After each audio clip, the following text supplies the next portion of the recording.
Dolores Winter was sorting through some items in her sister Mildred's house.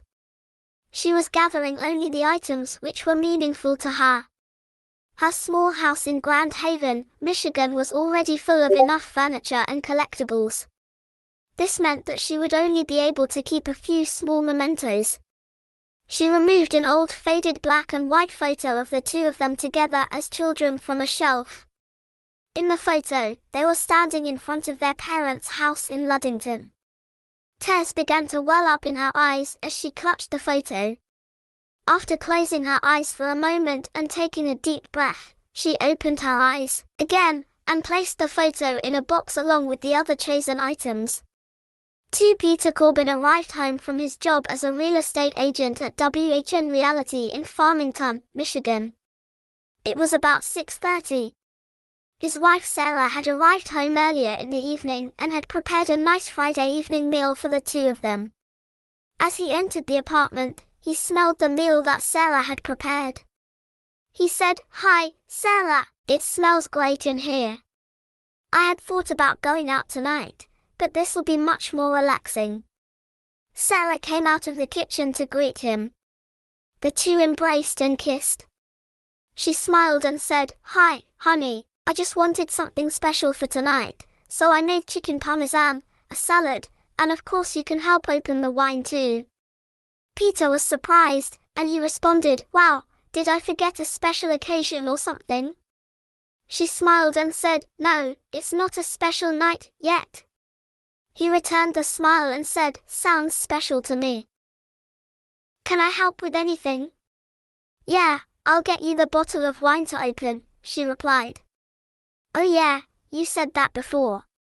"Lead me to it," he said as he gestured his hand in the direction of the kitchen. When they reached the kitchen, she pointed to a bottle of wine on the counter. She reached for the corkscrew with her other hand and held it out in front of him. "I'll get to work now," he said as he smiled as he took the corkscrew from her hand.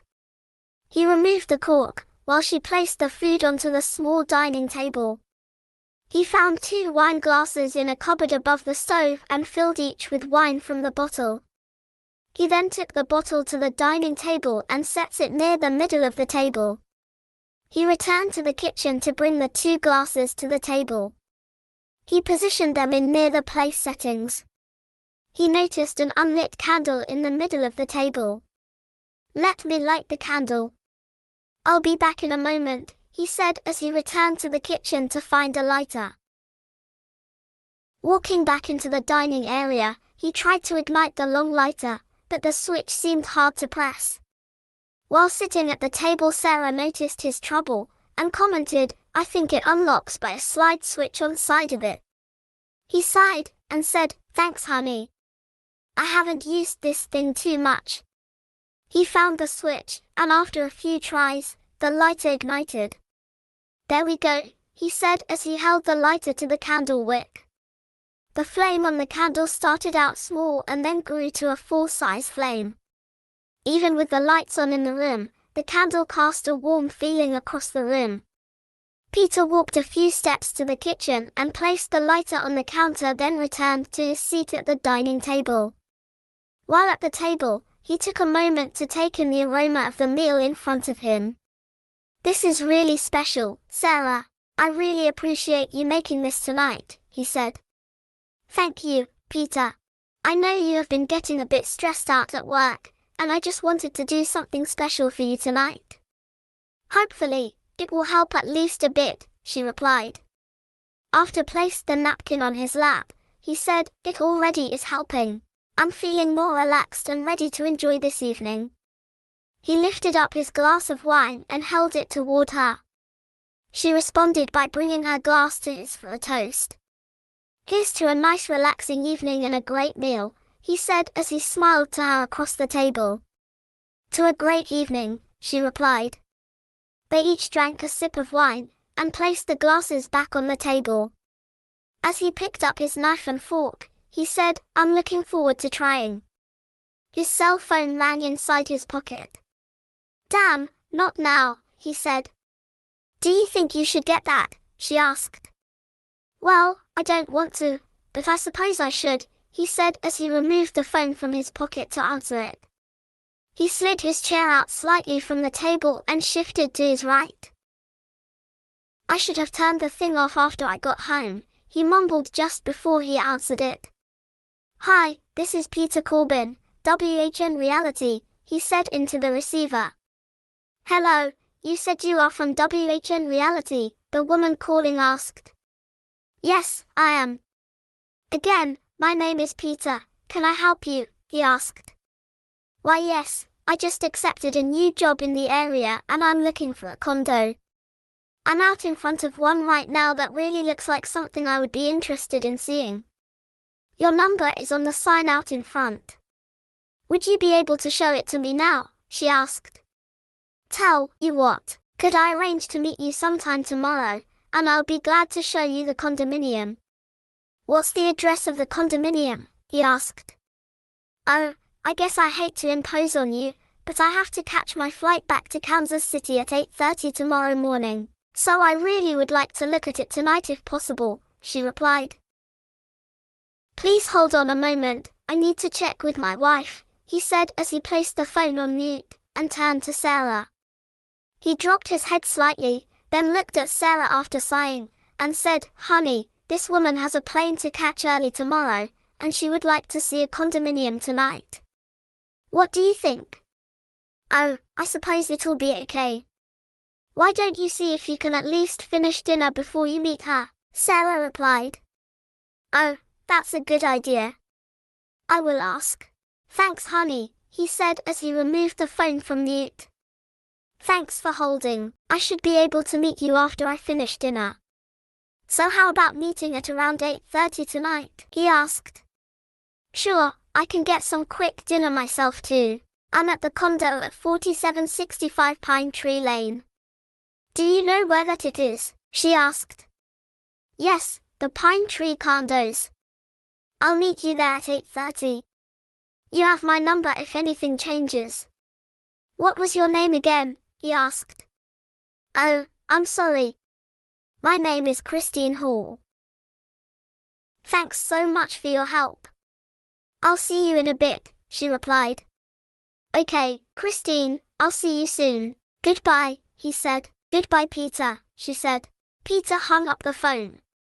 He then stared at it a moment, but decided to leave it on, in case Christine needed to call back. He then returned the phone to his pocket. He turned back to face Sarah again, and pulled the chair a bit closer to the table. He sighed as he reached for his fork. I'm really sorry about this, Sarah. This is why I'm getting stressed out from this job, he said. I know it bothers you, but I understand.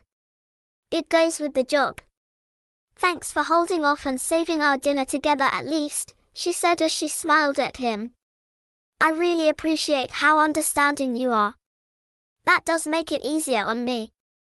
I'm glad I at least will be able to be here for dinner.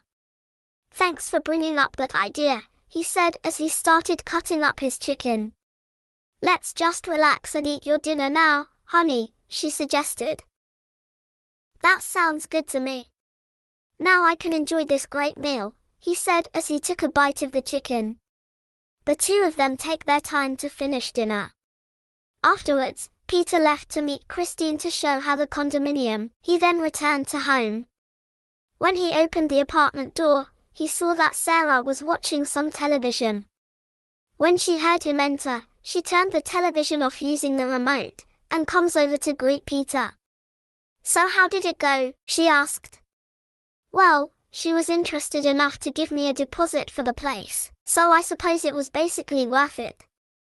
I did call the couple selling the place on my way home, and they of course are quite pleased, he replied. Well, that's great.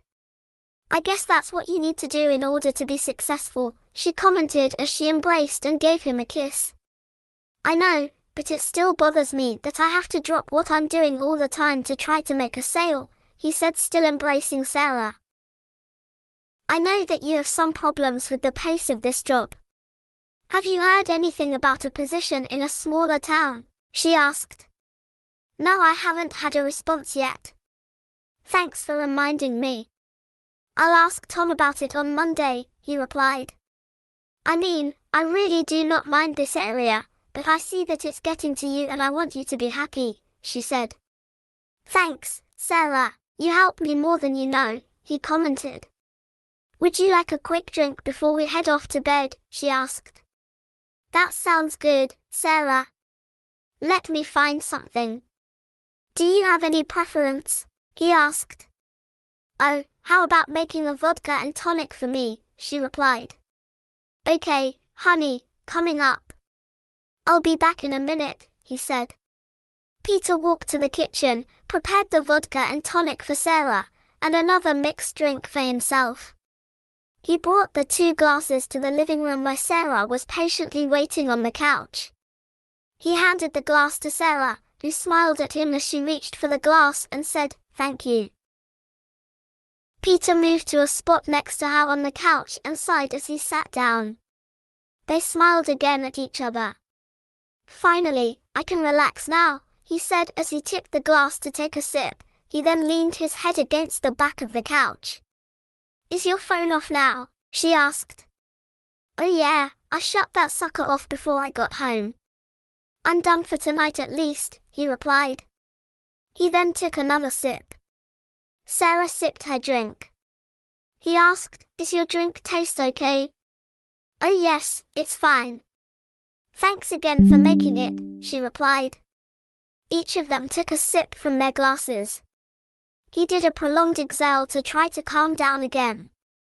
"Man, I hope that Tom has some good news for me soon. This is getting a bit much," he said.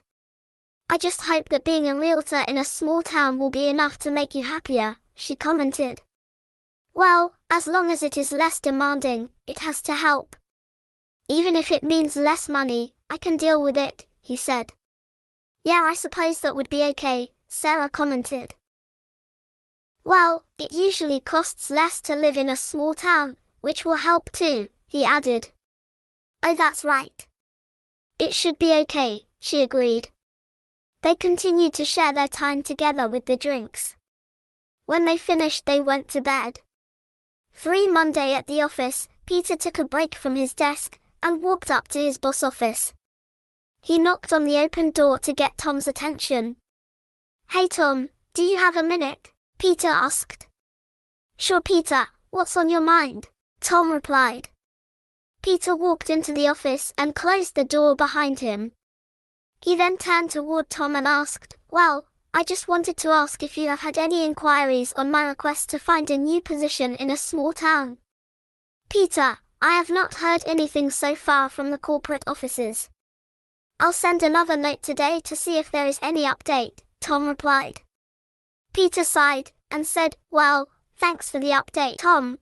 I know you really want this change, Peter. I definitely will do what I can to help," Tom added. "Thanks again for your help, Tom," Peter said as he reopened for the door and returned to his desk. When Peter got back to his desk, he saw that he had already received a new phone message in the few minutes he was away from his desk. He rolled his eyes and shook his head as he sat in front of his desk. He picked up the phone and dialed the number to hear the message. Peter arrived home from work later that Monday. He was disappointed from the news on the transfer request. He entered the apartment and let Sarah know he was home. "Hey Sarah, how was your day?" he asked. "Oh, hi Peter, it was the usual day at work." "How about your day?" she asked. "Well, I did ask Tom about the transfer options, and he said that he has not heard anything yet," Peter said as they met near the doorway. "Sorry to hear that. I know that you really want the change," Sarah responded as she tried to comfort him as they embraced. They held each other for a moment. Sarah asked, "Would you like to go out for dinner tonight?" "Yes, that may help take my mind off things." "Do you have an idea where to eat?" he replied. "Oh, something simple would be fine with me." "How about the Farmington Grill?" she asked. He sighed and replied, "That sounds good to me. Do you need to get anything before we go?" "Let me just put my shoes on and I should be ready." "I'll be right back," she replied. "Sure, I'll wait right here," he said as she left the room to retrieve her shoes. She returned after a minute or so and said, "Okay, I'm ready, let's go." He opened the door and let her pass through the doorway first. After she was through the doorway, he followed her and closed the door behind him. For back at work at Tuesday, he was on the phone talking with Christine Hall about the condominium she looked at the previous Friday. She was following up on the details to purchase the unit. "Yes, I have the financing arranged. I did that yesterday with my bank. I believe there are local branches in Farmington too," she continued. "Well, that sounds good, Christine. We should be able to get through the closing details next Tuesday when you are back in town," he agreed. He noticed Tom coming out of his office and walking toward his desk. "Thank you so much, Peter. I'll see you next Tuesday. You have my number if you need to reach me in the meantime," she said. "Yes, I do have the number. See you Tuesday." "Okay, goodbye Christine," he replied. "Goodbye Peter," she said. As he set the phone receiver down, he saw Tom standing in front of his desk. Peter stated, "I just worked on the details to close on that Pine Tree condominium." Tom smiled at him and said, "Sounds great, Peter. I have something that may even make this day even better for you." Peter was a bit surprised, and turned his head slightly to the left as he asked, "What's up, Tom?" "Well, the corporate office just notified me that they have an opening in Wharton, Michigan. I told them you might be interested, and they'll hold it until you decide." Peter's jaw opened, and he stared for a moment. "You said this is in Wharton, Michigan?" Peter asked. "That's where it is, though I didn't know where it was until I looked it up," Tom replied. "Well, I haven't heard of it either. What did you find out about it?" "Oh, you can sit down there too," Peter offered as he gestured with his hand. As Tom was taking one of the two seats in front of Peter's desk, he started, "Well, Wharton is between Jackson and Lansing, Michigan.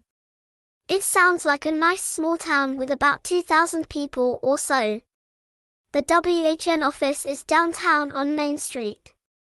There are many old Victorian-style houses along with some newer construction." "Wow, that sounds really nice. How should I follow up on this?" Peter asked. "Well, here is some information on the office, including phone numbers. Why don't you give them a call soon and arrange a time to visit? After that you can decide whether you want to transfer or not," Tom replied as he handed Peter a folded sheet of paper that he had been holding in his hand. Peter took the paper and opened it. It was a printed email that Tom received from the Wharton office. It included a small map to the office, and some names, phone numbers, and email addresses.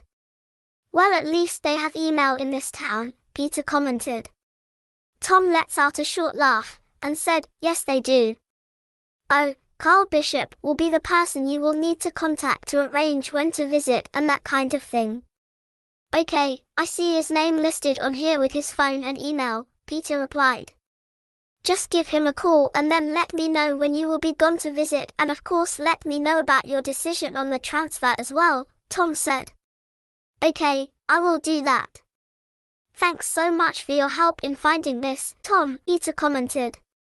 "No problem, Peter. Good luck with it," Tom said as he stood up to return to his office.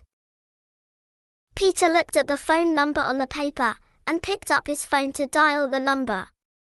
He paused a moment, and thought to call Sarah first. He dialed her cell phone number. He could hear the line ringing on the other end. Sarah answered the phone, and said, "Hey honey, what's up?" "Hey Sarah, I just talked to Tom," he said, but he interrupted. "You mean your boss?" she asked. "Yes, my boss. Anyway, he said that they have an opening in a small town called Wharton, Michigan," he tells her. "Really? What was the town again?" she asked. "It's Wharton, Michigan," he replied. "I've never heard of it." "Where the hell is it?" she asked.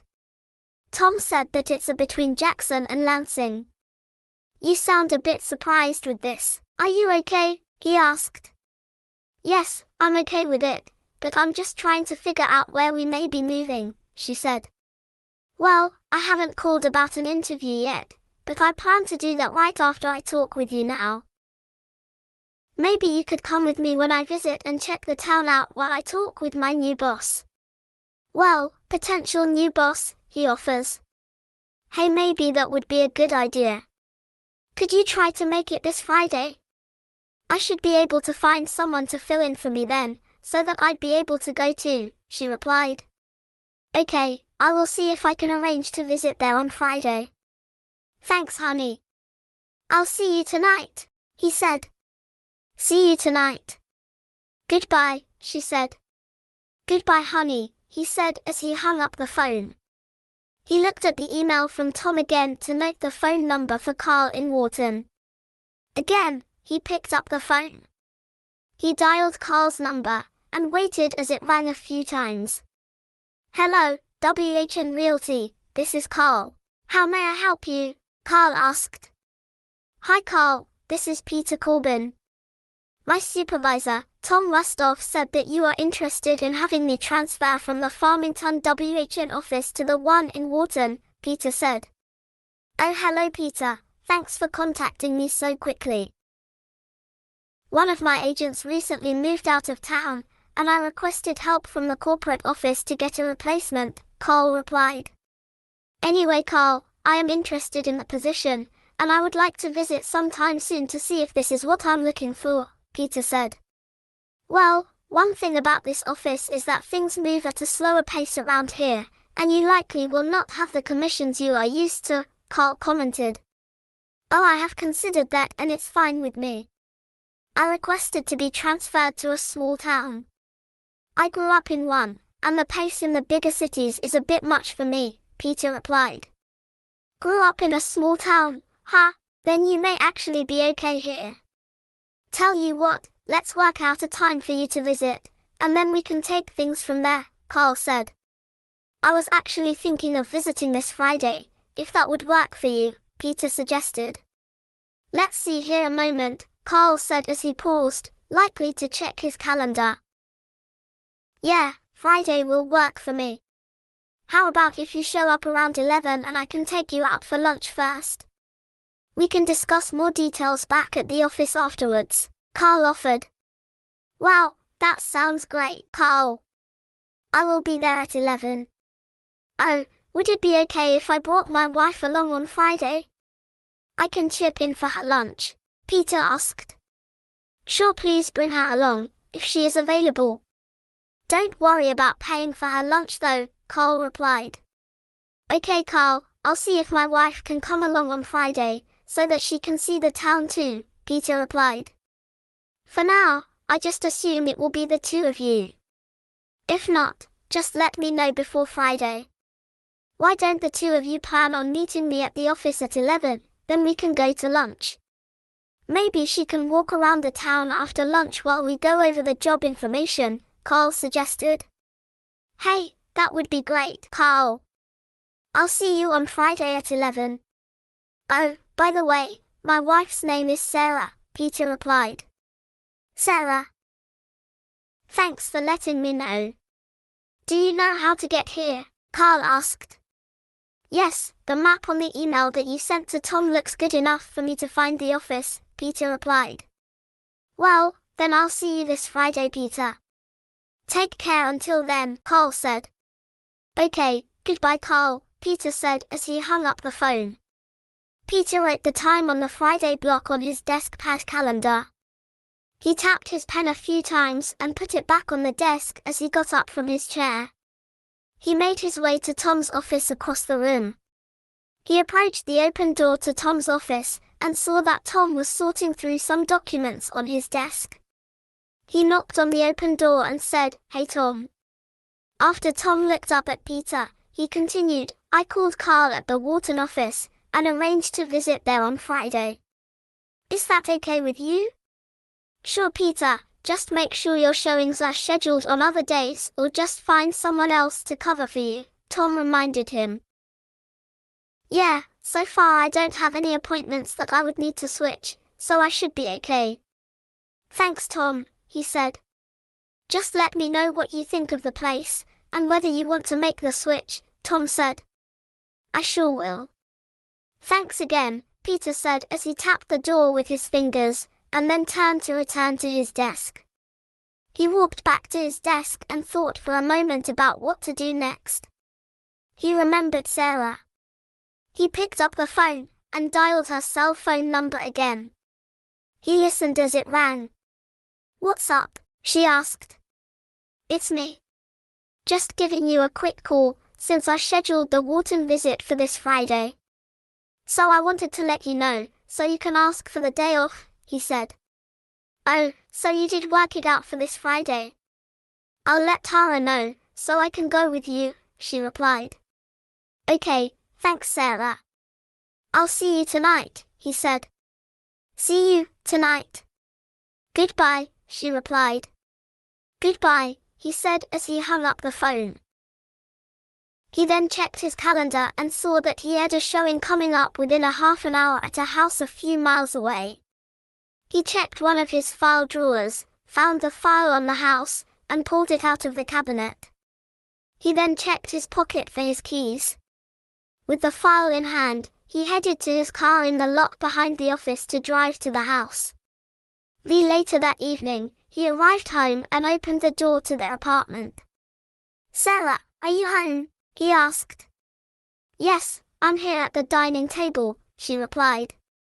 "Oh, there you are," he said as he turned toward the dining table. "What are you looking at?" he asked after noticed she was looking at something at the table. "Well, I found a map and a Michigan tour book. I'm looking at them to find out where Wharton is and more about the town," she replied. "Really? What have you found out about it so far?" he said as he approached her at the dining table. There was an open map and a tour book in front of her. She pointed to an area on the map north of Jackson, and said, "This is where the town is, just like you said it would be. We should be able to take 96 over to this exit, go south a ways, and it's to the east on this road here. It looks like it will eventually get us to Wharton." "Okay, that sounds easy enough. What did you find out about the town itself?" he asked as he took a seat at the table next to Sarah. She picked up the tour book, opened it to a page marked with a card, and said, "Let's see. There are about 2,000 people in the town, so it isn't too tiny at least. It was settled in 1842. The Chilton River passes through the center of town, too. A river going through the town, huh? That should be nice," he commented. Many of the older houses were built in the Victorian style. There are several newer houses in the town as well, she continued.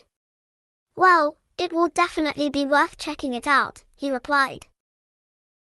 "Yeah, we'll have to see what it is like," she commented, but with less enthusiasm than he was expecting. "Are you still okay with this, Sarah?" he asked. "Yes, I'll be fine. I know you need the change and I want you to be happy with your job," she replied. "Well, I want you to be happy too," he said. "Like I said, I will be fine. Did you get a local map to know where to go for the realty office?" she said, trying to change the subject. "Ah, yes I did. I have the map that Carl Bishop emailed me. He'll be my new boss. It has a map and other contact information," he replied. "Oh, that's good. I'll see if I can think of anything I'll need to take with me Friday," she said. "Yeah, I have to think of things that I'll need to take as well," he said. "What did you want to do for dinner tonight?" he asked. "Oh, I thawed out some burgers. So do you think you could get the grill going on the balcony?" she asked. "Hey, that sounds good. I'll get the fire started," he replied as he got up from the table. "I'll get the buns and other stuff ready," she offered as she stood up from the table too. "Thanks, Sarah," he said as he unlocked the sliding glass door to the balcony. He removed the cover off of the grill. He then opened a plastic box and removed a bag of charcoal. Friday morning was a nice sunny day in August with only a few clouds scattered across the sky. Peter and Sarah finished putting a few items into their car for the trip to Wharton. As they stood outside of the open car doors ready to get in, Peter asked, "Can you think of anything else to take with us?" "No, we are just going there for the day. So there really isn't too much to forget. As long as we have our credit cards, we should be okay," she replied as she opened the passenger door to get into the car. "Okay, let's get going. Morning rush hour should be over now, so the traffic shouldn't be too bad," he said. He opened his door as well. They got into the car, and he started it up. He backed the sedan out of the apartment carport and pulled the car onto the street. After driving on a few city streets, they made it to the highway and headed west, towards Lansing. "At least it's a nice day out today, so I won't have to check the place out in the rain," she said. "Yes, I agree about it being nice. I picture Wharton being a pleasant little town to walk around. So you should be fine while I'm meeting with Carl," he replied. "Hopefully, it'll be enough to keep me occupied for during your meeting," she said. "Oh, there should be several shops downtown that you can check out, and maybe a park or something too," he added, since he was a bit concerned that she didn't seem to share his excitement for Wharton. "Okay, I'll look at this with an open mind." "It should be fine," she replied. "Do you want to put on the radio or something?" she asked, wanting to change the subject. "Sure, this trip will take an hour or so we might as well relax a bit and enjoy the ride," he said as he pushed the button to turn on the radio. The preset station still had a good signal, so he just leaves it there. "Is this station okay with you?" he asked. "Yes, it's fine. Thanks, sweetie," she said as she gazed out the side window as they passed by buildings, which were getting fewer, and more trees than open areas appeared. Later, they were on a smaller highway heading south. "Is this our road coming up here?" Sarah asked. Peter looked at the sign they were approaching, and when he was able to read it, he said, "Yeah, this is the road to Wharton." He turned the car left at the crossroad, and continued for just a few miles before they passed another sign stating, "Welcome to Wharton." "Okay, now I just need to find Main Street and the WHN office," he said as he scanned signs looking for Main Street. She looks at a street sign as they pass by it, and said, "It looks like this is Main Street." "Oh, that was easy," he said. "That looks the downtown area up ahead. Let me know if you see a WHN sign," he replied. "It's blue, right?" she asked. "That's correct," he said. "Well, this town does look nice and peaceful at least," she commented as they continued driving down Main Street. "Hey, there it is on the left, WHN Realty. It looks like there is some parking at the side of the building too," she noticed. He turned the car left into the lot of the relatively small two-story brick office building, which was possibly an old store at one time. The building looked old, but well-maintained. He parked in the small lot along the side, and they got out of the car. He stretched his arms a bit. "Are you ready to go in?" he asked. "Oh, that's right, we are going to lunch first," she remembered as she started toward the building. The two of them walked around to the front of the building. They passed the large plate glass window, which had the WHN sign in it as well as some advertisements for some local houses for sale. He pushed the door open, and there was a set of bells that rang from the movement of the door to announce their entrance. As they stepped into the office, their eyes had to adjust to the change in brightness, since the interior lights could not match the brilliant sun outside. They could see someone standing up from one of foot-like desks facing the front of the building.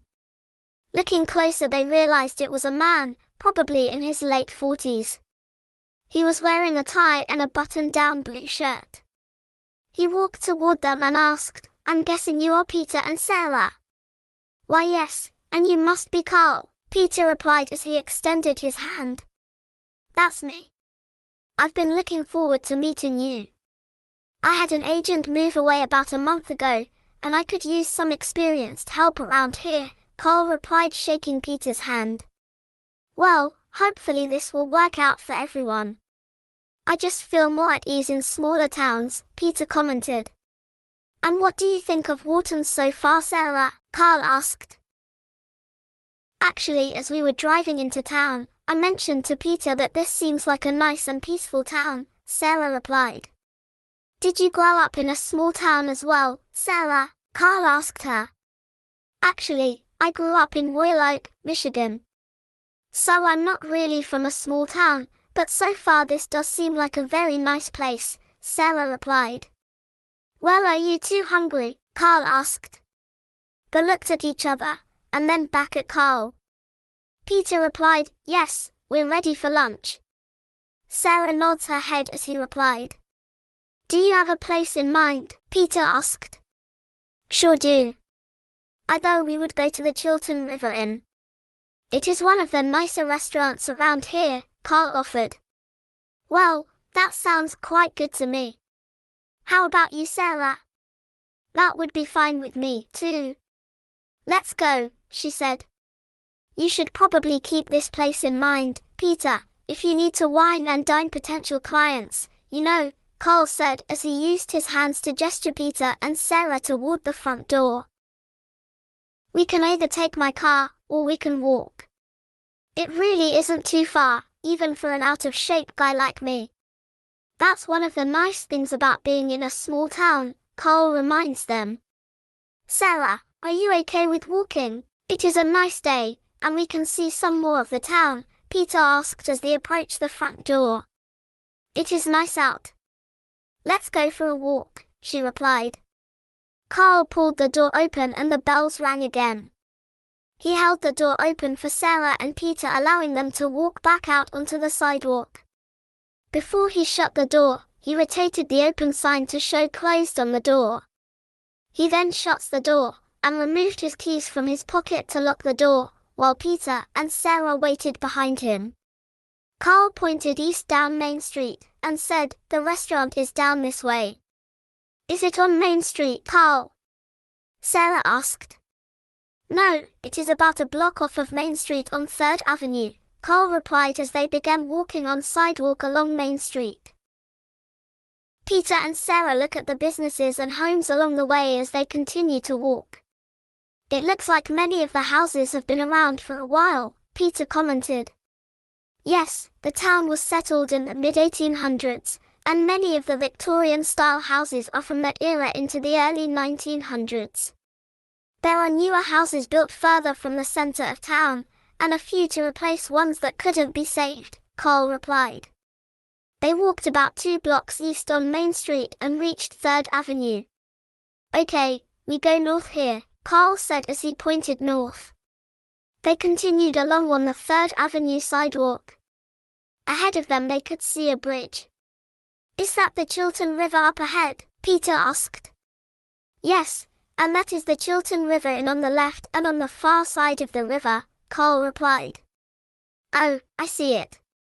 The trees obscure it a bit, but it does look nice. Hey, it has a deck too, Sarah noticed. It doesn't look too crowded yet, so we should be able to get a table on the deck, if you would like, Carl offered. I would enjoy that, Carl, Sarah replied. They reached the bridge and walked along the raised sidewalk on the left side. Below them, they could see the river passing underneath. The river was about 20 feet below them, and about 35 feet wide that time of year. On the other side of the bridge they walked around to the front door of the inn. Carl opened the front door and held it while Sarah and Peter passed through into the restaurant. Carl followed and released the door. They approached the stand where the hostess was waiting. She asked, Hi Carl, will it just be the 3 of you today? Yes Judy, just 3 of us, Carl replied. Okay, let me get the menus. Would you like to sit on the deck? Judy asked. Hey, I didn't even have to ask today. Yes, we would. Thank you, Judy, Carl replied. Just follow me, Judy said as she began leading the 3 of them to their table on the deck. They followed Judy through the inside portion of the restaurant, toward a pair of screen doors. One door opened outward and the other inward. The glass exterior doors were propped out of the way. She pushed the right door open and held it for the three to pass by onto the deck. "Thank you, Judy," Carl said as he proceeded onto the deck. She then led them to a round table near the railing with 4 chairs around it under an umbrella in the center. She placed the menus in front of each setting, and then said, "Steve will be your waiter today. He should be here in a minute. Enjoy your lunch." "Oh, we will. Thanks again, Judy," Carl said as he and the others took their seats around the table. They each picked up the menus and began reading. There was a very slight breeze helping to make the temperature comfortable. "This is very nice choice for lunch, Carl. Do you have any recommendations?" Sarah asked.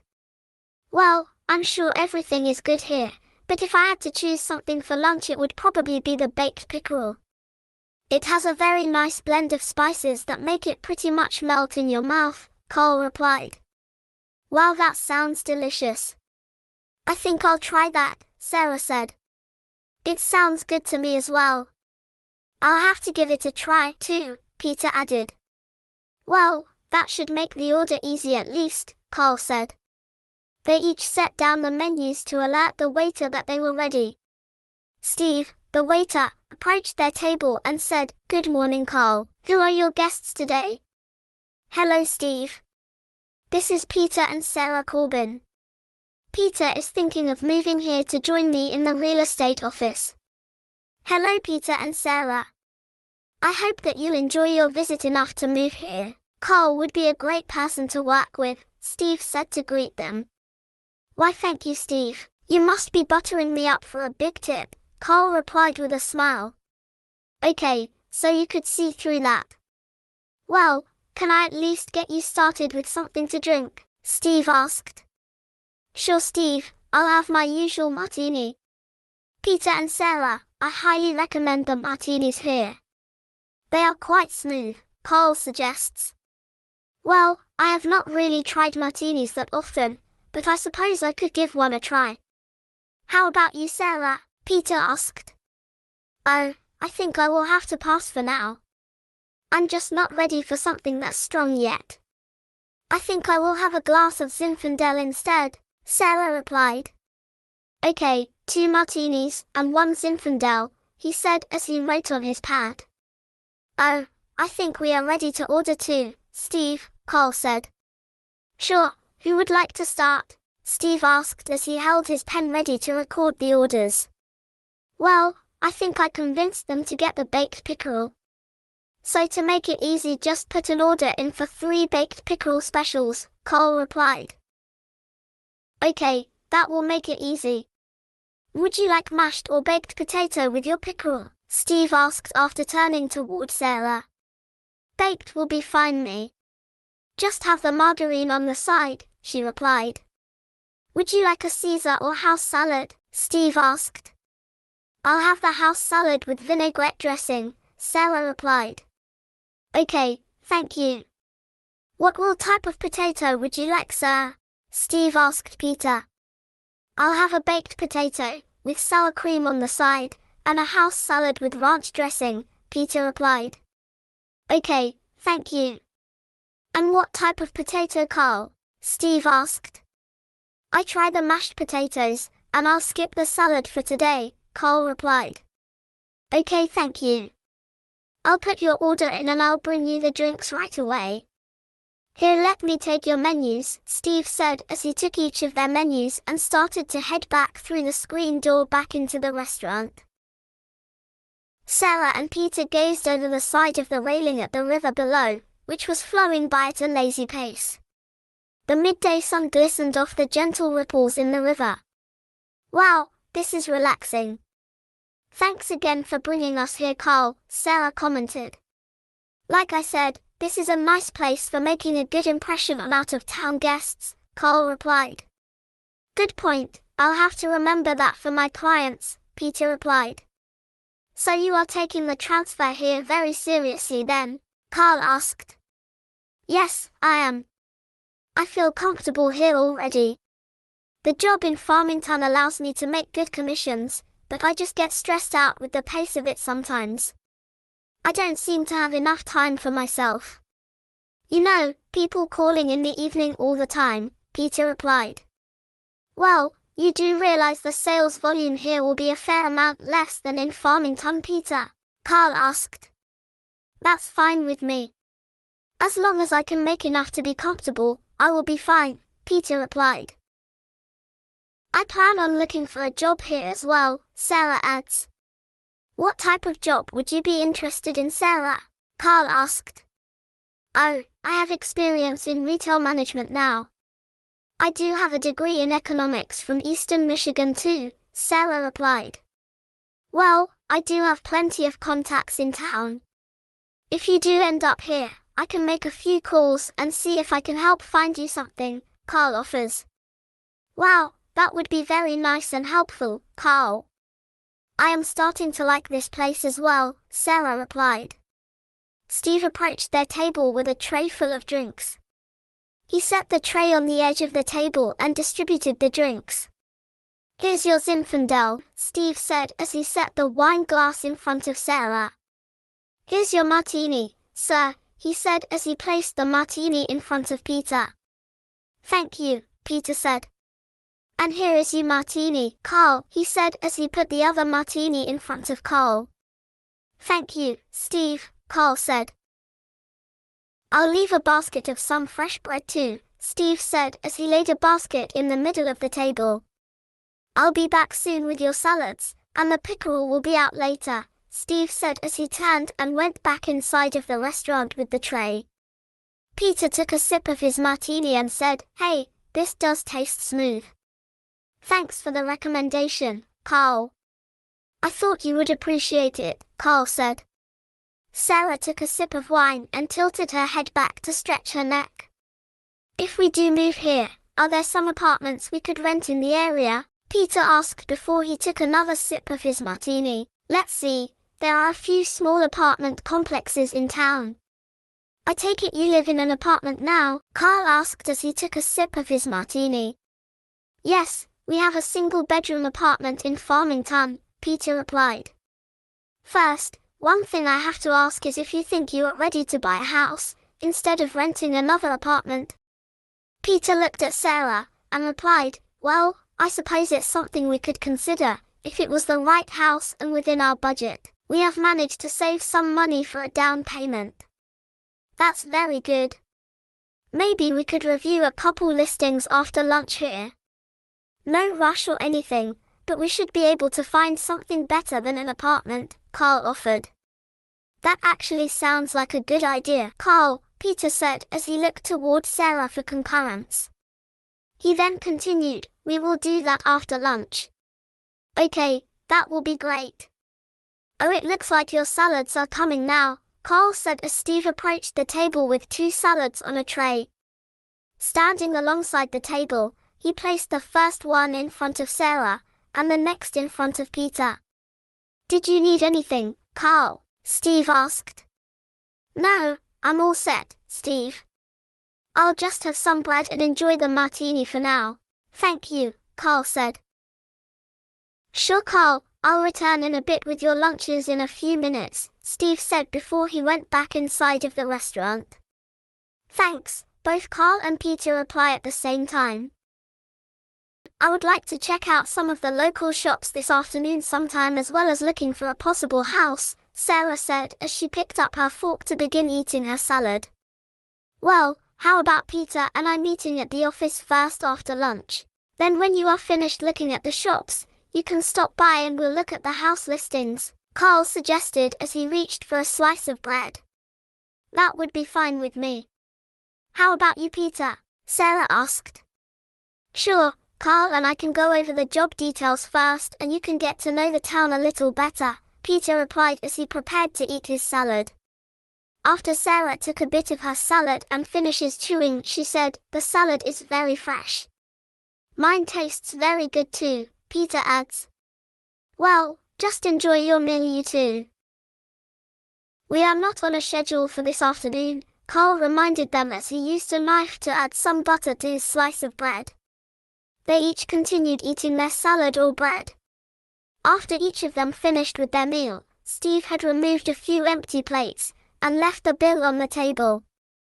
He returned inside with the tray of dishes.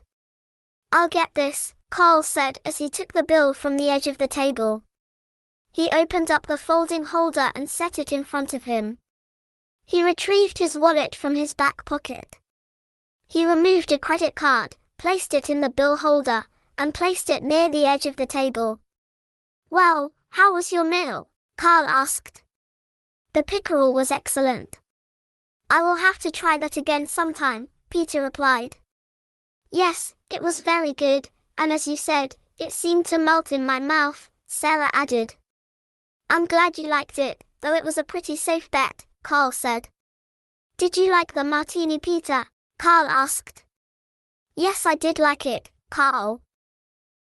"Thanks for recommending it, though I'm glad I just had one for now. I think it would affect how much I remember when I meet with you this afternoon," Peter replied. "Ha, don't worry, I won't be giving you any big test or anything," Carl said with a smile. "That's a relief," Peter said while smiling. Steve returned to their table, removed the bill holder, and said, "I'll be back in a minute with your card and the receipt." "Carl, thanks, Steve," Carl replied as Steve took the bill into the restaurant. "Well, hopefully you two got enough to eat," Carl said. "Oh, I likely will not need a big dinner tonight." "Thanks so much, Carl," Peter replied. "Same for me too, I'm stuffed," Sarah added. Steve returned to the table with the bill folder. He placed it on the edge of the table by Carl, and said, "Here you go, Carl, as usual, just sign the top copy and you can keep the other copies." He turned to Peter and Sarah, and said, "I hope you two enjoy your visit in Wharton and that I will see you in here again. You very likely will see us again soon." "Thank you," Peter replied. "Well, all right, you take care," Steve said as he turns and again returned to the restaurant. Carl took a moment to fill out the credit card receipt and sign it. He returned his credit card to his wallet, retained his copy of the bill and stuffed it into a front pocket. Carl then asked, "Are you ready to head back now?" "I'm ready." "Are you ready to go exploring, sweetie?" Peter asked. "Sure, let's go," Sarah replied as she started to get up from the table along with the others. They walked toward the door which led back inside the restaurant. Carl reached the door first and held it for Sarah and Peter. They passed through into the main part of the restaurant and continued through the front door to the outside. While walking around the building toward the bridge, Carl said, "Let's head back to Main Street. I'll point out where you can go to check out some of the local shops, Sarah." "Okay, just point me in the general direction and I should be fine," Sarah replied as they began crossing the bridge on the way to Main Street. When they three of them reached Main Street, Carl stopped and informed Sarah, "Well, Sarah, there are several nice stores on both sides of this street. There's a nice women's clothing store on the other side about a block down, as well as some other specialty stores. I guess I'll head across the street then." "When do you and Peter expect to be done at the office?" Sarah asked.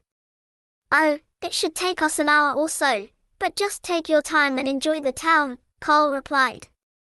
"Okay, I'll see you two in an hour or so back at the real estate office," Sarah said. "Take care, sweetie, I'll see you later," Peter said, as Sarah began turning to cross the street. "Well, Peter, let's head to the office so we can go over more details about this position," Carl said as he extended his hand to point down the street toward the office. They started making their way to the office.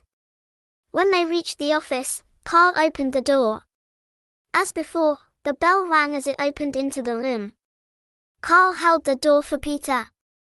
As soon as Peter entered the office, he noticed a woman sitting at one of the desks. Peter estimated that she could be in her early 50s or so, though he would admit that he was a poor judge of age. She looked up from her desk and smiled. She then said, "You must be Peter Corbin, I'm Phyllis Carlton. Carl said that you would be visiting this afternoon." "Yes, I am Peter." "It's nice to meet you, Phyllis," Peter said as he approached Phyllis' desk. "I must have missed you earlier, since I was out earlier showing a house, Phyllis added. Sorry about that, Peter. I did forget to mention that Phyllis works in the office with me too. That's it for realtors, though. It is just us two now, unless you see fit to join us too, Carl responded. You forgot about me, huh? Phyllis replied, smiling wryly at Carl. Oh, I couldn't forget about you, Phyllis. I just wanted to break it to him gently, Carl replied as he returned a smile back toward Phyllis. Okay, smart ass. Hopefully, he will treat me with some respect to make up for it, Phyllis replied. I will try, Phyllis, Peter offered with a slight smile. Okay, Peter, let's go sit down at my desk before we get in any more trouble, Carl suggested. Sure. Again, it's been nice meeting you, Phyllis, Peter commented. Peter and Carl walked over to Carl's desk. Carl sat behind the desk and Peter used one of the two chairs in front of it. Carl found a folder on his desk and opened it. He removed the transfer form that Peter had filled out several months ago. Okay, Peter, let's review this information, Carl said as he quickly scanned the form. It said here that you have been with WHS in Farmington for about 3 years now, Carl continued. Yes, that is correct, Peter replied. And the main reason for your wanting to transfer is to move to a smaller town, Carl said. Yeah, while I have been making good money in Farmington, I just have been feeling stressed out and not really as happy as I feel I could be. The money is not the most important thing for me now, Peter responded. Okay, just to make sure of this again, you do realize that since the sales here will be at a lower volume and that your overall sales commissions will be less, Carl asked. That I do understand, and I have no problem with it, Carl, Peter answered. Great, Peter. What's your overall impression so far? Carl asked. Oh, I believe I am ready to make the change, if that is okay with you. I am ready to go over more specific details of how you run this office, Peter replied. Peter glanced over at Phyllis and saw her smiling in agreement. Well, that was easy enough. I wish more of my sales would be that easy, Carl said with a smile.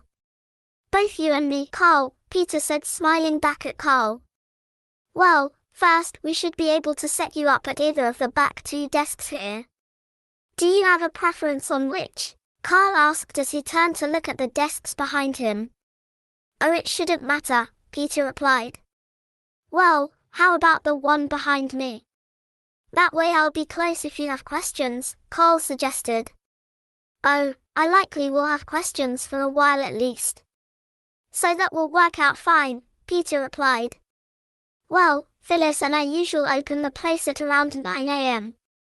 So if you want to get here 15 minutes or so before then, you can start then as well.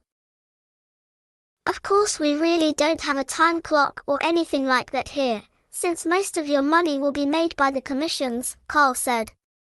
Okay, about 8:45 will work for me, Peter responded. Peter and Carl continued to discuss further details about the job for around an hour or so. As they were wrapping things up, Sarah opened the door to the office and walked in with a paper shopping bag with the 2 cords at the top for handles.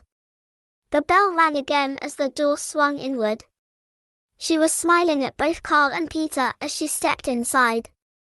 Hi Peter and hi Carl, Sarah said, walking toward Peter and Carl, who were still sitting across from each other at Carl's desk. Hello Sarah. It looks like your shopping trip was successful.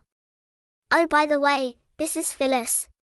She works as another realtor here with Carl, Peter said.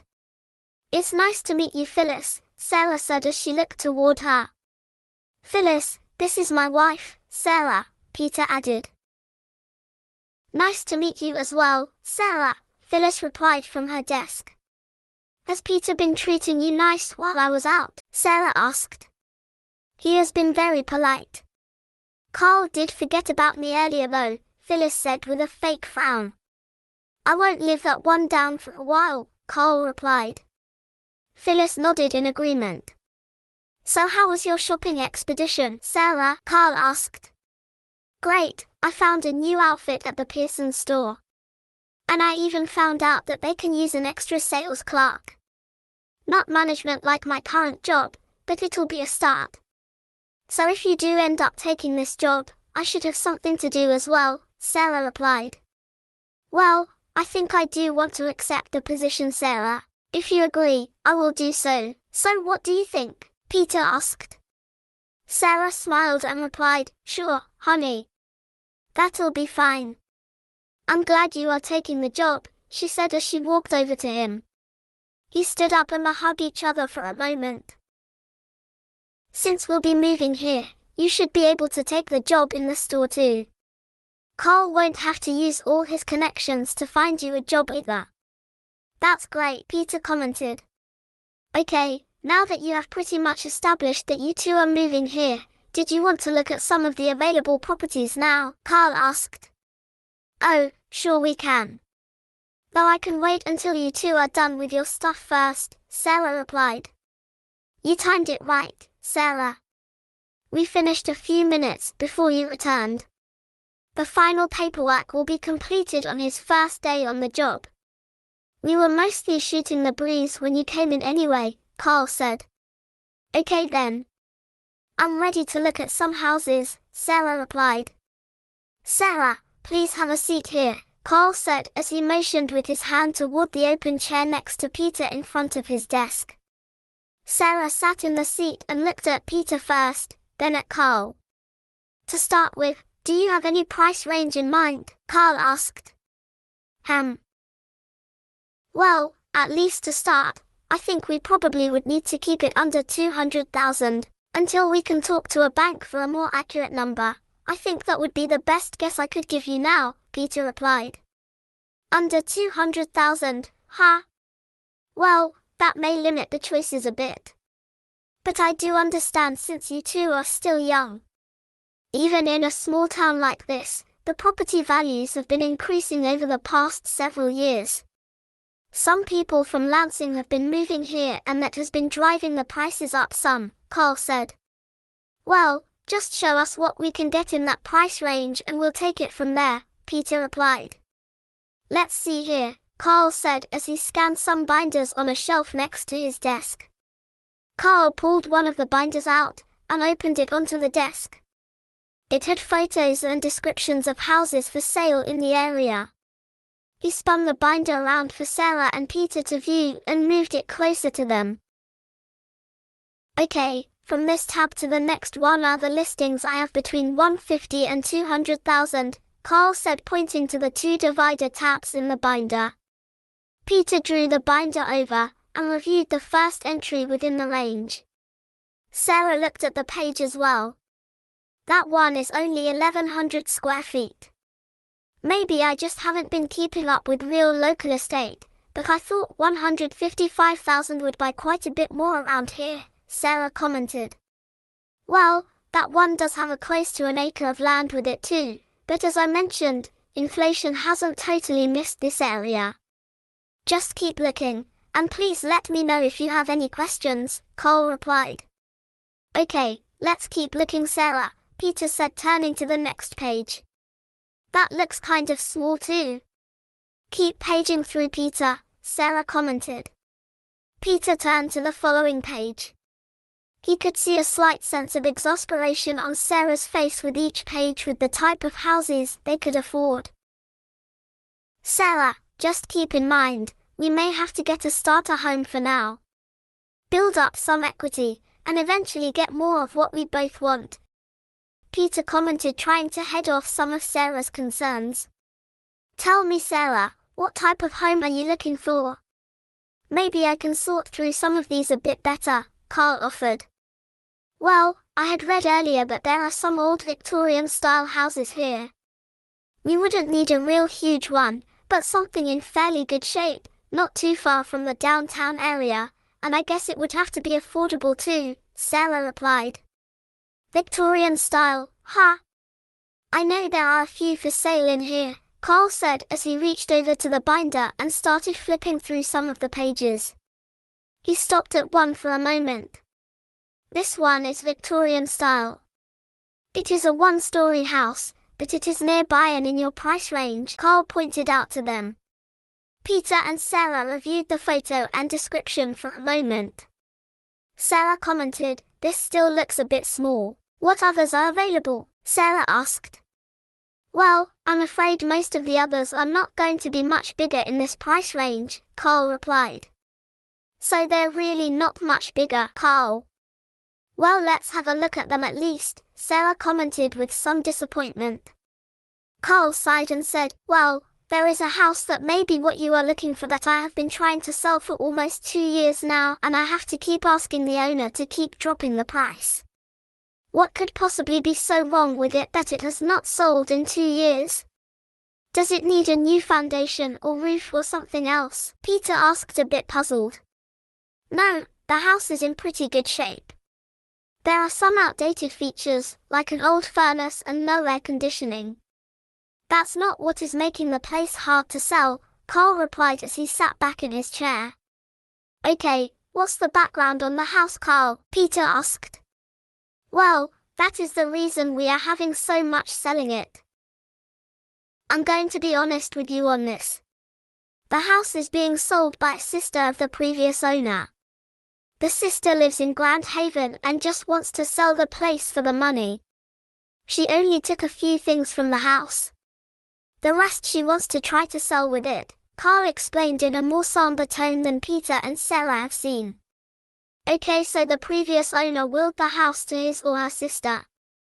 I'm not seeing anything that would keep us from wanting the house yet," Peter commented. "Well, the problem is that the previous owner, Mildred Croft, disappeared in 2001 and was never found," Carl said. "Disappeared? How old was this Mildred Croft?" Sarah asked. "Oh, I believe in her late 70s or early 80s. Not someone who would up and move to California or somewhere like that. The police did an extensive search and never found much of anything that would explain the disappearance," Carl replied. "Did she have any mental problems or something?" Sarah asked. "Or could she have been confused, left the house and got lost?" Peter offered. "I don't remember everything, but I know the police investigated all leads, including those, and did not get any closer to finding her," Carl answers. "So this missing woman is enough to keep people from buying this house?" Peter asked. "Well, for the most part, local people are aware of what happened at this home. I guess some people believe there's something wrong with the house. Another thing I had forgotten, but some people had reminded me, that Mildred's husband had disappeared in the mid-80s, under similar circumstances. I haven't looked into that any further though," Carl replied. 2 people missing from the same house. This is getting a bit strange. "Peter, what do you think about this house?" Sarah asked, a bit skeptical. "Well, I suppose we could look at it at least. If I assume right, it would be in our price range," Peter asked. "That it is. I think I may still have this in the over 200,000 section, but it has dropped below that now," Carl said as he flipped through the next section. Carl stopped on a page for a moment and said, "Here it is. Look it over and tell me what you think." "Wow, it looks very nice and actually a decent size as well. It also looks like it's in good shape too," Sarah commented. "We have a contract with a crew which keeps up some of the vacant houses that we are trying to sell around here. You know, mowing and cleaning to keep the houses looking nice," Carl replied. "Okay, I think I would be interested in seeing the place. How about you, Peter?" Sarah asked. "It can't hurt to see it. Would we be able to see this house this afternoon?" Peter asked. "Certainly, it's a few blocks away and a bit further than the restaurant." "Do you want me to drive or walk to the house?" Carl asked. "Oh, why don't we just drive this time, Carl?" Peter suggested. "Sure, my car is parked on the side next to the building." "If you are ready, we can go now," Carl replied. "We are ready," Peter said as he and Sarah stood up from their chairs along with Carl. They walked out to Carl's car and got in. Sarah sat in the front with Carl, while Peter rode in the back seat. They drove down Main Street for a few blocks before Carl turned down a side street, and then turned down one more. As he approached the house, he pointed it out to them. He parked in the street in front of the house. Peter and Sarah got out of the car and stared at the house for a moment to size it up. Carl made his way from his side of the car to their side. He asked, "Are you ready to go inside?" "We sure are." "It looks even nicer in person than in the photo," Sarah commented as they began their way up the front walk. Sarah and Peter followed Carl up the front steps of the house. The wooden steps groaned slightly with each step, but only enough to make the slight noise. They seemed sturdy enough. The boards on the porch also creaked as they walked across the porch to the front door. They could already see that the exterior furniture was left behind on the large porch, which extended across the front of the house. There were 2 wicker couches on each side of the door and a swing attached to the ceiling at the end of the left side of the porch. Carl removed a set of keys from his pocket. He used an odd-shaped key to open a lockbox that hung from the door handle. From it he removed the house key. After inserting it into the somewhat corroded brass lock, he turned it to unlock the door. There was a muffled click as the door unlocked. He depressed the latch and pushed the door inward to open it. The door creaked as it swung into the room. Carl gestured to Peter and Sarah to walk inside of the house, and said, "There, let's go inside and have a look around." Sarah walked in first, followed by Peter, and then Carl. Sarah commented, "Hey, this place is cooler than I was thinking it would be, even in the afternoon heat." "You are right, Sarah. Hey, if this stays like this, maybe we should be able to get by without air conditioning for a while at least," Peter commented. "We will have to see about that," Sarah replied as she turned to look at the foyer. Carl closed the front door behind him and asked, "Okay, where would you like to start?" "Oh, we can start down here first," Sarah replied. "Well, obviously, this is the foyer, with the stairway to the second floor in front of us.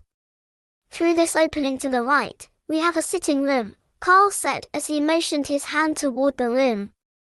"And to the left we have a living room," Carl continued as he turned to face the opening across the foyer. "To the right of the stairway, there's a hallway, which goes to the kitchen and to the back of the house," Carl said. "Does this house have a basement? We do have things that we may need to store somewhere," Sarah asked. "Yes, the stairway to the basement is off of the kitchen. I'll show you that later, if you would like." "Let's go into the sitting room first," Carl suggests as he extended his arm toward the sitting room to the right. As they walked into the room, Sarah commented, "This room is nice and open. We probably could put the TV in here." "Sure, that may work. We'll have to see if there is a cable or some type of antenna outlet nearby though," Peter replied. "I don't believe this house has cable or a satellite dish. There should be a cable line behind the house.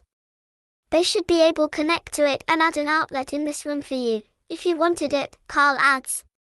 "Yeah, I think we could handle that, Carl. Thanks." "What's next?" Peter asked. "Through this doorway is the dining room," Carl said as he walked toward the closed door on the left side of the room. He twisted the knob and pulled the solid wood panel door, which squeaked a bit as it swung into the sitting room.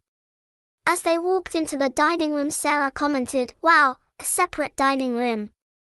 That would be a change from our little eating area in the apartment." "Yes, this table and chairs looks nice and sturdy. We should be able to just use this set rather than the cheap set we have now, unless you want to keep it," Peter said with a smile. "Oh, maybe we could just leave it in the apartment, like this stuff was left here," Sarah replied, smiling as well. "If you do take the house, the furniture that is here will be yours to keep or sell as you wish," Carl reminded them. "Well, so far what I have seen is much nicer than most of our stuff. So we would likely keep a fair amount of it. This will actually save us a fair amount, since we do not have enough furniture to fill up many of the rooms in the house," Sarah commented. "Hey, that's right. We would likely have several empty rooms or an empty bank account," Peter agreed. "With the dining room here, is the kitchen nearby? Sarah asked. Yes, the kitchen is right through this door on the other side of the table. The other door there goes back to the hallway from the foyer, Carl answers. Okay, let's see the kitchen next, Sarah suggests. Sure, let's just walk around the table here to the door, Carl said as he walked toward the closed door. He reached for the knob to the kitchen door and pushed it open. Like other doors in the house, it creaked as it swung into the kitchen. Peter and Sarah walked in first and Carl followed behind them. Well, other than being dated, the kitchen does not look bad. There's a fair amount of counter and cabinet space, Sarah commented. As long as the appliances work, we can replace them gradually, when we have the money, Peter added. That would work for me. It looks like we may need to get a dishwasher, and maybe we could bring our microwave from the apartment, Sarah replied. That should not be a problem, Peter commented. The stove is gas, as you probably can see.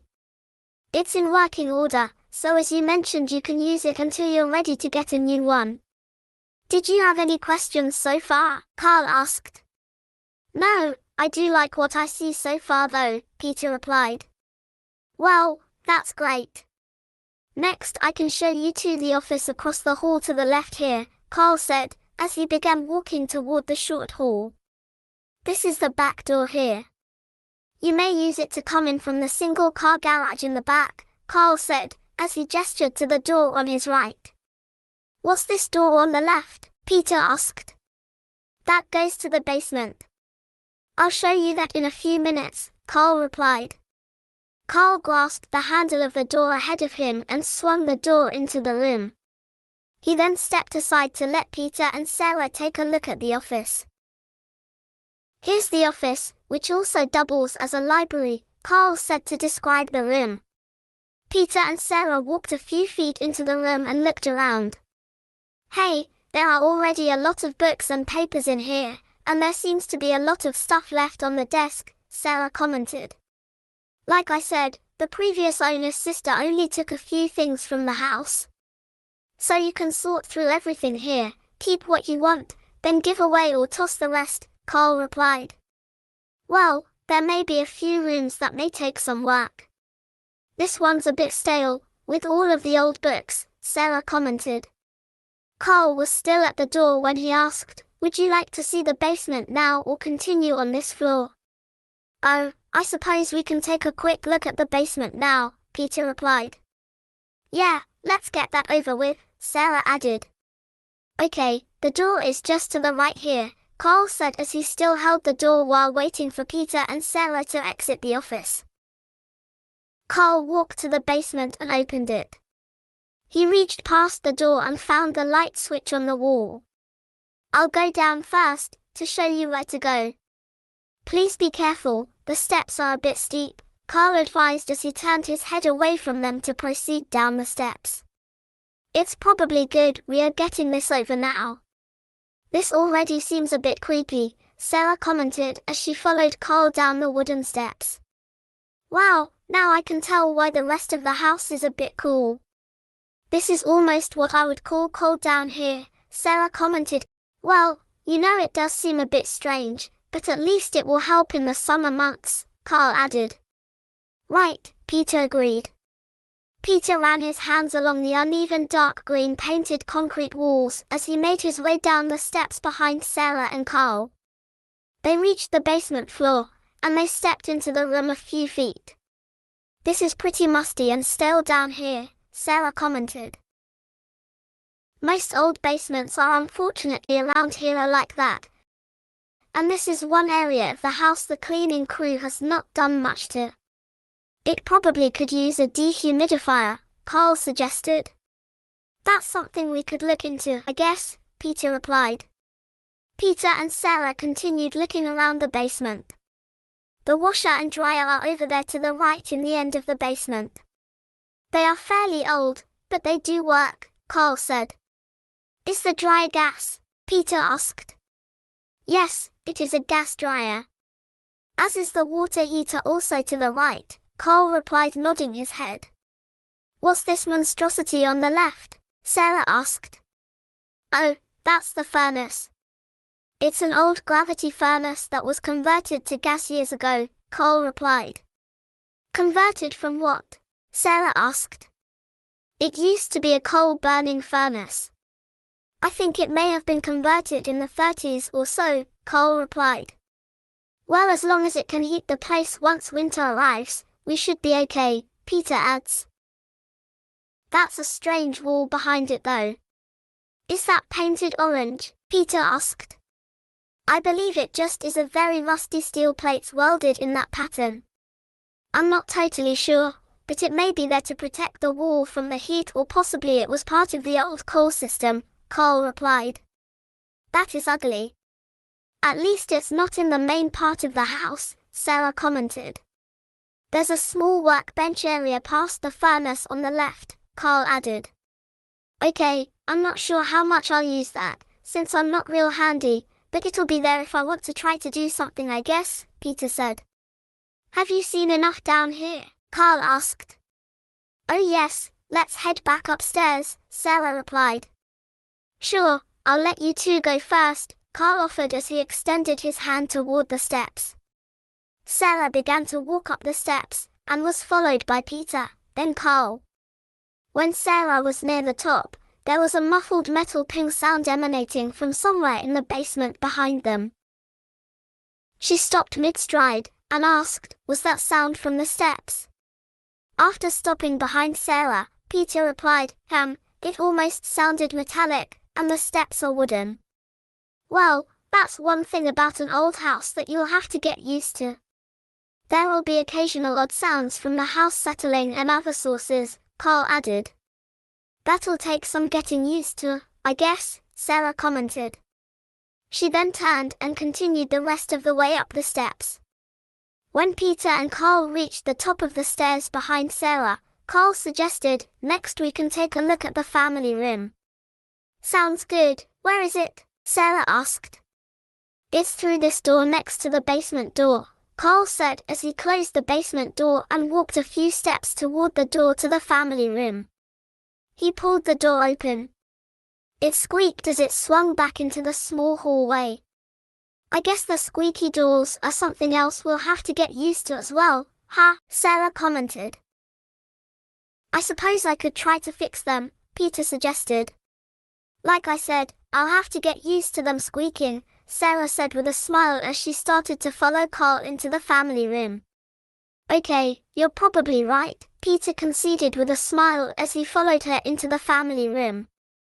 Just remember, Peter, you just have to sell houses, not fix them, Carl said as he turned toward them while in the family room. Thanks, Carl, that's a good point, Peter replied. Hey, this is a cozy room. Maybe the TV would work better in here, Sarah suggested. Yeah, I agree. We could put the TV in here, Peter agreed.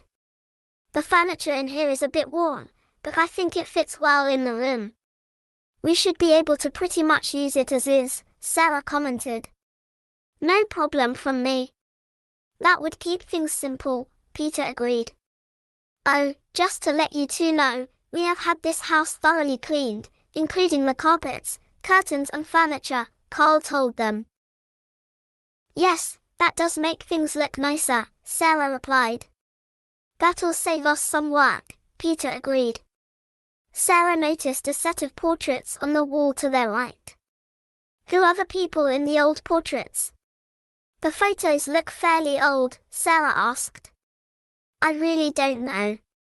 You know, the sister didn't take them, so they may not be of anyone related to her or the previous owner, Carl replied. Could they be of the owners before her? Sarah asked. I suppose, but I would just be guessing. Did you have any other questions on this room? Carl asked. No, what room is next? Peter asked. Well, the living room is just through this door opposite the one we just walked through, Carl replied as he pointed toward the other door. Okay, we will just follow you, Peter replied. Carl walked toward the door to the living room, then he opened the door. Carl held the door to let Peter and Sarah enter the living room. Oh, I see, This leads back to the foyer through the archway on the left, Sarah observed when she walked into the room. Yes, this level is well designed for good traffic flow around the house, Carl agreed. That would be nice if we have parties, Sarah said as she glanced at Peter. This room is more formal than the family room, but I suppose there will be times that will be nice to have, Peter commented. As they paused to observe the room, Sarah heard a clock ticking. She turned toward the sound and said, "Hey, this is an old grandfather clock. It's beautiful. It has got to be worth quite a bit. I believe it keeps pretty good time, too. It'll need winding every week or so, just to let you know," Carl adds. "Someone did wind it, I take it?" Peter asked. "I suppose, the person who helps to keep the place clean probably wound the clock as well, so it's not anything weird happening here," Carl replied. "I guess that's good to know, with the way that some people view the place," Peter commented. Carl sighed and replied, "Yeah, I just try to be honest and upfront with the house. So far it hasn't helped yet, though." "Well, so far you haven't scared us away from the house yet," Peter commented. "That's good to know." "Thanks, Peter," Carl replied. "Would you like to have a look at the upstairs now?" Carl asked. "Sounds good, let's have a look upstairs," Sarah replied. "The foyer and the stairs are to the left through the alcove," Carl said as he used his left hand to point toward the opening. They walked together into the foyer to the stairway to the left. Carl reached for a light switch. With the lights turned on, Carl waited as Sarah and Peter walked up the steps first. He then followed behind them. When Sarah reached the top of the steps, Carl said, "We can start out by checking out the bedroom off the hall to the right." "You mean through the door there?" Sarah asked, pointing to a door across the hall. "Yes, that's the one," Carl replied. Sarah proceeded to the door and pushed it open into the bedroom. Peter walked up to her side and peered into the room. "This is simple, but nice," Sarah commented as she sized up the room. "The rooms up here mostly use wall-mounted lighting fixtures," Carl commented. "I noticed that, and I do like the style of the sconces," Sarah commented. "That will save us from having to buy more table lamps," Peter added. "How many bedrooms does this house have again?" Sarah asked. "There are 3 bedrooms and 1 full bathroom in the house," Carl replied. "Oh, that's right.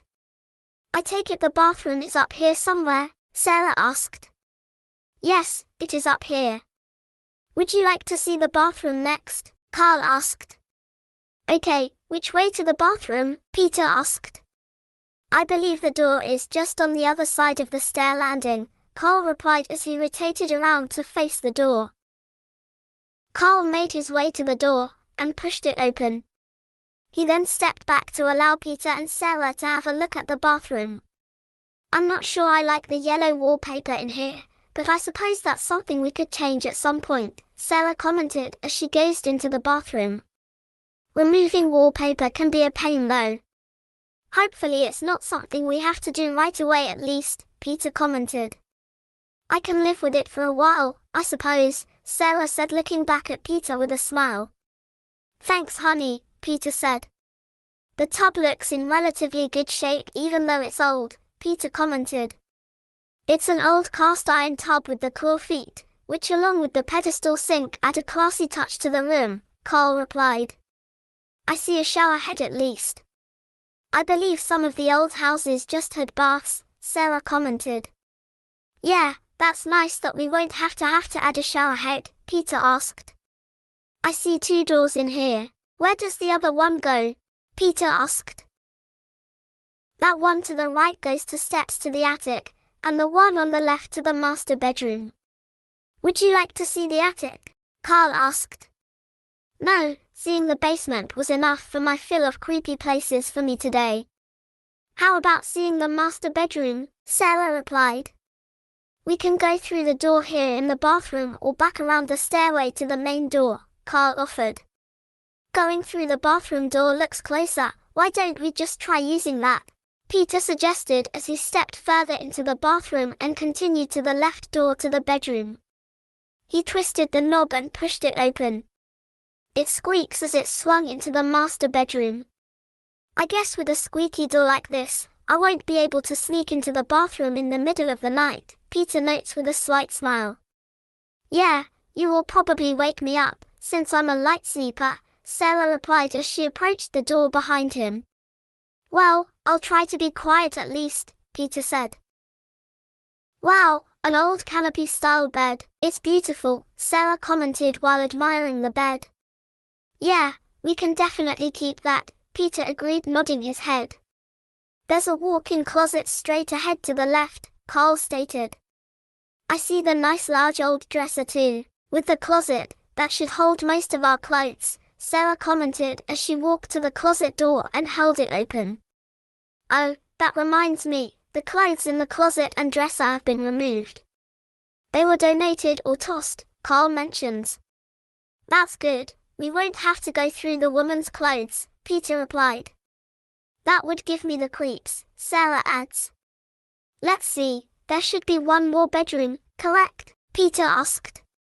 Yes, it is across the hallway, Carl replied as he pointed to the door. Sarah walked through the master bedroom door into the hallway. Peter and Carl followed behind her. She arrived at the door to the bedroom, and she opened it. This looks about the size of the first bedroom. Again, more antique furniture, but it looks like it's in relatively good condition, Sarah said, as she scanned the room. How many more rooms are in here that we should look at? Peter asked. Well, that is about it for the inside. I can show you the backyard and the garage, if you would like, Carl offers. It's a single-car garage, right? Peter asked. Yes, Mildred had sold her car a few years before she disappeared. So other than lawn equipment and some other things, it has some room in it, Carl answers as they stand outside of the last bedroom. So it'll at least have room for one of our cars. That'll be nice. We just have a carport at the apartment now, Peter commented.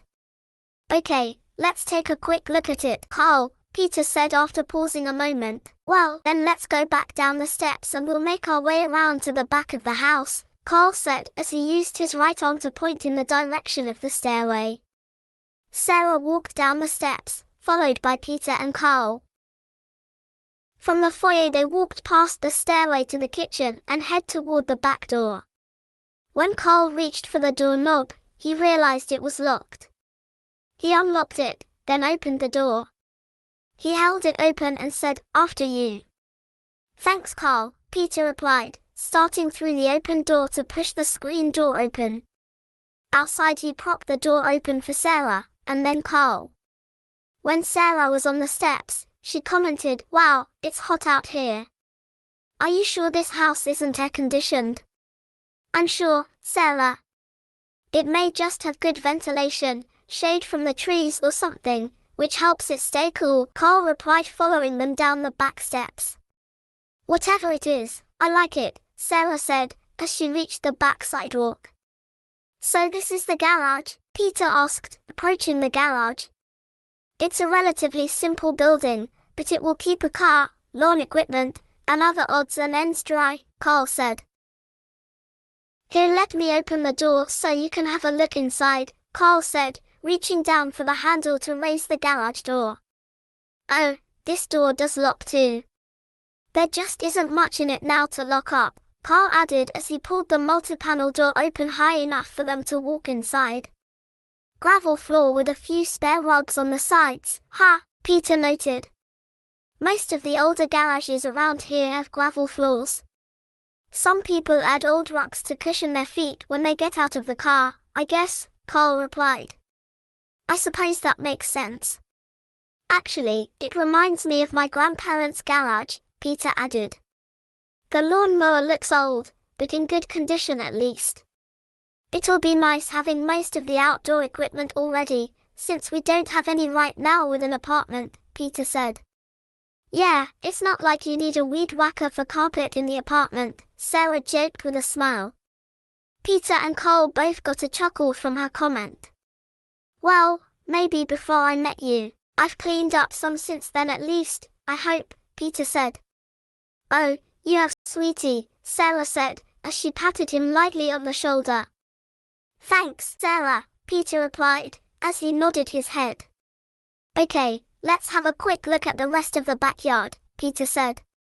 Let's step out of the garage here, and I'll close the door again, Carl said, stepping out of the garage and waiting for Peter and Sarah to be clear of the door. He then pulled the door closed, and they walked around to the side of the garage for a look at the backyard. They stopped just behind the garage. This is a nice size yard. Not too big, but I would have to mow for hours on end, you know. The crew you have working here has done a nice job keeping the yard up as well, Peter said. Yeah, they have been reliable. Once you get some vacant listings, I'll make sure to give you their contact information, Carl replied. Thanks, I'm sure I'll be able to use them, Peter commented. Okay, what next? Sarah asked. Well, if you are still interested in buying this house, we can go back inside and find a room to sit down and discuss the details further. I have the file on the house back in the car. I can get it while you wait inside, Carl suggested. Peter and Sarah looked at each other, and once they had reassured each other, Peter replied, I think we are pretty much sold on this house, Carl. Even with the history, it's a nice house that we don't want to pass up. Well, that's great, Peter and Sarah. It is a lovely house and it will be more than just a starter home as well, Carl commented. It's nice with the furniture too. It'll be pretty much ready to move in even without our own furniture from the apartment, Sarah added. Okay, let's go back inside the house, Carl said, as he motioned his left arm toward the back door. About 6 weeks later, Peter and Sarah sorted through moving boxes placed in various rooms around the house. The two of them were in the kitchen unpacking some of the boxes. Do you want this blender on the counter? Peter asked as he lifted it out of the box while removing the newspaper. Yeah, just put it anywhere on the counter for now. I can find a spot for it later, Sarah replied, placing a stack of dishes into a cupboard above the counter. After the dishes were in place, Sarah paused and said, Wow, this will be our first night in our new house. I'm still amazed that we could afford this place, but I'm definitely not complaining.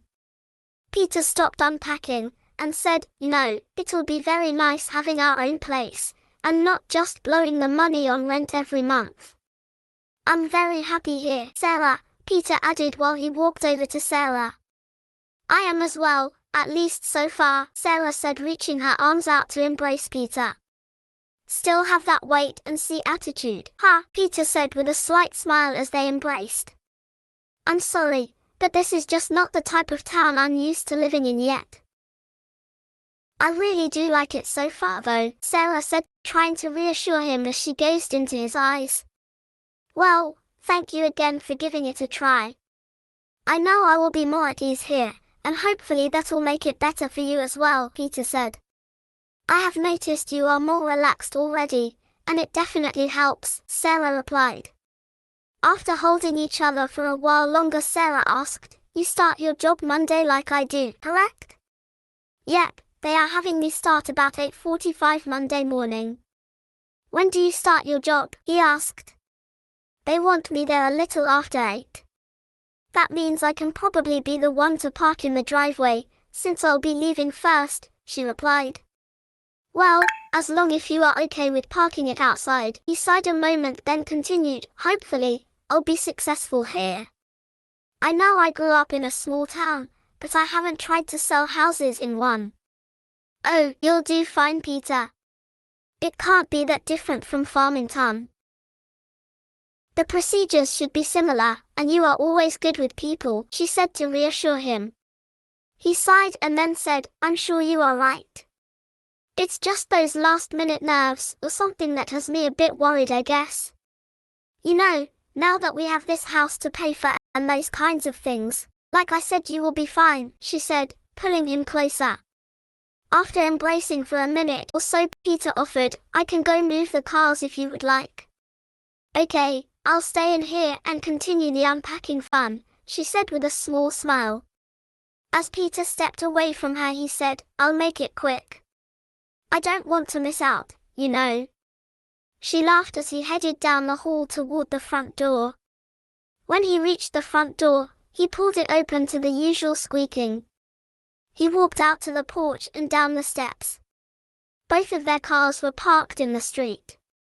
His car was parked in front of hers. He decided to move his first to the garage, then her car into the driveway. As he made his way along the sidewalk toward his car, he saw an older man next door working in his yard. Peter decided to greet him, so he waved and said, Hi, I'm Peter Corbin. My wife Sarah and I are just moving into this house. The older man did not smile, but stopped what he was doing and stood up to greet him. When Peter reached close to him, he extended his hand to shake Peter's hand. As he did, he said, Name's Vernon Kramer. I hope they told you the house is cursed before you bought it. As Peter shook Vernon's hand, he was stunned for a moment. His jaw dropped and his hand-shaking movement slowed. He finally was able to recover enough to slowly ask, Listen, I know the previous owner disappeared along with her husband, but why does that make this house cursed? You already knew about that and you still wanted the place, Vernon said. He then added, That's not the whole story. Peter was not sure how to react. Since Vernon sensed this, he said, Well, Peter, best of luck to you both in your new house. Good to meet you. Nice to meet you too, Vernon, Peter replied slowly. Vernon then released Peter's hand and turned around to return to his yard work. Peter stood on the sidewalk still astonished for a moment. He shook his head and continued on toward his car. While inside the car, prior to starting it, he paused for a moment. He decided not to tell Sarah about Vernon's warning.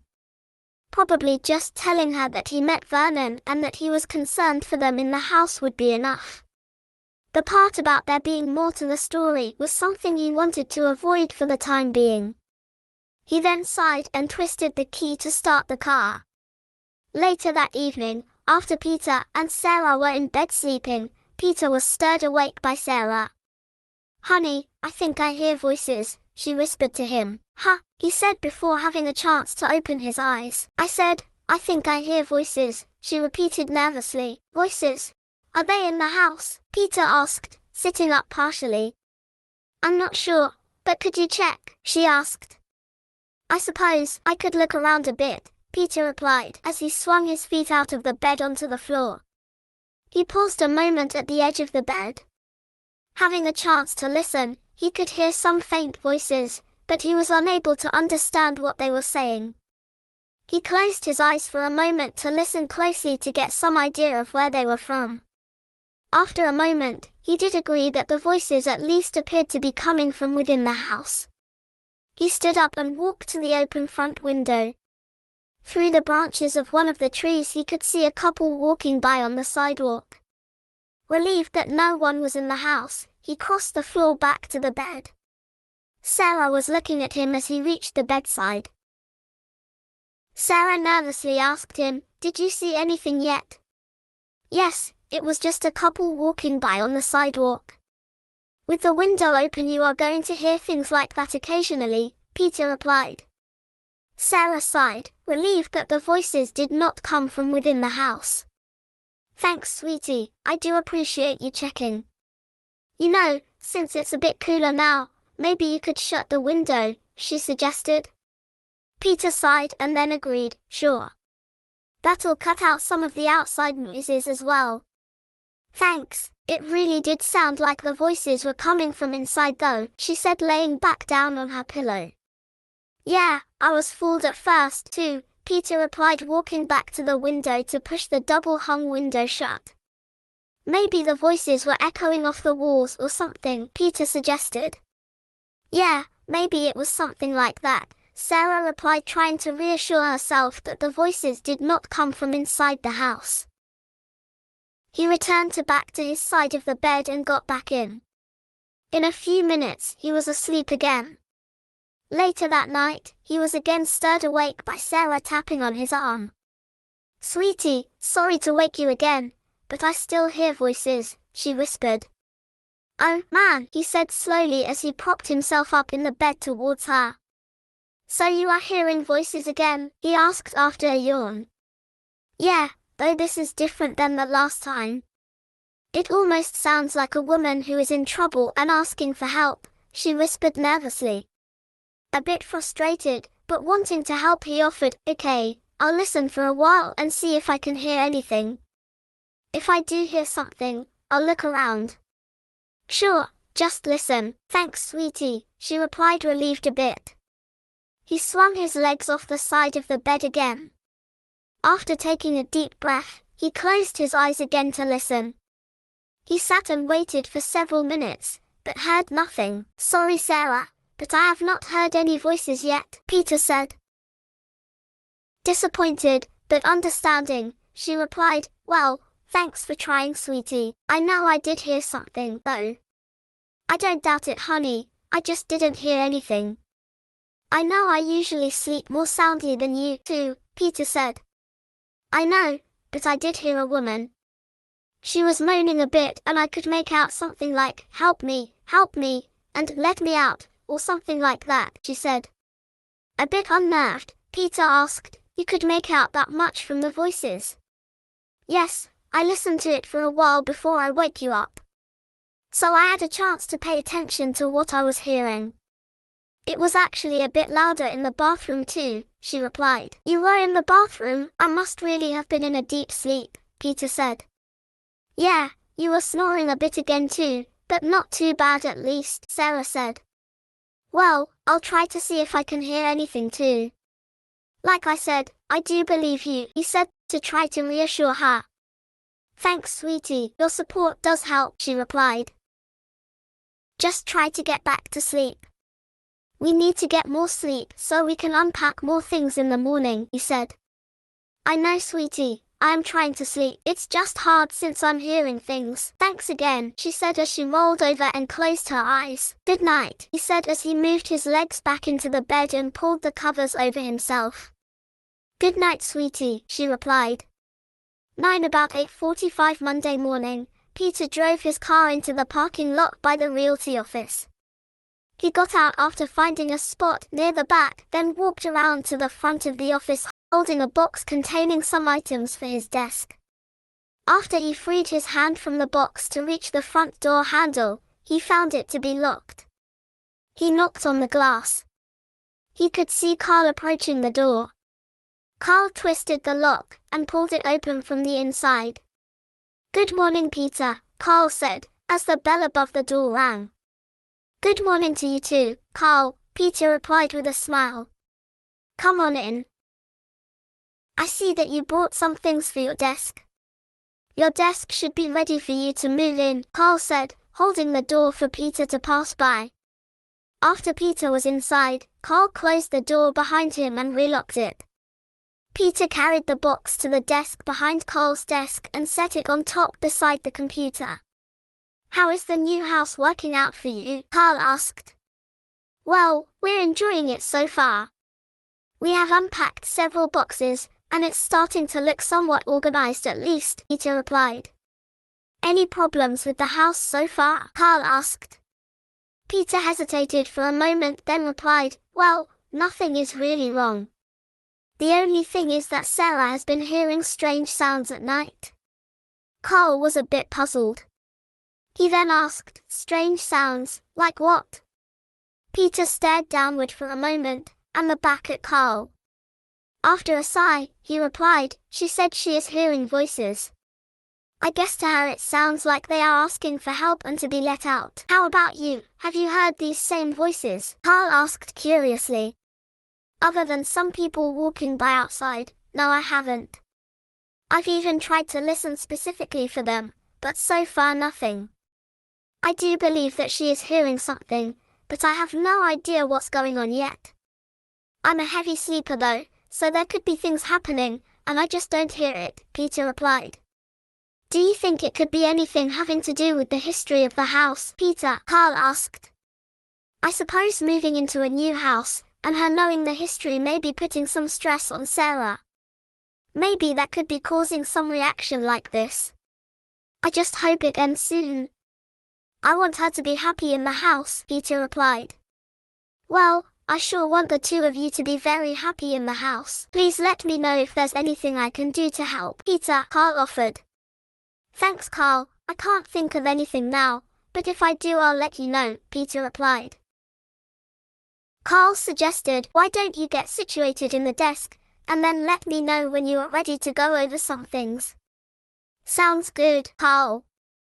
I'll let you know when I'm ready, Peter said, as he walked behind the desk. He then removed the top of the box, reached inside, and pulled out a stapler. About 10 minutes later, Peter cleared his throat, and said, Hey Carl, I think I have most of my stuff unpacked now. You said that you had some things to go over. Carl turned around from his desk chair, and he replied, Oh yes Peter, just a few things to discuss. Carl reached back to retrieve some papers on his desk. After turning around again to face Peter, he said, Well, to start, I have 3 new listings that I can let you have. These just came in last week, and they need to be followed up with the usual items, like getting appraisals, ads into the paper, and other places. Do you have a contact for local appraisers? Peter asked.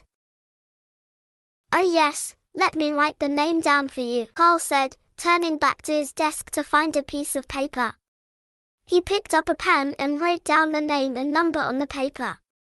After turning around he handed the paper across the desk to Peter. She's local and we have an account with her, so you just give her a call to make the appointments for each of the houses, Carl said. Simple enough, I'll give her a call. Thanks Carl. Oh, I'll likely ask about the ad contacts once I get this taken care of, Peter replied. Sure, just let me know when you are ready, Carl said. Okay, Peter said as he started reviewing the papers with the new listing information to get the background information needed for the appraiser. After Peter contacted the appraiser and made appointments with her for the 3 houses, he studied the listings a bit further. While he was doing this, Carl turned around from his desk and asked, Did you get a hold of Colleen for the appraisals?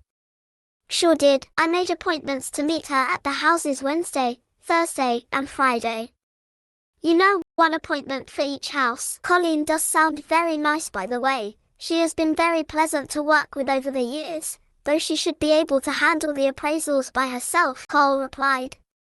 Oh, I just wanted to work with her a few times to get the feel for the housing market around here, Peter said. Well, she'll help you out with that, so that is a good idea, Carl agreed, as he started to turn back to his desk. After swinging back around again, Carl offered, Oh Peter, I almost forgot something. My wife, Mary, and I would like you and Sarah to come to our house this Friday for a little get-together. Oh really, that would be very nice of you too, Peter commented. Yeah, I wanted to invite some of the local people we work with here so that you can get to know them better. It'll be after dinner, since I'm inviting more people than we really have space for a dinner. We'll have plenty of hors d'oeuvres though, so you probably can just have a light dinner before you come over, Carl explained. Hey, that would be nice to meet people socially that I'll be working with around here. Who are you planning on inviting? Peter asked. We don't have the whole list made yet, but it'll be people from the local bank, Colleen, Phyllis, and some others, Carl answers. Do you think they'll all be able to come? Peter asked. Well Peter, remember Wharton is a small town with not as much to do every night as the bigger cities. So it's usually easier to get people to attend things, Carl reminded Peter. Good point. We'll have to remember when we have parties, too, Peter agreed. Well, we don't have any plans for Friday evening, so we should be able to make it. Of course I'll check with Sarah too. What time would you like us there? Peter asked. About 7:30 or so would be fine. Oh, I'll have to make you a martini or 2. Not to brag, but I think they rival the one you had at the Chiltern River Inn, Carl said. The martinis sound great. I won't be late knowing those are waiting for me, Peter replied. Carl laughed and said, Okay, I'll look forward to it. Just let me know if you can't make it for any reason. I can't imagine a problem, but if there is anything, I'll let you know very soon. Thanks so much, Carl, Peter said. No problem, Peter. It'll be good for everyone to get to know you and for you to get to know them. I'm just trying to make this change as smooth as I can for you, Carl said. It definitely will help. Thanks again, Peter replied. Sure, Carl said, as he turned back to his desk. Later that day, Peter and Sarah were eating dinner at home. Remembering the party on Friday, Peter held his fork in his hand and finished chewing the salad greens in his mouth. After swallowing, he said, Sarah, Carl and his wife, Mary, have invited us to their house Friday evening for, well, basically a party. Do you have anything scheduled that evening? No, I don't have plans with the people I'm working with for Friday. That sounds like fun. Will it just be Carl and Mary? Sarah asked. No, not just them. Carl plans on inviting several people associated with the local real estate business. I guess he'll be inviting people and their spouses from the bank mortgage department, at least one appraiser, and Phyllis, the other realtor you met after lunch when we visited, Peter replied. Well, that does sound worthwhile. It'll give you a chance to meet people you need to know from town for the business, and we get to meet their spouses as well, Sarah commented. Yeah, I'm looking forward to it, Peter agreed. Did Carl say when it'll start? Sarah asked. He said about 7:30. Oh, and it'll be after dinner, since he's inviting too many to have everyone sit down for dinner. He suggested we just eat light before we go, Peter replied. That would work. Hey, maybe we could eat a big lunch instead, Sarah suggested. How about trying that Chiltern River Inn again? Peter followed up. Sounds good to me. Though I likely will have to make it a late lunch. The store is usually busier during the lunch hour, relatively speaking for a small town, you know, Sarah replied. Yeah, we probably could meet there somewhere around 1 or 1:30. I suspect the normal lunch hours may have some walk-in traffic at the real estate office as well, Peter agreed. Sounds like a good time. So how was your first day today? Sarah asked. It went well. Carl started me off with 3 new houses which need to be listed. I have to get them appraised, so I can get a starting price to get them advertised, Peter answered. 3 houses right off the bat. That should keep you busy, Sarah commented. Well, at least the pace is a bit slower here. Carl gave me a contact for the appraiser and I set up appointments for each house later this week, Peter tells her. Sounds like a good start, she replied.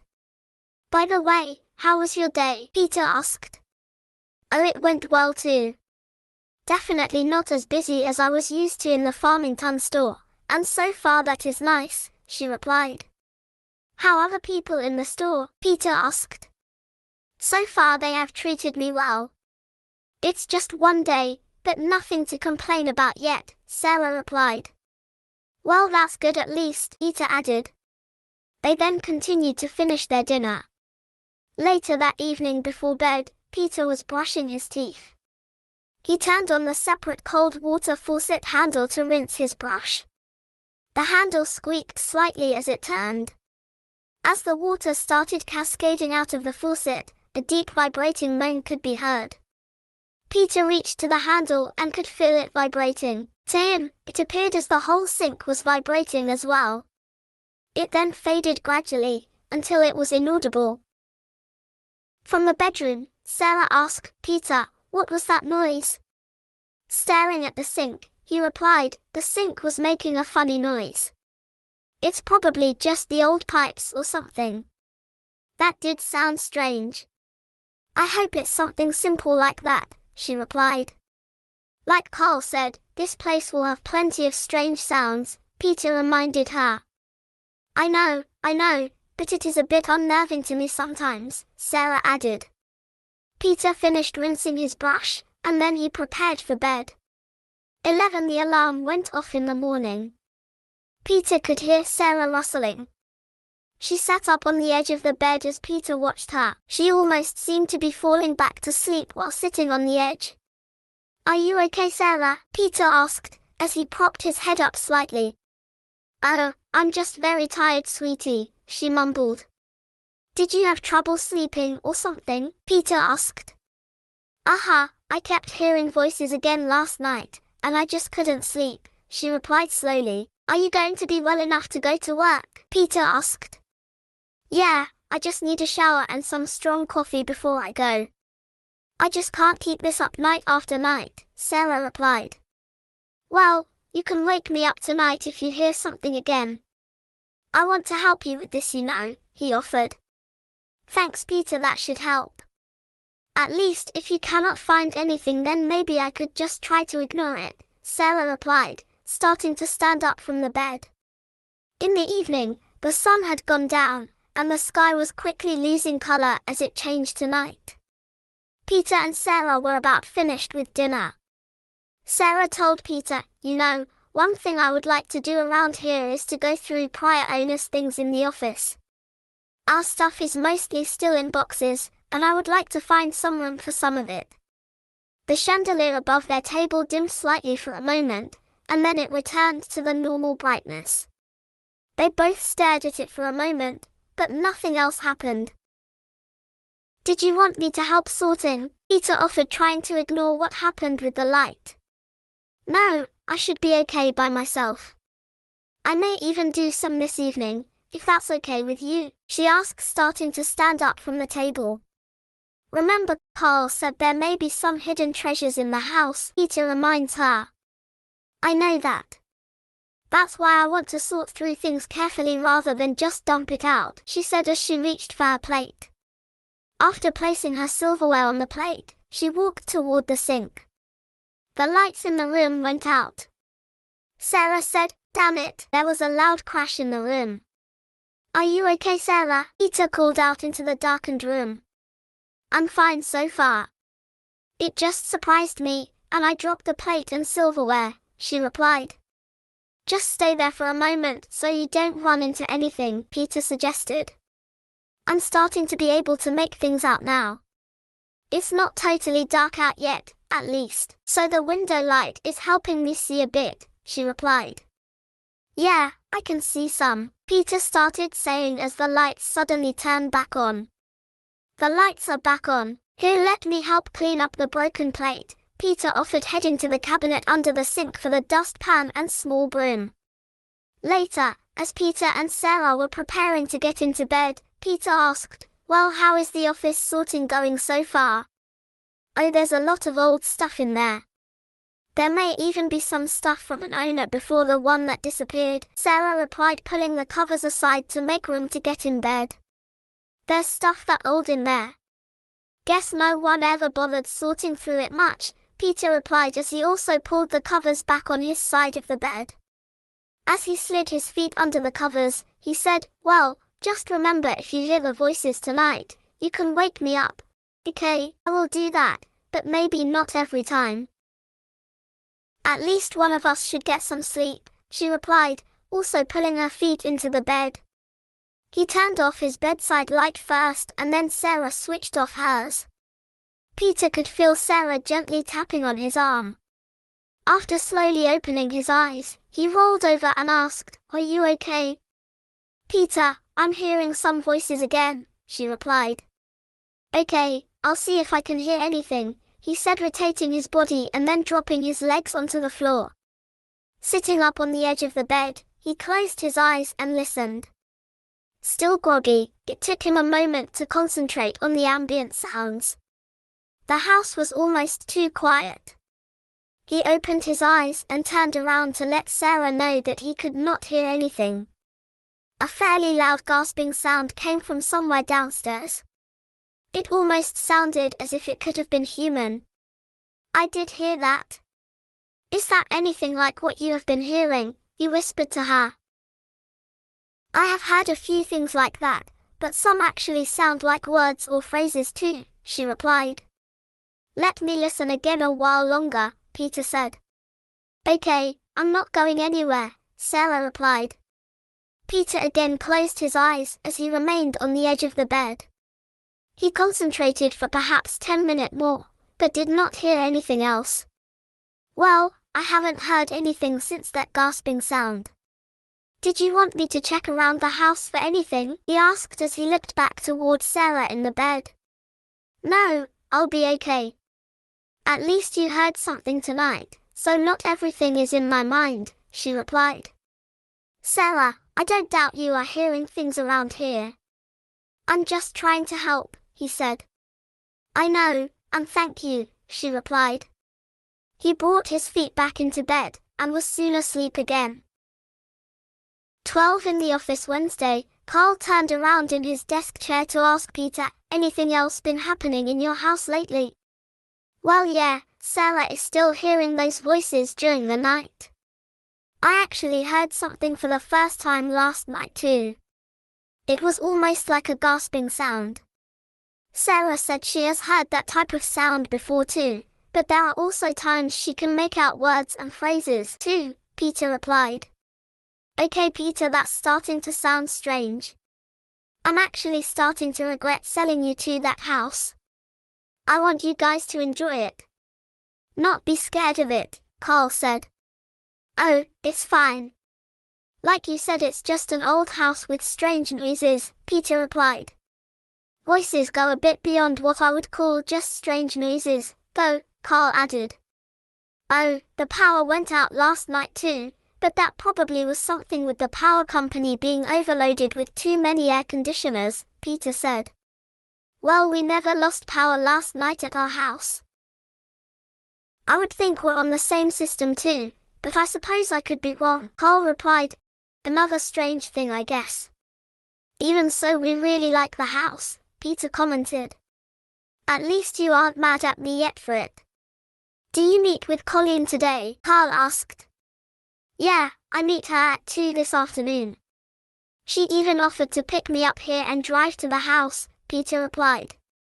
She's nice to work with, isn't she? Carl asked. Definitely sounds that way so far, Peter replied. A few minutes before 2, Peter was working on the computer at his desk. He heard the bells ringing above the front door. A woman walked in. Peter noticed her long light brown hair and her figure silhouetted against the light shining through window. Hello, she called out into the office. Hi Colleen, it's nice to see you again, Carl told her. As she walked up to Carl's desk, Carl said, gesturing his hand toward Peter, Colleen, this is Peter Corbin. Peter stood up from his chair and walked around to greet Colleen. As he reached out his hand, Carl added, Peter, this is Colleen Phillips. It's nice to meet you, Colleen, Peter said as he smiled and shook her hand. It's nice to meet you as well, Peter. So far we have just talked on the phone, Colleen replied. Peter gazed down briefly and noticed that she only has one ring, and it was on her right hand. Well, I'm ready to head off to the first house if you are, Colleen, Peter said, continuing to smile. Okay, let's go. I just parked in the side lot next to the building, Colleen said, smiling at him too. The two of them walked out of the office and headed to Colleen's car. She unlocked it remotely and they got into the car. I take it you know where the first house is? Peter asked as he was about to close the passenger door of the car. Oh yes, I know this town very well, Colleen said as she shut her door too. As Colleen drove the car out of the parking lot into the street, they headed to the left. As they made their way down the street, they approached the store where Sarah worked. Peter actually saw Sarah walking with a woman on the sidewalk coming toward them. They must be heading to lunch, he thought to himself. He waved as the car passed by. Sarah seemed surprised to see him, and just turned her head to look at the car. Who was that? Colleen asked. That was my wife, Sarah, Peter replied. Okay, I was kind of wondering how you would know someone around here already, Colleen said, nodding her head slightly. Hey, are you planning on going to the party at Carl's place this Friday evening? Peter asked. Oh yes, I'll be there. How about you and Sarah? Colleen asked. Well, I think we both pretty much have to be there, since we're the ones who have to meet people at the party, you know, Peter said, smiling at Colleen. Colleen laughs lightly, and they continue on to the house to be appraised. When Peter got home from work, a bit later than normal, he found Sarah in the office apparently continuing to sort through things. "Are you finding anything interesting or valuable in there?" he said, peering into the office. "Hi Peter, yes, I just found a stack of old newspaper clippings from around the 1930s. It looks like they are from the local newspaper," she replied, looking up towards him from the floor where she was sitting. "From the 30s? What are they about?" Peter asked. "Well, let's see. Some are photos of social club functions and other group-type photos," she replied. "Perhaps they were saved because of someone in the photos or the articles," he suggested. "Yeah, I haven't got to the point of trying to figure out why they were saved yet, but I plan to," she replied. "Do you know what you want for dinner?" Peter asked. Still sitting down, she said, "Oh, I need to just fix something quick. I'm meeting some of the girls from work tonight at 8:30. "That's nice that they are including you in things already. Where are you going?" he asked. "We are meeting at that bar on Main Street near the edge of town. I forgot the name already, but I remember where it is," she replied. "Did you want me to come with you?" he asked. She paused a moment, and looked down. She lifted her head back up and replied, "Sorry, but this is really supposed to be a girls' night out." "Oh, that's okay, I wanted to ask at least," he said. "By the way, who was that woman you were driving with this afternoon?" she asked, looking him straight in the eyes. "Oh, that was Colleen, the appraiser for the houses Carl recommended to me," he replied. "Is she married?" she asked. Sensing where this was going, Peter said, "No, I do not think she is married, but this is just business." "Well, just be careful around her," she replied. "Hey, you are the one going to a bar tonight," Peter reminded her, but quickly realized he may have overstepped her limit. "Peter, it will just be us girls having fun. You can trust me, can't you?" she replied with her voice slightly raised. "Yes, I do trust you, Sarah. I want you to trust me as well," he said as he stepped into the room with his arms out.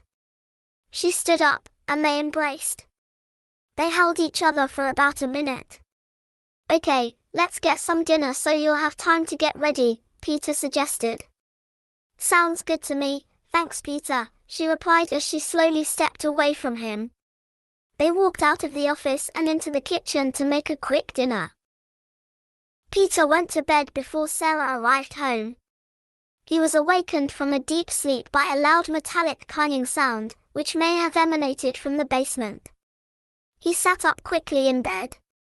After rubbing his eyes, then, stretching his arms slightly, he looked over and noticed that Sarah was not in bed yet. After taking a deep breath, he decided to see if he could determine what caused the noise. He lowered his feet to the floor, then stood up in his bare feet. Walking slowly in the dark around the bed, he made his way to the door to the hallway. He then remembered he could have turned on the bedside lamp. Instead, he chose to just turn on the room light. Next to the doorway, he reached over to turn on the light switch. Two wall sconces lit up on the wall near the bedroom door. He pulled the door open slowly, which caused it to squeak relatively loud as it opened. Peter found the switch for the hallway light near the door, and he turned it on as well. The hanging lamp over the stairway illuminated and cast a yellowish glow over the corridor. He walked around the railing separating the stairwell from the hallway. The floorboards creaked with each step as he made his way to the stairs. When he arrived at the stairway, each time he stepped down, the treads let out a low moan. At the bottom of the stairs, he walked to the side of the front door to turn on the foyer lights. He then walked past the steps in the hall toward the kitchen. After opening the door to the kitchen, he turned on the kitchen light and closely examined the room. Since the kitchen could have been an option for the source of the sound, nothing seemed to be out of place in the kitchen that he could see so far. He stepped into the kitchen, while continuing to look around. From what he can remember, things appeared the same as he left them before he originally went upstairs. He realized his first thought may have been correct, that the clanging sound most likely came from the basement. After walking through the kitchen, he twisted the back door knob to the right and left to verify that it was still locked. He headed toward the basement door and slowly pulled it open. It creaked loudly as it swung into the short hallway. Reaching toward the wall just inside of the doorway, he turned on the light switch and peered down the steep, narrow stairs. He slowly started down the staircase. The air from the basement cooled his exposed skin, which helped to make him more aware of what he was doing. The steps creaked under the weight of each step he made. About halfway down the steps he noticed something about 2 feet long, metallic, and round in the middle of the basement floor. The few bare light bulbs in the basement made it difficult for him to initially figure out what it was. As he neared the bottom of the steps, it became apparent that the object was about a foot-long piece of iron pipe. He walked to the pipe and picked it up with his hand. As he was moving it around in his hand to look at it from different angles, he remembered seeing it before. It had been resting on the workbench beyond the furnace on his left. He walked to the workbench and set the pipe back on top. Staring at it for a moment, he guessed that it could have just fallen off of the workbench and rolled to the center of the room, but he was uncertain how valid his explanation of what happened was. He slowly spun around and began to walk toward the stairs again. When he reached the stairway railing, he gazed back toward the workbench area one more time. He then focused back toward the stairs and slowly began walking up the steep steps. About halfway up the stairs, there was a metallic ping sound from somewhere in the basement. He swung around and slowly looked around from left to right. The furnace blocked his view of the workbench, but there was nothing in the middle of the floor like before. He closed his eyes for a moment and took a deep breath. After opening his eyes again, he continued up the rest of the stairs. As he made his way up the steps, he could hear something creaking above him from the first floor. He could hear the screen door swinging open. A noise came from the lock in the back door, and he could make out a figure through the window in the door. As the door opened into the room, he could quickly tell it was Sarah. Her hair was disheveled, and she seemed a bit unstable as she walked into the short back hallway. After looking toward the kitchen, she looked toward the basement and noticed him coming up the steps. Peter could tell she was puzzled. "Honey, what were you doing down there?" "I thought you'd be in bed by now," she asked. As he reached the top of the stairs, he answers, "I was in bed, but I checked out a noise I heard from the basement." "You look like you had a good time tonight." Yeah, we did. We were dancing and just having fun. Wasn't quite like the clubs in Farmington, but fun," she said as she swayed slightly. "Let's get you to bed. You'll need to get up for work in a few hours," he reminded her. "Yes, sir," she replied with a mock salute. He shook his head and began to lead her into the kitchen, saying, "Hopefully, you'll be able to sleep tonight." "Oh, I'm tired now, so it won't be a problem. None of them freaky noises will bother me tonight," she said as he guided her to the hallway to the foyer. I hope not, honey," he added. They then went upstairs and he helped her into bed. When Peter arrived home from work on Thursday evening, Sarah was again going through items in the office. As he paused in the back hall, near the rear door, she got up from the chair in the office and came out to greet him. "Hi Sarah, are you still sorting through that stuff in the office?" he asked.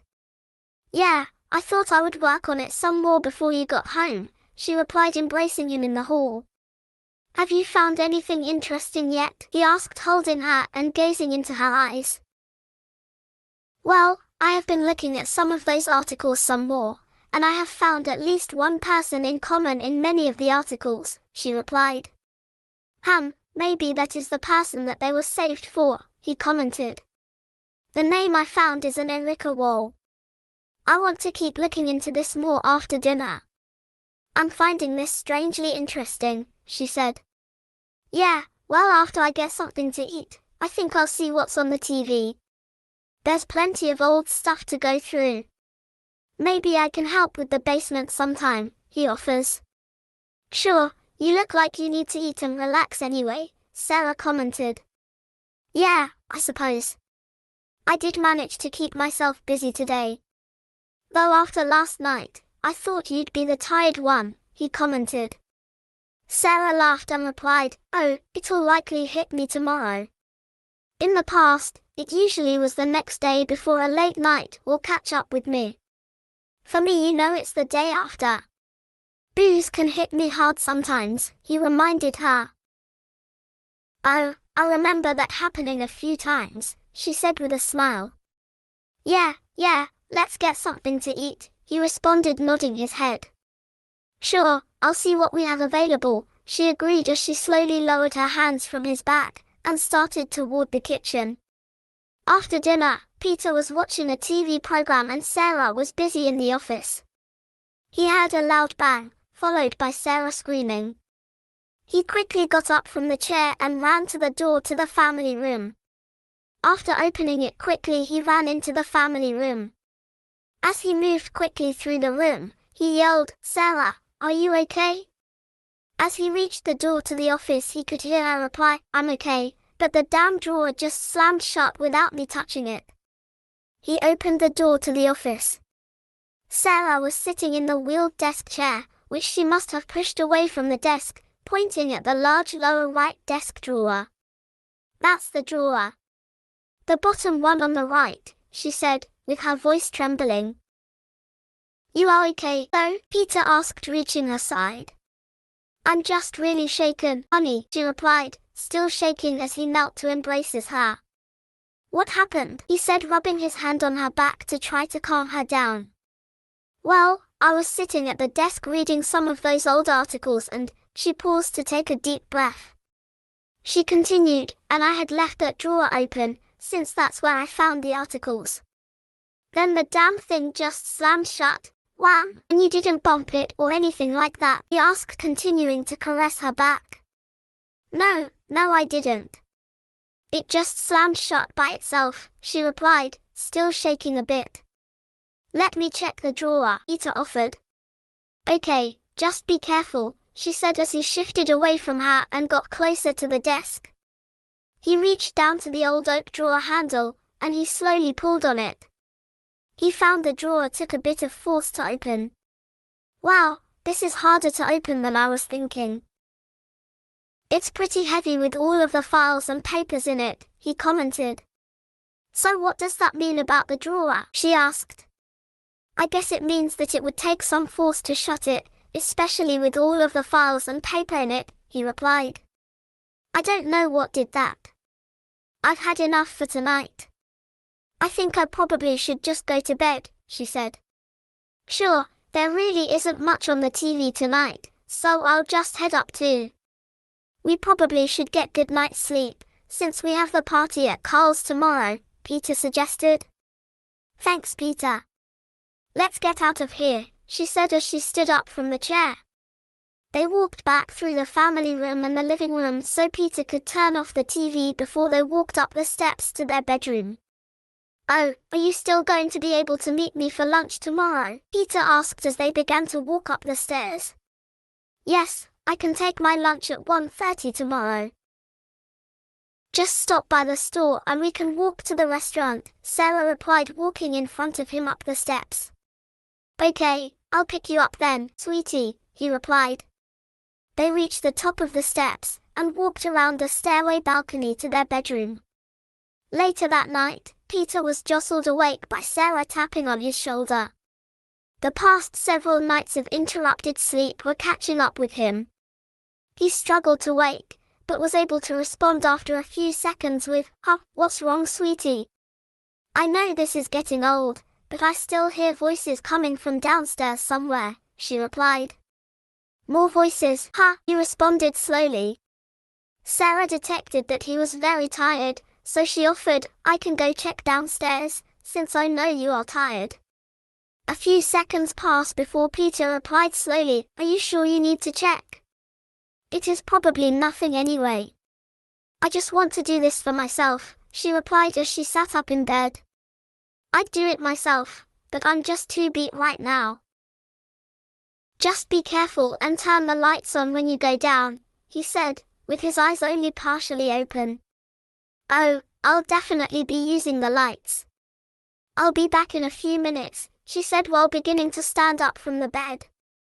"Okay," he said as he put his head back on the pillow and closed his eyes. He could hear the creaking floor as Sarah made her way to the bedroom door. The knob turned and the door creaked open. A slight glow was cast over his eyes as the hallway light turned on. Her footsteps still could be heard as she made her way to the stairway. He could feel himself drifting quickly back to sleep. By the creaking, he could sense some additional sound for only a moment. It did not alarm him enough to keep him from falling into a deep sleep. Peter felt the bed moving slightly and the covers shifting. It was Sarah returning to bed. Peter managed to mumble, "Find anything down there?" "Nothing, it was very quiet when I went downstairs." "Hopefully that'll be it for tonight," she replied as she pulled the covers over herself. "I hope so too, sweetie," he agreed with another mumble. "Just go back to sleep, honey." "I didn't mean to wake you," Sarah said. "Thanks dear," he said as he fell back to sleep.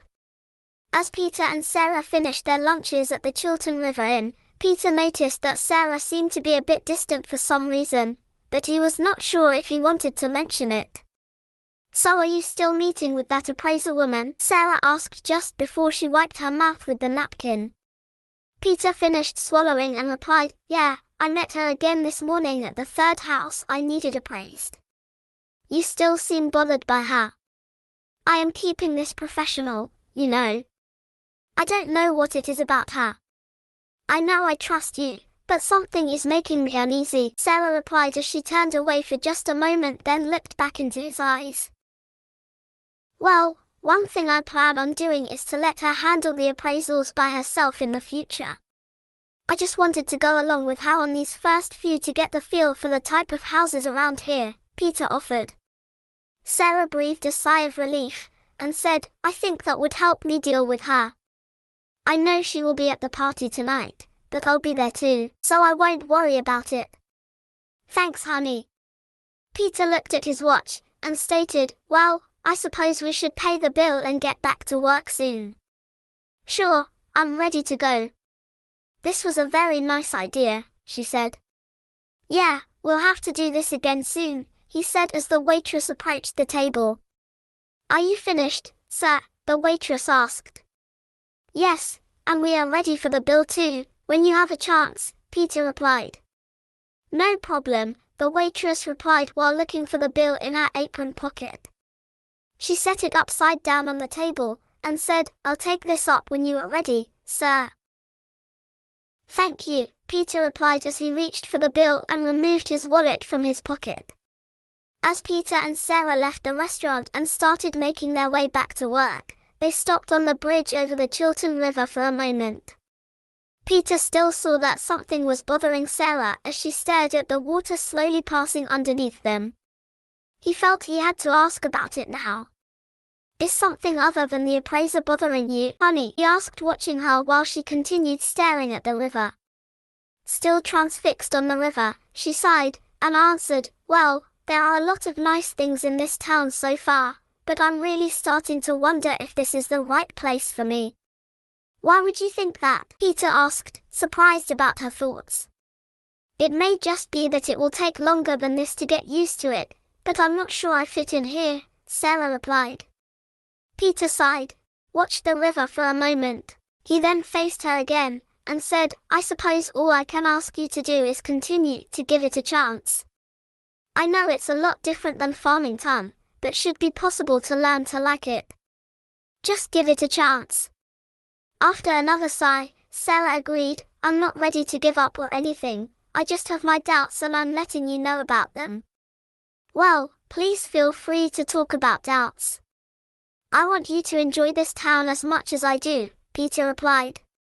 Thanks, Peter, Sarah said, finally looking up from the river and moving closer to embrace him. Sure, honey, Peter replied as they embraced. They held each other for several seconds. I suppose we should get back to work, Sarah said, pulling back slightly. Okay, let's head back, Peter said as they both turned to head back to town. He kept his arm around her waist as they finished walking across the bridge back toward Main Street. When Peter got home from work, it was about 6:30. As he walked into the house from the back door, he heard some rustling coming from the office, and figured that it was Sarah again sorting through things. Hey, I'm home. Sorry I'm a bit late, though, Peter said, closing the back door behind him. Hi sweetie, is it late already? I guess I wasn't paying attention to the time, Sarah replied as she stood up from the desk chair. Yeah, it's about 6:30, so we'll need to have a quick dinner and get ready, he replied. Okay, let's get some dinner ready and then change. We should be fine as long as we keep moving, she agreed as she made her way to the hallway by his side. Yeah, Carl's place isn't too far away. We'll have to drive, but it should just take a few minutes to get there, he said as they started toward the kitchen. What are you hungry for? She asked. I think we still have some of the chicken left over from last night that we can reheat, he replied. That's easy enough, I'll find it, she responded, heading toward the refrigerator. Did you find anything more interesting in the office this evening? He asked as he reached for some plates in a cupboard. Actually, I really think I'm starting to figure out some of the history of this house. I want to show you what I found, she replied while removing 2 containers of leftover chicken from the refrigerator. You were able to figure out who the people were and that kind of thing? He asked as he set the plates on the counter.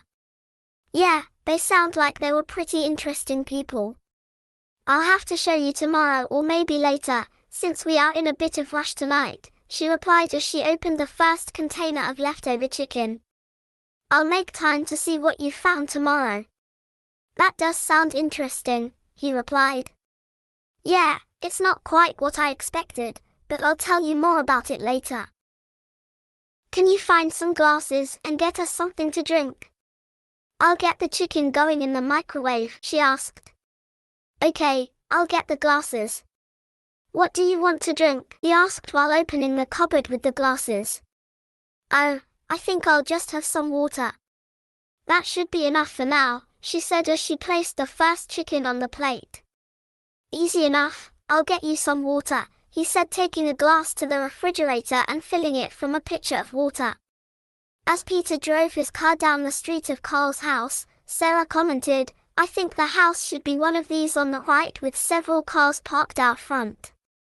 Yeah, that would be my guess too. Let's see, that house is 426, so that's it. I'll just park down here a ways where there is still room to park, he said while continuing a few houses down past Carl's house to park. Okay, that's good enough. Let me open your door, he offered as he released his seatbelt and opened the car door.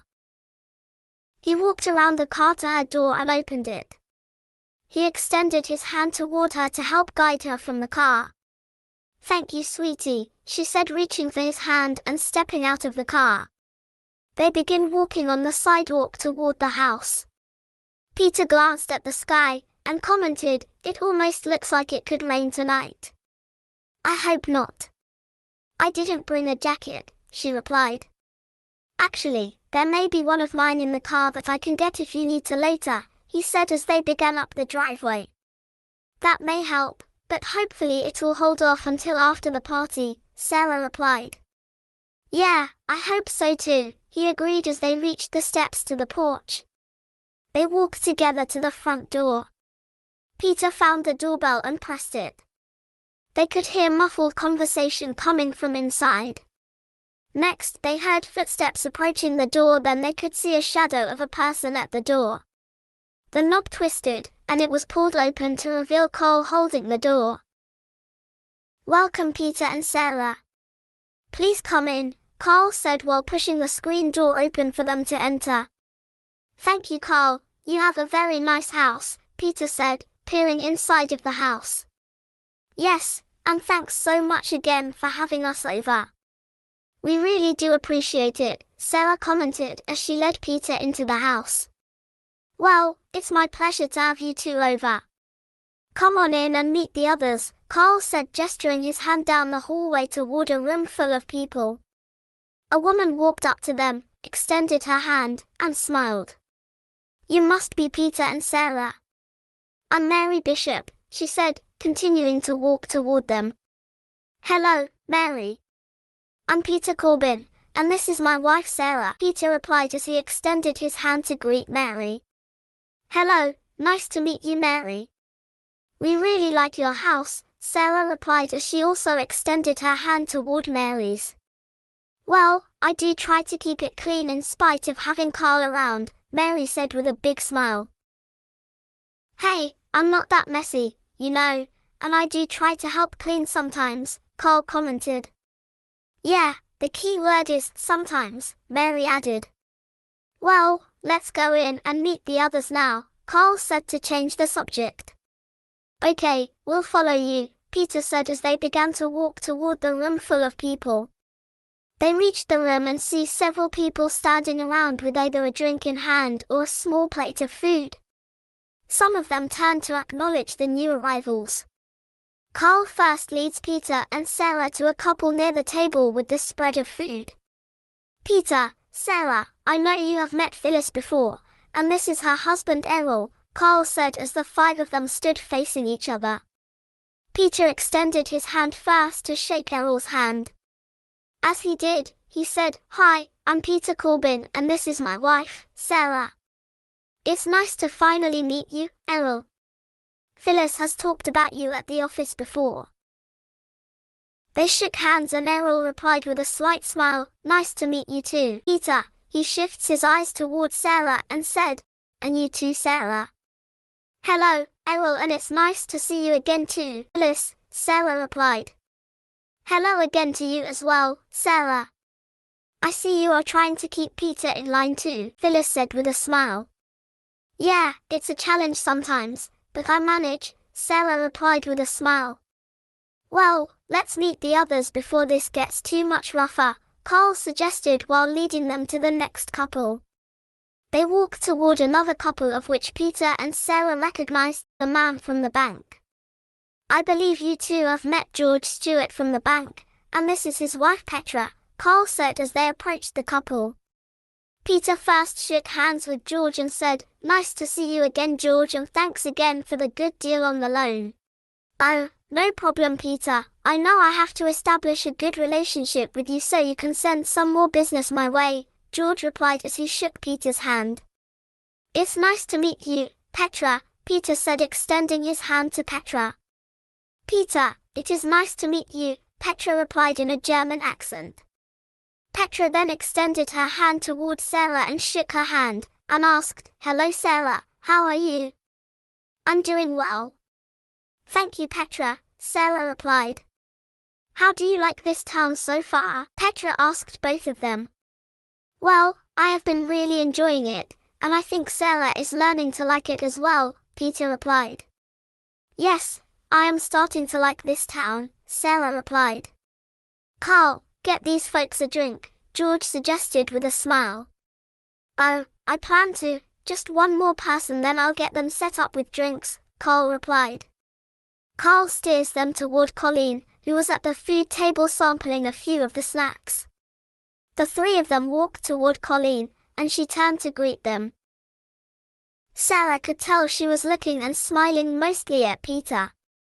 Hello Peter, so glad you could make it, Colleen said with a smile as Peter, Sarah, and Carl stopped in front of them. Hi Colleen, it's nice to see you again, Peter said, smiling back to Colleen. Colleen, this is my wife, Sarah, he continued, gesturing toward Sarah. Hello Sarah, Colleen said to Sarah. Hi, Sarah replied with a slight smile. Colleen looked back toward Peter, and asked, Oh, I forgot to ask you if you like the style of the house we appraised today. Yes I did, it is actually similar to our house, style-wise at least, Peter replied. Really? I'll have to see your house sometime, Colleen commented. Honey, I'm a bit thirsty. Could you get me a drink? Sarah asked as she tried to change the subject. Oh sure, Sarah. Where do you have the bar set up, Carl? Peter asked, looking toward Carl. I have that set up on the kitchen counter. Just follow me, Carl said as he led them toward the kitchen. After reaching the kitchen counter with several liquor bottles and other mixers, Carl asked, What would you like to drink, Sarah? How about a gin and tonic? She replied, feeling a little more relaxed. Coming right up, Carl replied, reaching for a glass and then a bottle. Carl mixed the drink while the two of them watched. After he was done, he passed the drink to Sarah and asked, Try this and let me know if I need to change anything. Sarah took the glass and sipped it, then stated, Oh, this is just right, thanks Carl. Peter, are you ready for one of my martinis? Carl asked, looking at Peter. Oh, I have been waiting all week to try one. Thanks Carl, Peter replied, smiling back at Carl and gently nodding his head. Peter and Sarah again watched Carl mix the martini. When he finished, he handed it to Peter and said, Okay Peter, give this a try. Peter took a sip from the glass and replied, Oh, that's very smooth, Carl. I could get used to these. This likely won't be the last one I have tonight. That won't be a problem. I keep the supplies well stocked around here, Carl said, and then he laughed afterward. Peter and Sarah laugh as well. Feel free to eat something and mingle. Remember, this party is for you too, Carl said as he placed his hands on the counter. Thanks so much for putting this together, Carl. This really is a great idea, Peter said to Carl. Well, it's good for everyone. The people here get to know you too as well. Just have fun tonight, okay? Carl said. Oh, we will, Carl, we will, Sarah replied. Peter and Sarah walked away from the bar, and Peter quietly asked Sarah, Do you want anything to eat now? I'm okay for now, I think, Sarah replied. Yeah, me too. Why don't we go talk with George and Petra again? Peter suggested. That's fine with me, Sarah replied as they headed toward George and Petra. Several hours later, Carl was mixing Peter yet another martini in the kitchen. Sarah comes to his side and whispers in his ear, Honey, I think you've had enough of the martinis tonight. He turns toward her and whispers a reply, Sarah, I haven't had a chance to do this in a long time. I'll be fine. I'm worried about you driving, you know. It's not good to be driving when you are like this, Sarah commented.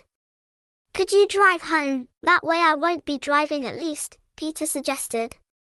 I suppose I could. I think I remember how to get back home, Sarah responded, a bit annoyed. Peter reached into his pocket and removes the keys. Here you go, he said as he handed the keys to her. She sighed and took them from his hand. Just take it easy on the martinis, okay dear? She asked. I'll be fine, honey, just relax, he replied with a smile. Sarah sighed again and turned away to go talk to someone else. About an hour later, Sarah approached Peter and whispered in his ear again, Honey, are you about ready to go yet? He turned and looked at her for a moment. He could feel that his head was spinning. He closed his eyes for a few seconds. Are you ready to go yet? Sarah asked again, just a bit louder. I suppose, we could get going pretty soon, Peter replied with his body slightly swaying. Pretty soon, I'm ready now. I have had enough of you talking with Colleen, you know. You were even letting her touch you, she said with a firm whisper. What? That was nothing. We were just talking, Peter replied loud enough for a few others to hear him and turned to see what was happening. I saw her touch you and you didn't seem to mind, she added. I'm telling you, it was nothing, he again said loudly. Honey, people can hear us. Let's just leave, okay? Sarah suggested in a firm voice. Peter blinks and then put his right finger to his lips and whispered, I know, shush. Let's go now, Sarah whispers sternly. Okay, I'm ready, Peter replied. Sarah caught Carl's eye and motioned him over. Carl walked over, followed by Mary. When they reached Sarah, she explained, I have to get Peter home. He's had a bit too much fun for one night. Oh, I am so sorry, Sarah. I didn't realize he was getting this bad, Carl said, genuinely concerned. Oh, he will be fine. I'm driving and I'm okay. He'll just have to sleep this one off, Sarah replied while holding on to Peter. That's good. Hey, even if you would like to stay here tonight, I think we could make up one of the spare beds, Mary suggested. No, I think I'll just get him home, but thanks for offering. And thanks again for the wonderful party. I did have a nice time, Sarah said. Yeah, I think Peter did too. He may not remember much of it though, Carl said with a smile. Yeah, probably not. Thanks again, Carl and Mary, Sarah said as she started to direct Peter toward the front door. Drive safe and let us know if there's anything we can help with later, Carl offered. Thanks, I will let you know, Sarah said as she opened the front door. Peter staggered through the door behind Sarah. After they went through the door, Carl said, take care, then closed it behind them. They reached the other side of the porch, and Sarah said, watch the steps. Just take them slow. Don't worry, I'm good, Peter said as he extended his foot past the first step below. When he brought his foot down, it dropped past the first step onto the one below it. Peter lost his balance and almost fell down, but Sarah managed to catch him and stand him up straight again. Whoa, watch that first step. It's a big one, Peter said, slurring his words. You're just drunk. Just step slowly and carefully next time, Sarah suggested. Peter closed his eyes again and then opened them. Let's try this again, he said. He tried again, and he was able to make it the rest of the way down the steps to the walkway. Sarah guided him down the driveway, to the sidewalk, and then to the car. As he was being guided down the driveway, he was vaguely aware that the wind was starting to pick up. She opened the passenger side door, while he leaned with his back on this side of the car. Okay, get in, she told him. Peter just yawned and then pushed himself away from the car to fully stand up. He then turned to put his hands on the roof and guided himself into the front seat. Sarah reached in to put his seatbelt around him, and then shut the door. She walked around and got in the other side. After starting the car, she pulled away from the curb, and began to drive back home. Peter found himself dozing off several times in the car. She pulled into their driveway and stopped the car alongside the house. He could see the house, and managed to say, I just need to get to bed. I know, sweetie. I'll help you get out of the car, Sarah replied as she started getting out of the car. She walked around to his side and opened the door. He fumbled around with seatbelt a bit, but could not unlatch it. Sarah reached over him and pushed the button to undo it. She then offered a hand to help him out of the car, which he used as he slowly stood up from the car seat. After he was out of the car, she closed his door, and they walked around to the back door. Peter found himself closing his eyes and stumbling frequently as he walked in the dark to the back door with Sarah guiding him. Okay, Peter, just take your time with the back steps here, okay? She asked. Got it, honey, he replied, straightening up and trying to decide which foot to use first on the steps. They reached the top of the steps, and Sarah opened the screen door, then unlocked the back door. After pushing it open, she reached inside to turn on a light. Come on, Peter, let's get you inside and to bed now, Sarah said. Thanks, Sarah, he replied as she began to lead him into the back hall, then into the kitchen. Peter's head was still spinning as he lay in bed. He found himself awakened with strange noises, and then quickly drifting back to sleep. He felt something moving within the covers and realized it was Sarah. Pushing the covers off, again he faded from consciousness. The bed moved as she got out of the bed. He managed to open his eyes to see Sarah heading toward the bathroom. He closed his eyes for just a moment. The bathroom light was turned on and he noticed Sarah walking in, then closing the door behind her. After closing his eyes, he could hear the sound of Sarah possibly being sick in the bathroom. The toilet flushed. After being quiet for a while, Peter drifted back to sleep.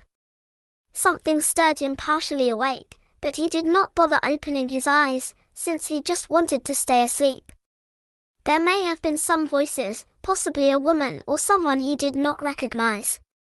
He was too tired to do anything about it, and he could feel himself drifting back to sleep. As he slipped into sleep, he could partially make out some of the floorboards creaking outside of the bedroom.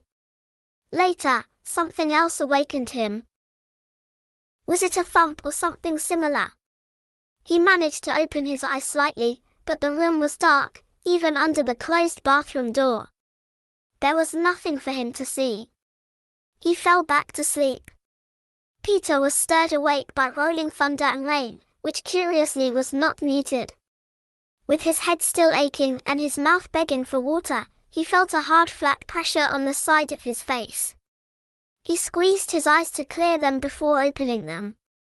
Slowly opening his eyes, he realized the pressure on his face was from the floor. He used his arms to push his aching body slowly upwards. Closing his eyes again to shake his head slightly, he rolled over and sat on the floor. When he opened his eyes and looked around, he realized that he was in the foyer. He could hear rain behind him. He began to turn his head around, and followed with his body toward the sound of the rain. The front door was open. A steady and heavy rain with a dark grey overcast sky greeted Peter through the doorway. "Oh man, how did I get down here?" Peter slowly asked out loud as he rubbed the back of his neck, which was quite sore from sleeping on the floor, and possibly falling down.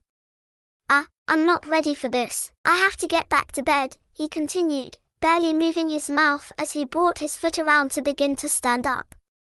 He slowly managed to stagger to his feet with the help of the stairway railing. "Oh yeah, the door," he said to himself. He slowly walked across the foyer to the open door. Grabbing hold of the edge, he swung it shut. He then walked up to the handle and twisted the lock. Slowly he turned back toward the stairway. Reaching the baluster, he gripped it with his right hand. Extending his other hand across the stairway, he grabbed onto the second railing along the wall. Using both railings, he slowly made his way up the steps. The creaking steps echoed in his aching head. He finally reached the landing at the top of the steps. After taking a moment to rest and closing his eyes again, he made his way around the hallway to the master bedroom. He noticed that the bedroom door was open. As he was able to see inside of the room, he quickly noticed that Sarah was not in the bed. Walking to the threshold, he stopped and said, "Sarah, are you in here?" There was no reply. He walked further in the room, but did not see her. Puzzled, he turned toward the bathroom. He walked to the bathroom with the door partially open. When he reached it, he started pushing it into the bathroom, and said, "Sarah, where are you?" As the door fully opened into the room, he could see no one was in the bathroom either. Even though his head was aching, he was becoming more alert and concerned. He checked the other bedrooms upstairs, and still found no sign of her. Peter decided to check back downstairs. As he made his way down the stairs, he called out again, "Sarah, where are you? Are you okay?" He examined the living room first, and then walked across the foyer to the sitting room. After he walked into the sitting room and looked out of the side window, he noticed that his car was still in the driveway, which would have blocked Sarah's car from leaving. His heart rate increased along with his breathing. He walked back into the foyer and down the hallway to the kitchen, again calling her name. He opened the door to the office without finding Sarah. He then wanted to check the basement. The door to the basement was not fully shut, so he pulled it open. The cool air surprised him a bit, but then he remembered the basement was normally cool. He turned on the stairway light, made his way down the steps, and asked, "Sarah, are you down here?" Again there was no reply. After reaching the bottom of the steps, he called out, "Sarah." No one responded. He found the basement light switch near the foot of the stairway, and he turned on the lights. The cool, musty room seemed very still, with no sign of Sarah. Other than the muffled sound of rain against a small window near the back, it was very quiet. He rotated his head from side to side, searching for any clues. After gazing at the furnace and the rusty wall behind it, he shook his head. Where was she? His heart continued to race. Maybe she got outside somehow, he thought to himself. The front door was open, he remembered. He became more energized, so he used both handrails to hasten his way back up the stairs to the first floor. He made his way around to the front door, unlocked it, then depressed the handle. He pulled it open to the sound of the heavy rain outside. The porch floorboards creaked slightly as he walked toward the porch steps. He eyed both ends of the porch as he stepped across. At the top of the stairs, he said, "Sarah, where are you?" There was only a faint rumble of thunder as a reply.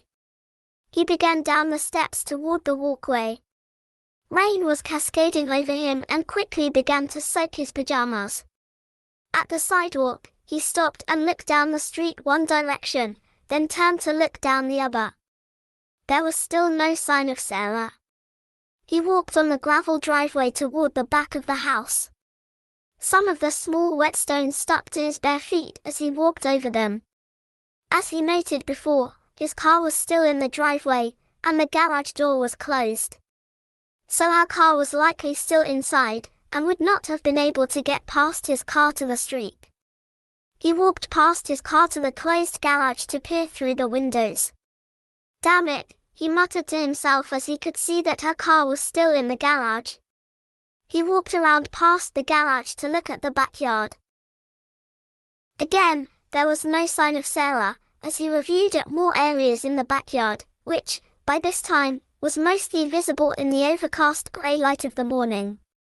He stood there turning his head slowly, looking into all the bushes and trees for any indication that she had been back there. He realized this was not like Sarah and that something was wrong. After taking a few more deep breaths, he decided to go back inside and call the police. He walked back over the driveway and over the lawn to the front steps. On the steps, he spun around one more time to check around. He then continued up the steps to the porch to the open front door. After shutting the door behind him, he walked to the kitchen and found the phone. He dialed 911. It rang 2 times, then someone picked it up. "What an emergency, who is calling please?" a woman on the phone answered. This is Peter Corbin and I live at 65 4th Street here in Wharton. My wife, Sarah, is missing. I have searched the house and the property and, well, no sign of her anywhere," Peter said, still a bit panicked. "Your wife is missing, sir?" the woman asked to confirm. "Yes, her name is Sarah Corbin," Peter replied. "How long has she been missing, sir?" the woman asked. "Well, since late last night or early this morning, I guess. We went to bed after a party and I cannot find her this morning," Peter replied. "Okay, sir, I will send a police unit right over. Just stay put. They will be there in a few minutes." "Are you going to be okay, sir?" the woman asked. Peter took a deep breath and replied, "Yes, I think I'll be able to wait for the police. Thank you for your help. By the way, what's your name?" "My name is Patty. Good luck finding her, Peter," the woman replied. "Thank you, Patty. I hope that she turns up soon. I am worried." "Goodbye," Peter said. "Goodbye, Peter," Patty said. He hung up the phone and stared at it for a moment.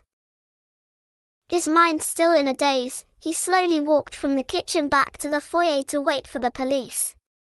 There was occasional lightning, followed by thunder vibrating the house. The rain continued a steady cadence against the front of the house. Through the windows along the side of the front door and the window in the door, Peter could see alternating red and blue flashing lights gradually getting brighter. It appeared there may be 2 police cars approaching the house. At that point, he looked at himself and realized he was still in his pajamas.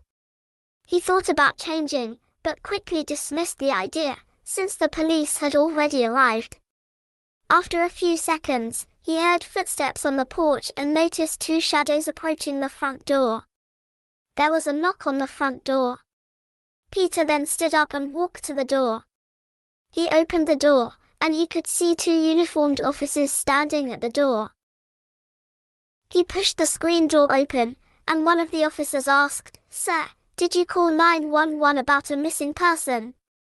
"Yes, I can't find my wife, Sarah. I hope that it's something simple, but I can't find her anywhere around the house," Peter replied. The officer then told Peter, "Okay, so your wife is missing. Oh, by the way, I'm Officer Keith Dunn and this is my partner, Officer Scott Harrison.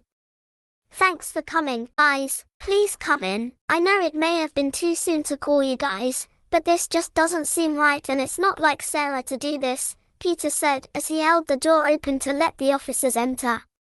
Afterwards, he kept his arms folded across his chest. "So your wife's name is Sarah?" Officer Dunn asked. Yes, her name is Sarah Corbin," Peter replied. "Can you give us a description of Sarah?" Officer Dunn asked. "Well, okay, she's white, about 5 feet 4 inches tall, shoulder-length light brown hair, and if I have to guess I would say around 140 pounds. I'm guessing at the weight though. That wasn't something I can discuss with her, you know," Peter replied with a slight smile. Officer Harrison busily took the notes on Sarah's description. "When did you last see Sarah?" Officer Dunn asked. Peter's heart was racing. He took a deep breath and replied, "Well, we were in bed last night. She got up from bed to go to the bathroom, and after that I don't remember seeing her again," Peter replied. "Do you think she could have been sick when she went to the bathroom?" Officer Harrison asked. Peter closed his eyes tight and tried to think about what happened. He then replied, "Actually, I think she may have been sick. I think I remember hearing her throwing up or something," Peter replied. "You think it was her throwing up? Why aren't you sure, sir?" Officer Dunn asked. Peter sighs, looks down, and then replied, "Well, we were at a party last night and I was drunk. Too much to drink, sir." "Did you drive home from the party?" Officer Dunn asked. "Oh no, sir, Sarah drove home from the party. I knew I was in no shape to drive. She was fine, she'd just get sick sometimes even after a few drinks," Peter replied. "Okay, sir, where have you looked so far?" Officer Harrison asked. Peter extended his arm to point upstairs. "Well, I looked upstairs first, then all the rooms on this floor, and the basement. Then I went out the front door and to the back of the house. I called her name several times, but I heard nothing. No response." "Are those cuts and bruises on your arms, sir?" Officer Dunn asked, pointing at Peter's arm. Peter looked at his right forearm, and he could see several scrapes. He then checked his left arm, and he found similar scrapes on it as well. Where did these come from?" "I don't know where these came from," Peter said, continuing to examine the scarred forearms. "No idea, huh?" Officer Dunn asked. "Honesty, I have no idea. I know I did go to bed drunk, but I was in bed the last I remember before this morning," Peter responded as he started to realize where this questioning could have gone. "So you woke up in bed this morning, and your wife?" Officer Dunn said. "Sarah, yes, my wife Sarah," Peter interjected. "Okay, so Sarah was missing when you woke up in bed this morning?" Officer Dunn asked. Peter paused a moment and stared at the foyer floor, and then said, "Actually, this may seem a bit strange, but I was down here when I got up this morning." "Down here, sir?" Officer Harrison asked. "Yeah, I was laying on the floor right here in the foyer. I have no idea how I got there or anything, you know. I don't even remember getting up from the bed," Peter continues. You were drunk though, so it's possible that you could have gotten up, come down here, and passed out on the floor, Officer Dunn asked. Peter shrugged his shoulders and replied, I suppose I could have, but I don't know why I would have come down here in the middle of the night, though. Officer Dunn paused for a moment, and then asked, did you notice anything else strange around here recently? Peter thought a moment, then looked up, and said, oh, when I got up on the floor down here, the front door was wide open. The rain and thunder woke me up. Could you have been outside? Officer Dunn asked. I don't think so, Peter answered, trying to think if it would have been possible. Were you wet when you awoke on the floor this morning? I see that you appear to be soaked now, Officer Harrison asked. I was dry when I got up. I just ran around outside in the rain looking for Sarah after I couldn't find her in the house, Peter replied. Okay, specifically where have you looked around here? Officer Harrison asked. Let's see, most of the rooms in the house. Outside, I checked the front and backyard. Oh, her car is still in the garage. She would not be able to get it out without moving my car from the driveway, Peter replied. Okay sir, has anything else out of the ordinary occurred? Officer Dunn asked. Well, soon after we moved in, Sarah started hearing strange things at night, such as voices at night, Peter replied. After a brief pause, Officer Harrison asked, did you hear any of the noises yourself? Oh, I just heard something that sounded like a sigh or something once, and a few nights ago a desk drawer slammed shut in the office, Peter replied.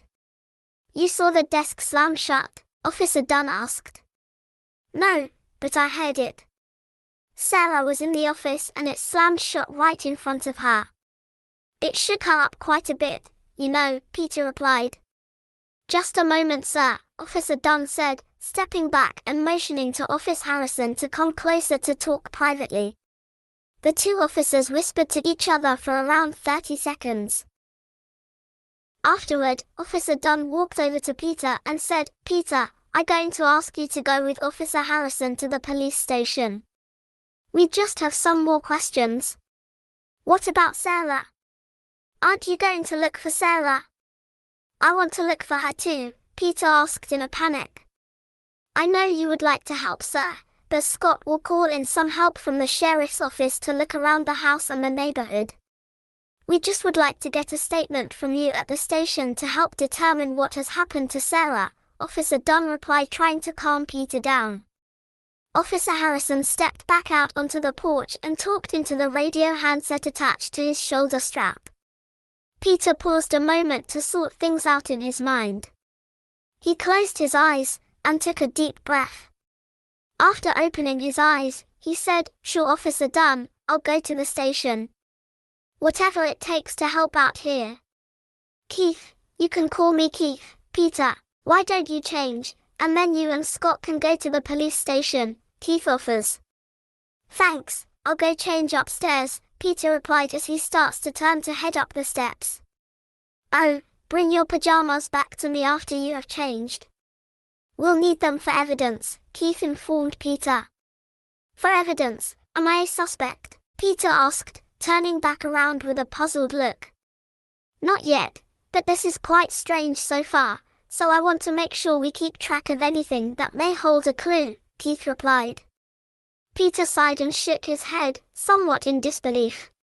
He then replied, Okay, I'll go change. I won't be too long and that's all I will do upstairs, so you don't think hiding anything. Keith nods and said, Okay Peter, I think you've got the idea. Oh, another thing that will help is if you can find a recent photo of Sarah that we can use. Sure, I think there are some photos upstairs, I'll bring one down for you guys, Peter replied as he continued toward the steps and continued up them. The creaking punctuated each step. About halfway up he stopped for a moment and thought of Sarah. Keith asked, Are you okay Peter? Peter sighed and answered, Yes, just thinking of Sarah again. Sorry, I'll keep going. That's okay Peter. I know this is tough for you. We are here to help, Keith replied. Peter nodded and continued the rest of the way up the steps. After about 10 minutes, Peter came back down the steps. Scott was still waiting in the foyer.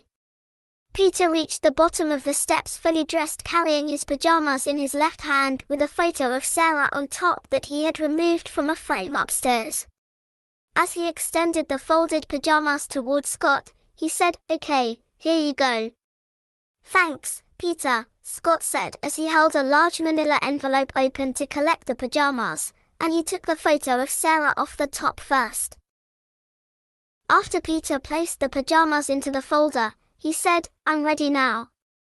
"Sure, Peter, let's go to my car," Scott said while sealing the folder and starting to step toward the front door. "You aren't going to handcuff me or anything like that, are you, Scott?" Peter asked. Scott shook his head and replied, "No, we just need to get some formal information from you to follow up. The more background we have, the better chance we'll have at finding Sarah." "I know, Scott. I'll help as much as I can." "Thank you," Peter replied as he started toward the front door. Scott propped the door open and let Peter pass through first. Keith was on the porch waiting for the sheriff deputies to assist with the search. Keith nodded to Peter as he and Scott walked across the porch. It was still raining, so Scott and Peter walked quickly to Scott's car parked in the street. As they approached the car, Scott said, "Sorry, Peter, but it's policy that only officers can ride in the front, so you will have to ride in the back." "Sure, Scott, I understand," Peter replied as Scott opened the rear door and motioned for Peter to get inside. Peter got into the back seat, and Scott closed the door behind him. Scott then walked quickly to the driver's side and climbed inside. After starting the car up, he pulled away from the curb and drove toward the police station. Scott and Peter arrived at the brick police station in downtown Wharton. Scott pulled the police car into the small lot alongside the building and parked in a spot near the building. Scott shut off the car and got out and put his hat back on. He then opened the rear door to let Peter out of the car. "Okay, Peter, you can get out now," Scott told Peter. "Sure, Scott," Peter replied as he slid over to the edge of the seat to make his way out of the back seat. He then stood up. "Where do you need me to go?" Peter asked. "Let's go around to the front door, Peter," Scott replied, while tilting his head to gesture toward the front of the building. They walked around to the front of the building. Scott opened the front door and held it for Peter. The two walked up to the front desk. The woman behind the counter could see the two of them. When Scott reached the counter, he said, "Hi Rachel, I need to use one of the interview rooms with Peter here." "Oh, and let Mark know I'll be with Peter Corbin in the room." "Thanks." "Sure, I'll let Mark know," Rachel said, smiling at the two of them. Scott led Peter to the left, past the front desk. They stopped in front of a door to their left with a translucent glass window in it. Scott reached in his pocket and said, "Just a minute, let me get the door here." He removed a set of keys and sorted through them. After choosing one, he unlocked the door. He held it open for Peter and said, "Okay, Peter, just have a seat in here. I'm going to see if I can find Mark, who is the chief." "Oh, would you like some coffee?" "Thanks, Scott, black coffee will be fine," Peter replied, walking into the room and toward one of the 4 chairs around a rectangular table. Scott closed the door behind him, leaving Peter alone in the room. Peter took a seat in one of the chairs at the table. There was not much for him to look at in the room. Everything seemed barren. The lighting was a simple fluorescent fixture above him and the door had the only window. There was a large mirror on one wall. He realized this may be a two-way mirror, like he had seen in TV shows before. The walls were covered with acoustical tiles, probably so he could not hear what people were saying outside. After he had a chance to settle in a bit, he remembered why he was there. Where was Sarah? Was it possible that he did something to her while he was drunk during the night? He noticed that his head was hurting and his stomach was uneasy from the hangover, which was now beginning to hit him hard. He rubbed his forehead a few times with his eyes closed. Could the police think that he was guilty? What should he say to them, and maybe what should he not say to them? Peter took a deep breath and closed his eyes. The room was too quiet, he noticed. He could even hear his heartbeat, which seemed to be getting faster. Where did Scott go, and how long would he be waiting? He just wanted to get back home and continue to look for Sarah. He closed his eyes again and took another long deep breath. After slowly exhaling, he found himself calming down just a bit. He really could not solve anything in here alone. He knew he might just as well try to relax and wait for Scott to come back, maybe with Mark as well. Hopefully they would be able to help. He just stared at a tear in an acoustical tile. After several minutes had passed, Peter heard the doorknob. He stopped staring at the torn tile and focused on the door. The door opened, and he could see Scott and another uniformed officer.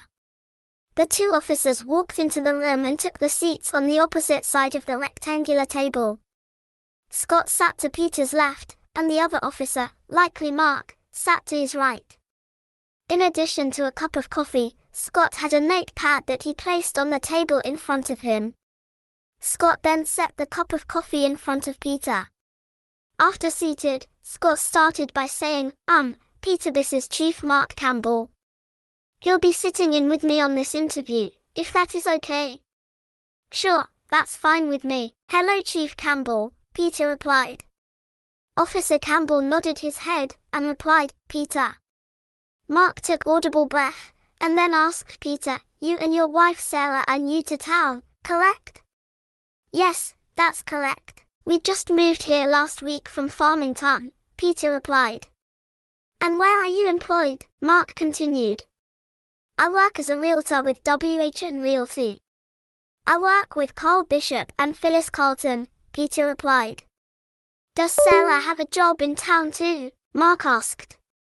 Yes, she works as a retail clerk at the clothing store on Main Street. I can't remember the name of the place right now. I've actually never been inside it yet, Peter replied. Mark was focused on the middle of the table for a moment, then looked at Peter. He asked, okay, next Peter, what we need from you is to basically retrace your steps from yesterday, to see if there is anything that will help us locate your wife Sarah. Fair enough, where would you like me to start? Peter asked. Let's start in the morning. Do you two get up at the same time? Mark asked. Peter could see that Scott was jotting down a few notes. Peter took a sip of coffee, then replied, well, we stagger it a bit, since we just have one shower. Sarah gets up first, and then I get up. She starts her job before I do. So whose car is in the driveway and whose is in the garage? Scott asked. Well, normally my car is in the garage, but since we went to the party last night, it's my car that's in the driveway and Sarah's car is in the garage, Peter replied. Scott continued to record notes on the pad. Did you eat breakfast together in the morning? Mark asked. Well, we did cross paths in the morning, as we usually do. She starts eating before I get downstairs after my shower, Peter replied. Was there anything out of the ordinary that morning? Mark asked. Peter shook his head and replied, no, not that I can think of. It was a usual morning, although we have really only been in the routine for the past week though. Oh yeah, did you talk to Sarah before that evening? Mark asked. Yes, we met for lunch at the Chiltern River Inn, Peter replied. Anything strange happened while you were at lunch? Mark asked. Peter paused and thought to himself for a moment. He then replied, well, nothing happened while we were at lunch, but we did talk on the way back from the restaurant.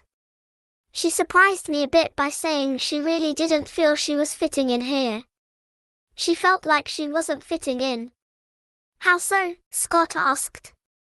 Peter sighed and replied, well, you see, we moved here because I really wanted to live in a small town, since I grew up in one, you know. Sarah is used to bigger towns or cities. So living here is, well, different than she is used to. I don't know much more than that, since she just told me today.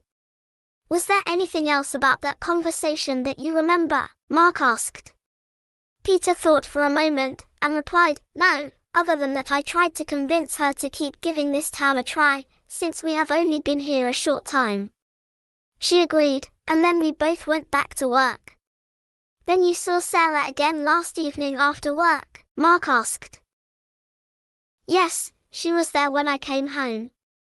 She had been looking through things in the downstairs office in the house. You see, the previous owner left many of the furnishing in the house, including a desk full of papers. Sarah was just sorting through things again when I got home, Peter replied. You and Sarah went to a party then? Mark asked. Well, first we had a quick dinner and then we went to the party. It was at Carl Bishop's house. Again, he's the realtor I work with. He and his wife had invited Sarah and me over to meet some business associates and their spouses, Peter replied. He then took another sip of coffee. Mark whispered to Scott for a moment. Scott nodded, got up, and left the room. He shut the door behind him after he was out of the room. Mark said, pardon me, Peter. I'm just going to have Scott check something out. Mark continued, okay, Peter, according to Scott, it sounds like you had too much to drink at this party. Well, yes sir, I did, Peter admits and adds, I knew I had too much, so I let Sarah drive home. That's smart at least. Tell me about the party, Mark asked. Peter shut his eyes for a moment and rubbed his forehead. Afterward he explained, sorry, I'm still feeling the hangover pretty hard right now. Anyway, let's see, we got to the party at Carl's house around 6:45 or so. We had met some of the people before, but not their spouses. Carl introduced us to the guests, and then we mingled and obviously I drank a bit too. Does anything happen at the party that stands out? Mark asked. Peter sighed, shook his head, and replied, well, after a certain point my memory of the party is a little fuzzy. Nothing is coming to mind though.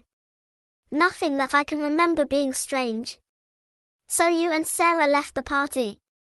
Do you know approximately when you left? Mark asked. If I had to guess, I would have to say around midnight, but it's only a guess, Peter replied. Then Sarah drove the two of you home? Mark asked. Yeah, we got home, parked in the driveway, and went to the back door, if I can remember correctly. She helped me upstairs, and also helped me into bed. My memory was flashing in and out. I remember seeing things just for a moment. I may have blacked out or something, Peter responded. Okay, then tell me what you do remember after you were in bed last night, Mark asked. Well, Sarah was in the bed originally. Then she must have needed to go to the bathroom, because I saw her go into the bathroom of our bedroom, you know. She did turn on the light and close the door. I think she may have been throwing up some in there, Peter replied. You think she may have been sick? Mark asked. I guess so, as I told Scott, it doesn't take much alcohol to get her sick, Peter replied. Is there anything after that you can remember? Mark asked. I do remember hearing some noises, but I didn't look around to see what they were. Let's see, I think there may have been something like footsteps creaking on the floor. You know it is an old house and it is hard to sneak around in it, Peter replied. Did you hear any other noises? Mark asked. Peter sighed and said, I think so. I vaguely remember something like a muffled thump or something strange like that. Though at that point I suppose it's possible I could have imagined it. I can guarantee it'll be quite a while before I drink again. My stomach still is in knots and my head aches. Okay, Scott mentioned that you woke up on the floor in the foyer of your house, correct? Mark asked. Yes, I did. I have no idea how I got there or what I was doing. The last thing I remember was being in the bed and maybe hearing a few things, Peter responded. You really do not remember anything about how you ended up on the floor, Peter? Mark asked with slight sense of doubt. Peter shook his head and replied, honestly, I have no idea. If I had a clue, I would tell you. Now, do you think that your wife could have any enemies? Mark asked. Peter thought for a moment, and said, no, she was well liked at her job in Farmington as far as I know, and she was out with co-workers from the new place she works just a few nights ago. We have not been here long enough to make enemies, have we? I just have to ask, Peter. Anything else that you think may be helpful? Mark asked.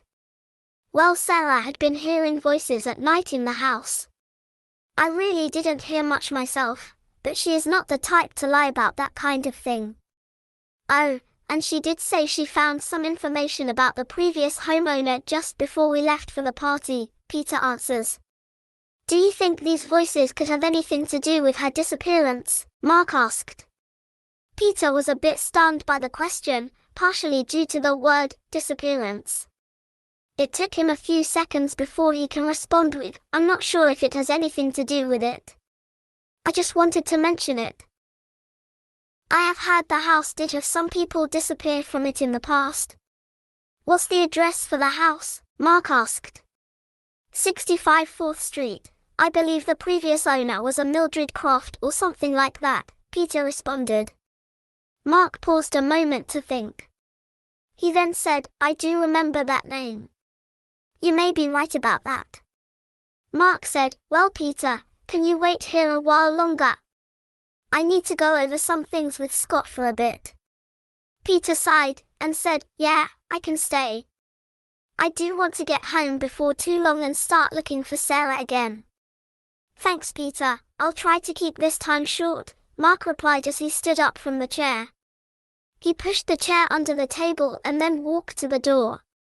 Before he reached the door, Mark turned around and asked, oh, are you feeling well enough to eat anything yet? Since it is close to lunchtime, I could see if I could get you something.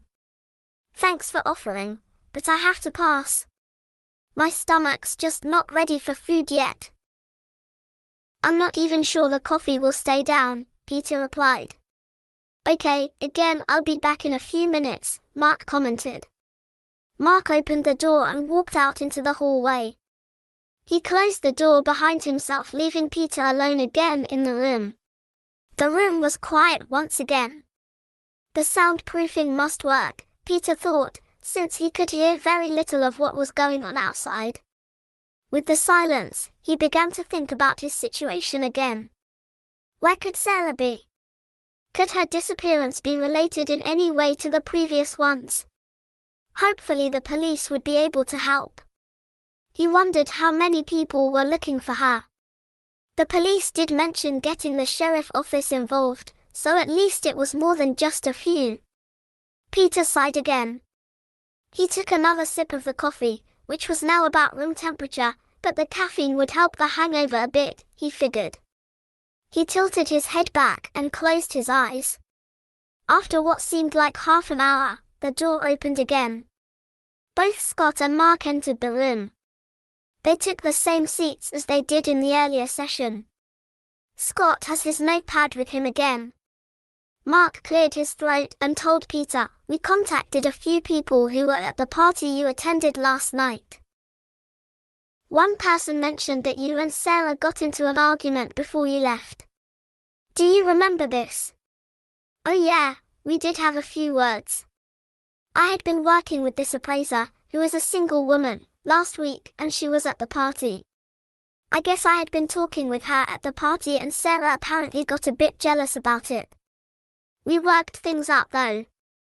I told Sarah I'll keep things professional with this woman, and that I would deal with her mostly by phone, rather than in person, Peter replied. Who is this appraiser? Mark asked. Colleen Phillips, Peter replied. Okay. Well, Peter, I have to tell you that I'm not sure what's going on here, but I just get a feeling that there's something you are not telling us, Mark said. Peter was stunned for a moment. His mouth opened slightly.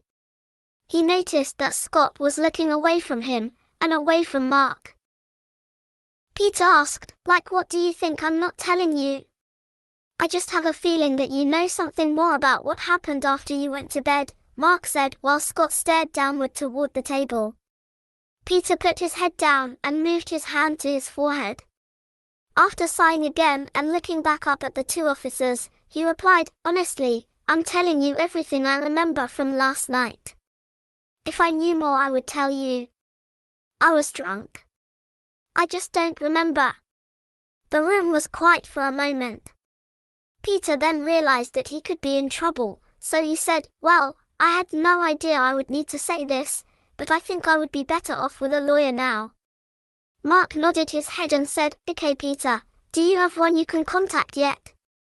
Peter shook his head and said, "No." Scott pipes up and asked, "Is there anyone in town you can ask for a recommendation?" Mark turned to look towards Scott for a moment. Peter replied, "I suppose if anyone knows it would be Carl." "Can I try to contact Carl please?"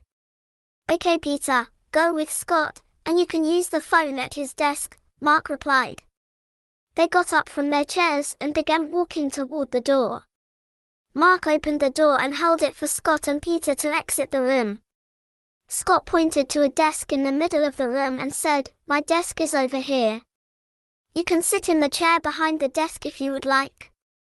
Just dial a 9 to get an outside line." "Thanks Scott," Peter replied as he made his way to Scott's desk. The desk was fairly neat, but there were a few papers lying on top. Peter sat in the chair, and then he picked up the phone. He dialed Carl's home number first. The phone rang a few times. A woman answers the phone and said, "Hello." "Hello Mary, this is Peter Corbin. I'm down at the police station now." "Is Carl at home?" Peter asked. "Oh Peter, we are so sorry to hear that Sarah is missing." "Yes, Carl is here. He stayed home today to see if there is anything he could do to help you." "Let me call him to the phone, just a minute," Mary offered. "Thank you Mary," Peter replied. He could hear a muffled call for Carl in the background followed by some footsteps. Someone picked up the phone and said, "Hello Peter, it is good to hear from you. We both feel so sorry for you. It was my fault about last night. I just kept pouring you more and more martinis. I just feel awful Peter. Carl, you weren't forcing me to drink. I did that on my own. Anyway, I'm at the police station, and I don't really like how things are looking for me. Do you know a lawyer who could help me now?" Peter asked. "A lawyer, let's see. Oh, that would be Laura. Her name is Laura Monroe. She has been practicing law around here for at least 5 years now," Carl replied. Sarah seemed to be a bit upset with Colleen, especially since she was single. "So it might be better if Laura were married, you know," Peter commented. Carl chuckled a bit and replied, "Well, you can relax. Laura is married. Tell you what, I can take care of contacting her, and I can have her meet you at the police station, if that's okay with you?" Carl asked. "Sure Carl, that should work. Thanks so much for your support," Peter replied. "Oh, it's the least I can do for you Peter. Please take at least a few days off, just keep in touch and let me know how I can help," Carl said. "Well, if I figure out where to start looking for Sarah, I'll see if I can get people to help," Peter replied. "I will be there for you, Peter. Also, I'll see if I can get others to help out as well. For now, I'll contact Laura and get her to meet you soon," Carl adds. "Thanks again, Carl. Take care," Peter said. "You take care too, Peter." "Goodbye," Carl said. "Goodbye, Carl," Peter said just before he hung up the phone. He remained at the desk. Scott noticed that Peter is off the phone, so he started walking toward his desk. When Scott reached the desk, he sat on the edge and asked, "Were you able to find a lawyer, Peter?" "Yeah, my supervisor Carl is going to have one come over here to meet me." "Thanks for letting me use your phone," Peter replied. "No problem, Peter," Scott adds. "Did you want me to move to another chair so you can use your desk?" Peter asked. "Well, that's up to you. I don't need it this minute anyway," Scott replied. Peter started to get up and offered, "I'll just move somewhere else for now. I can just try one of the chairs in the walkway along the wall there." "Sure, Just let me know if you need anything, Peter, Scott commented. As Peter started to walk toward the chair, he turned back around and asked, Scott, do you think I'm telling the truth? Scott looked up from the desk chair he just sat in and replied, well, legally I'm not sure how much I should say, but other than a few strange things you have described, it seems plausible so far. Peter nodded and replied, thanks Scott, that helps. Scott nodded in acknowledgement. Peter turned and continued walking toward the chair. He reached the chair and he took a seat. Peter closed his eyes and leaned his head against the wall. His head ached, and he was still in disbelief of everything that had happened. Peter remained in the seat for about another half an hour.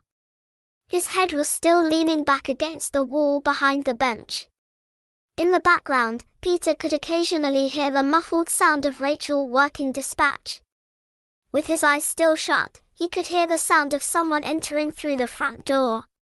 He brought his head forward and opened his eyes. A woman was walking up to the front desk. She removed her sunglasses as she reached the desk. Before she said anything, she made eye contact with Peter. He remembered that he was a new face around this town. The woman said something to Rachel and pointed back toward him. Rachel nodded and turned to look at him. The woman then made her way towards Peter. Peter stood up as the woman approached him. She extended her hand and said, you must be Peter. I'm Laura Monroe. Peter reached his hand to shake Laura's hand and replied, yes, I'm Peter Corbin. Thanks so much for coming. I really didn't like where the questioning was going and I felt I needed to talk with a lawyer. Well, that's why I'm here, Peter, Laura replied. Mark approached the two of them and said, hello Laura. So you are going to be helping Peter? Yes I am. So is he done here, Mark? She asked, looking directly at him. Mark paused for a moment and said, well, I suppose we don't have enough to charge him yet. We may have more questions for him, so don't let him go too far, okay? Guilty until proven innocent, Laura replied with a slight smirk. Mark sighed and then said, he is free to go. Thank you Mark, she replied, while leading Peter toward the front desk. I take it you were brought here from your house and you need a ride to home, she asked Peter. Yeah, I'll need a ride. Could you drop me off please? Peter asked. Sure, I was planning on it. If you can spare some time when we get to your house, we can go over some of the details of this case, Laura offered as they made their way to the front door of the police station. That should work. I can try to bring you up to speed with what I told the police. Maybe you can help figure out where my wife Sarah is, too, Peter replied as he held the door for Laura. Laura sighed and said, Peter, I will do what I can, but finding a missing person is not my specialty. The two walked through the door and Peter replied, well, I think anything will help at this point. Laura pointed to the lot around the building and said, my car is in the lot here. It's the blue sedan right there. They walked toward the car. Once both of them were in the car, she started it. Okay, where do you live, Peter? She asked. Oh, the address is 65 4th Street. It shouldn't be too far, Peter replied. No, it's not too far and I know about where it is, she replied as she put the car into gear and backed out of the parking space. They then drive toward Peter and Sarah's house. When they approached Peter and Sarah's house, they could see one sheriff car still in front of the house and yellow police tape surrounding the house. Peter let out an audible sigh when he saw the tape, since he was reminded that Sarah was still missing. Laura pulls the car along the curb in front of the house and the two of them get out of the car. Laura took a legal pad and pen with her from the car. As they made their way to the sidewalk toward the front walk, a uniformed man in a wide-brimmed hat begins walking from the front door toward them. The two duck under the yellow police tape and greet the uniformed man on the front walk. Are you Peter Corbin, sir? The uniformed man asked. Yes, I'm Peter Corbin, and this is my attorney Laura Monroe, Peter replied. he said as he tipped his head downward to acknowledge Laura. "My name is Sheriff Gordon Hughes. I have been taking the lead of the search of your residence. The others have left and I'm just finishing up. Have you found Sarah, or at least any clues as to where she could be?" Peter asked. Gordon replied, "Well, sorry to tell you that we have been unable to find anything that would lead us to locate your wife, Peter." "So you didn't find any clues or anything strange in the whole house?" Peter asked. "Let's see. We did investigate the spot in the foyer where you said you awoke this morning and the upstairs bathroom where you said that you last heard your wife. From that we did not find anything out of the ordinary. As for the rest of the house and the property, we didn't find anything else," Gordon replied. Peter sighed, looked down, and said, "Wow, you couldn't find anything to help, huh?" "Well, the only thing that surprised me a bit was how cold the basement is. It's actually kind of refreshing in this heat, you know," Gordon adds. "Yeah, but that will not find her, I guess." "Is there anything else I can help with?" Peter asked. "No, probably not." "Officer Campbell took your statement, correct?" Gordon asked. Peter nods and said, "Yes, I told him what I remember, which actually isn't much, since I was drunk and passed out last night. I just feel like this is my fault." "Peter, it's not your fault. Don't keep blaming yourself," Laura reminded him. "Well, hopefully we will be able to find her soon, Peter." Gordon reached in his shirt pocket and removed a business card. "Here's my card, Peter.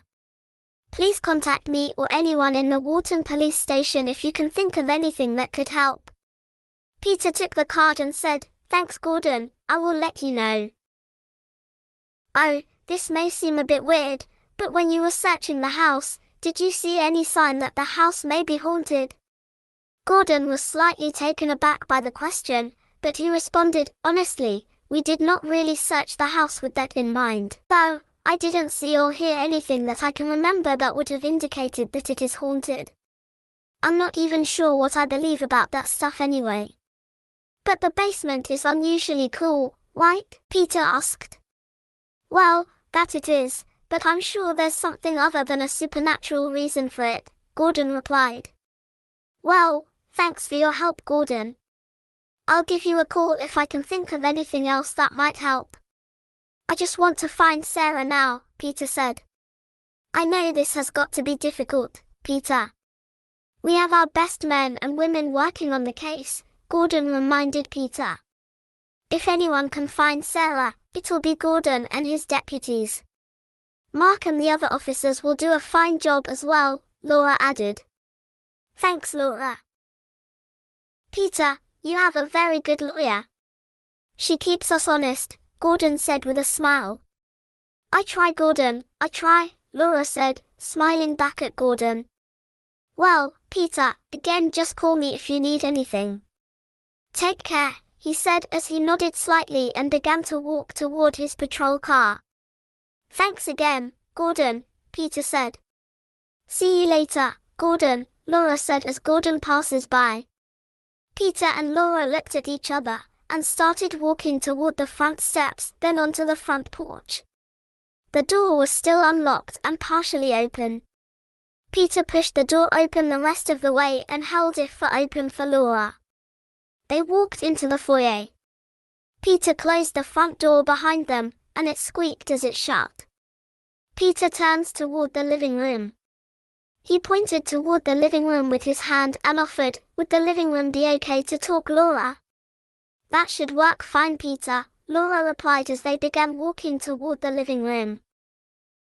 As the two walked into the living room, Laura commented, "Didn't you two just move into this house recently? Everything in here seems like it belongs here." "Oh, that's because most of the furniture was here before we moved here. We only bought a few pieces from our old apartment," Peter replied as they made their way to a set of chairs near the front window. "Why would someone leave that much furniture in a house?" Laura asked as she sat in one of the chairs. "Well, as I understand it, the house was owned by the sister of the previous owner. The previous owner was a Mildred Croft. After she was declared dead, her sister got possession of the house. The sister was, let's see, oh yeah, Dolores Winter. I guess Dolores had enough furniture in her house, and she just wanted to sell the house. So she ended up selling it with most of the furniture in it. I guess she just removed a few meaningful things and left the rest, Peter replied as he took the other chair near the window. Mildred Croft, why is that name familiar to me? Wait, wasn't that the older woman who disappeared a few years ago? Laura asked. Yes, that's what I was told. I guess her husband disappeared in the mid-80s, too, Peter replied. And now your wife Sarah has disappeared from the same house. What do the police think about a connection between them? Laura asked.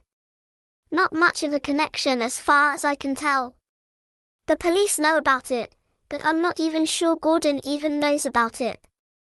Perhaps I should let him know about it, Peter replied. Oh, I can talk with him about that next time I see him. That's an interesting angle though. That may help take some of the heat off you at least. I'll see if I can steer them to investigate the past before they go after you too seriously, Laura replied. Well, that would be nice if they would look for what really happened. I really don't think I had anything to do with her disappearance.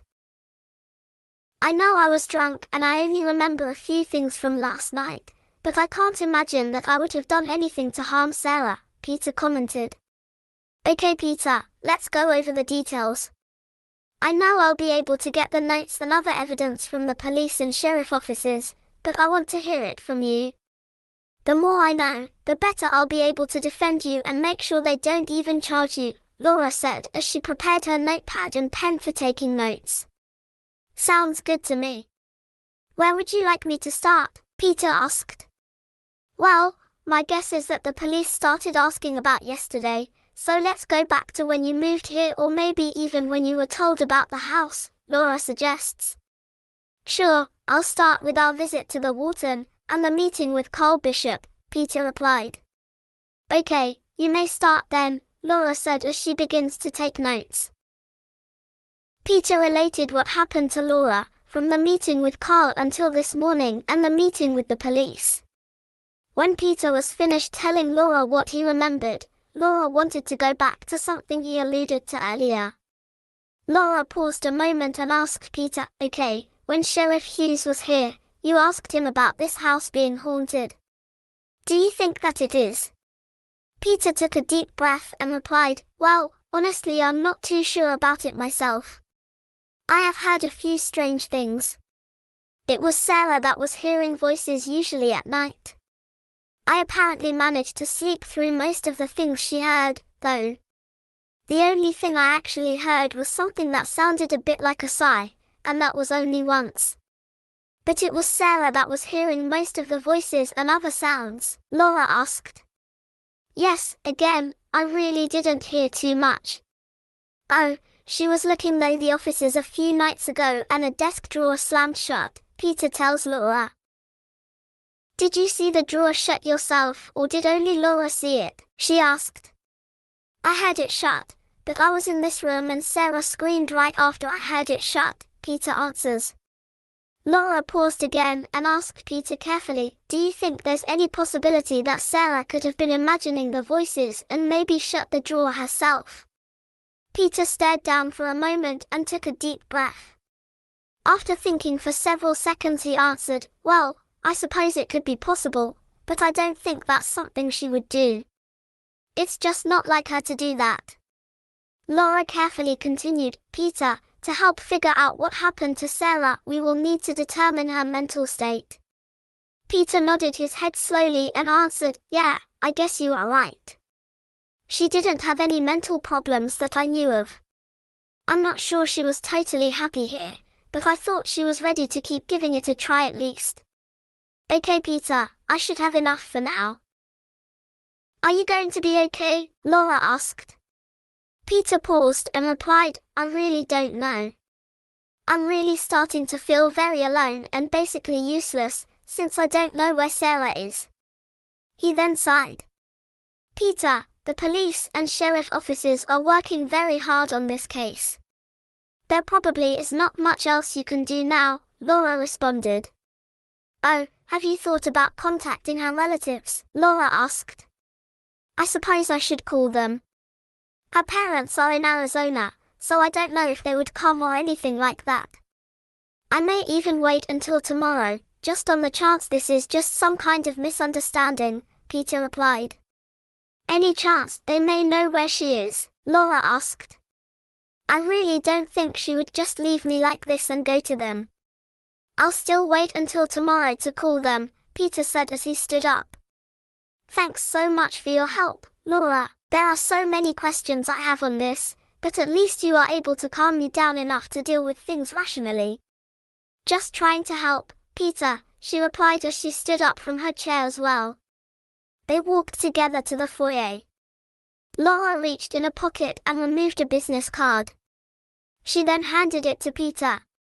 Please call me if you can think of anything else or if you have any more questions, she said.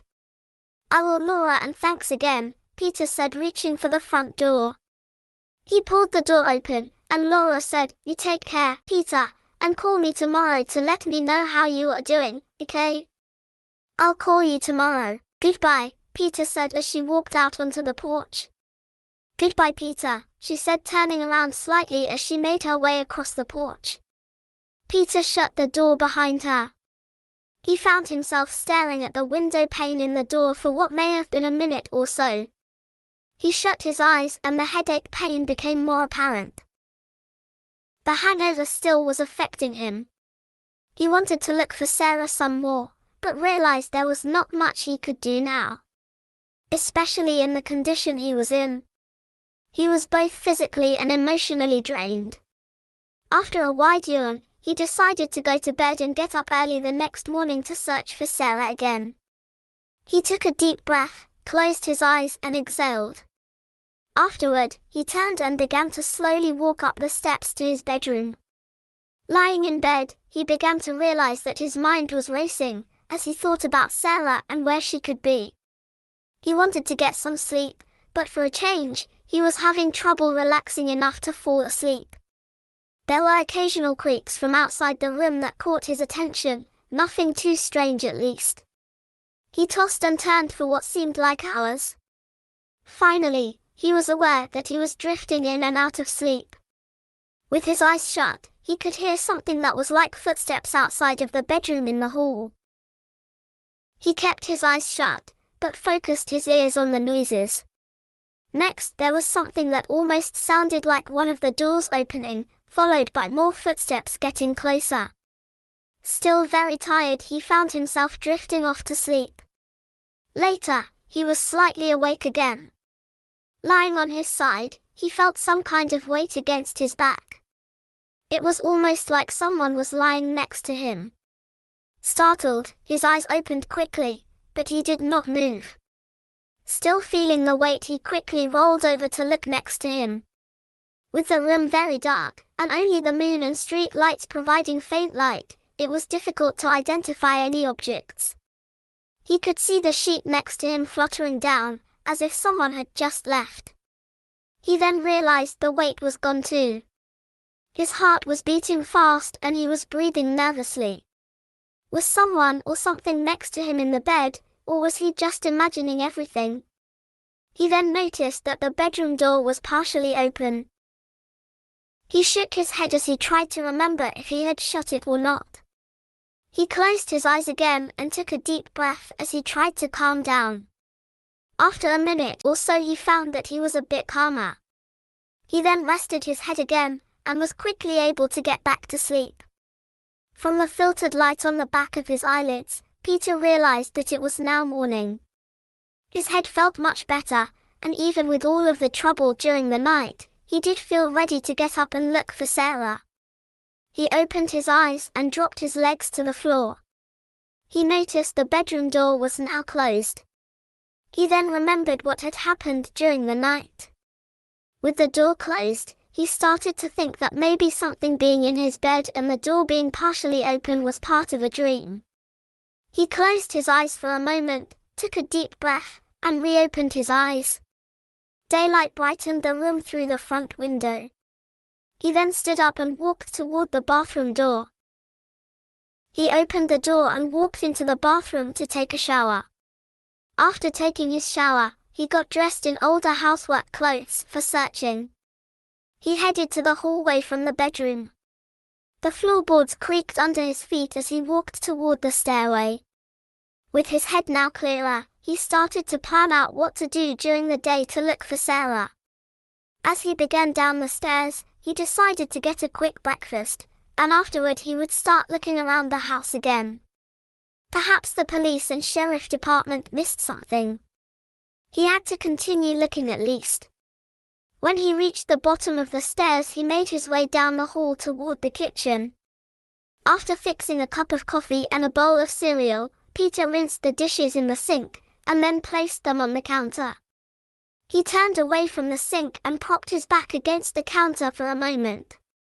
Staring across the kitchen, he tried to remember anything he could from the evening that could help him find Sarah.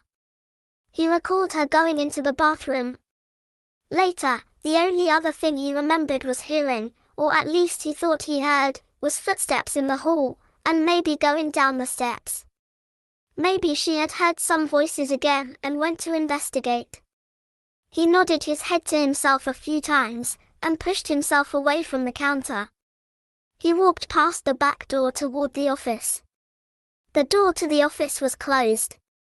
Maybe the police shut it after searching, he guessed. He pushes the door open. Looking around the room, he noticed the desk drawers were shut.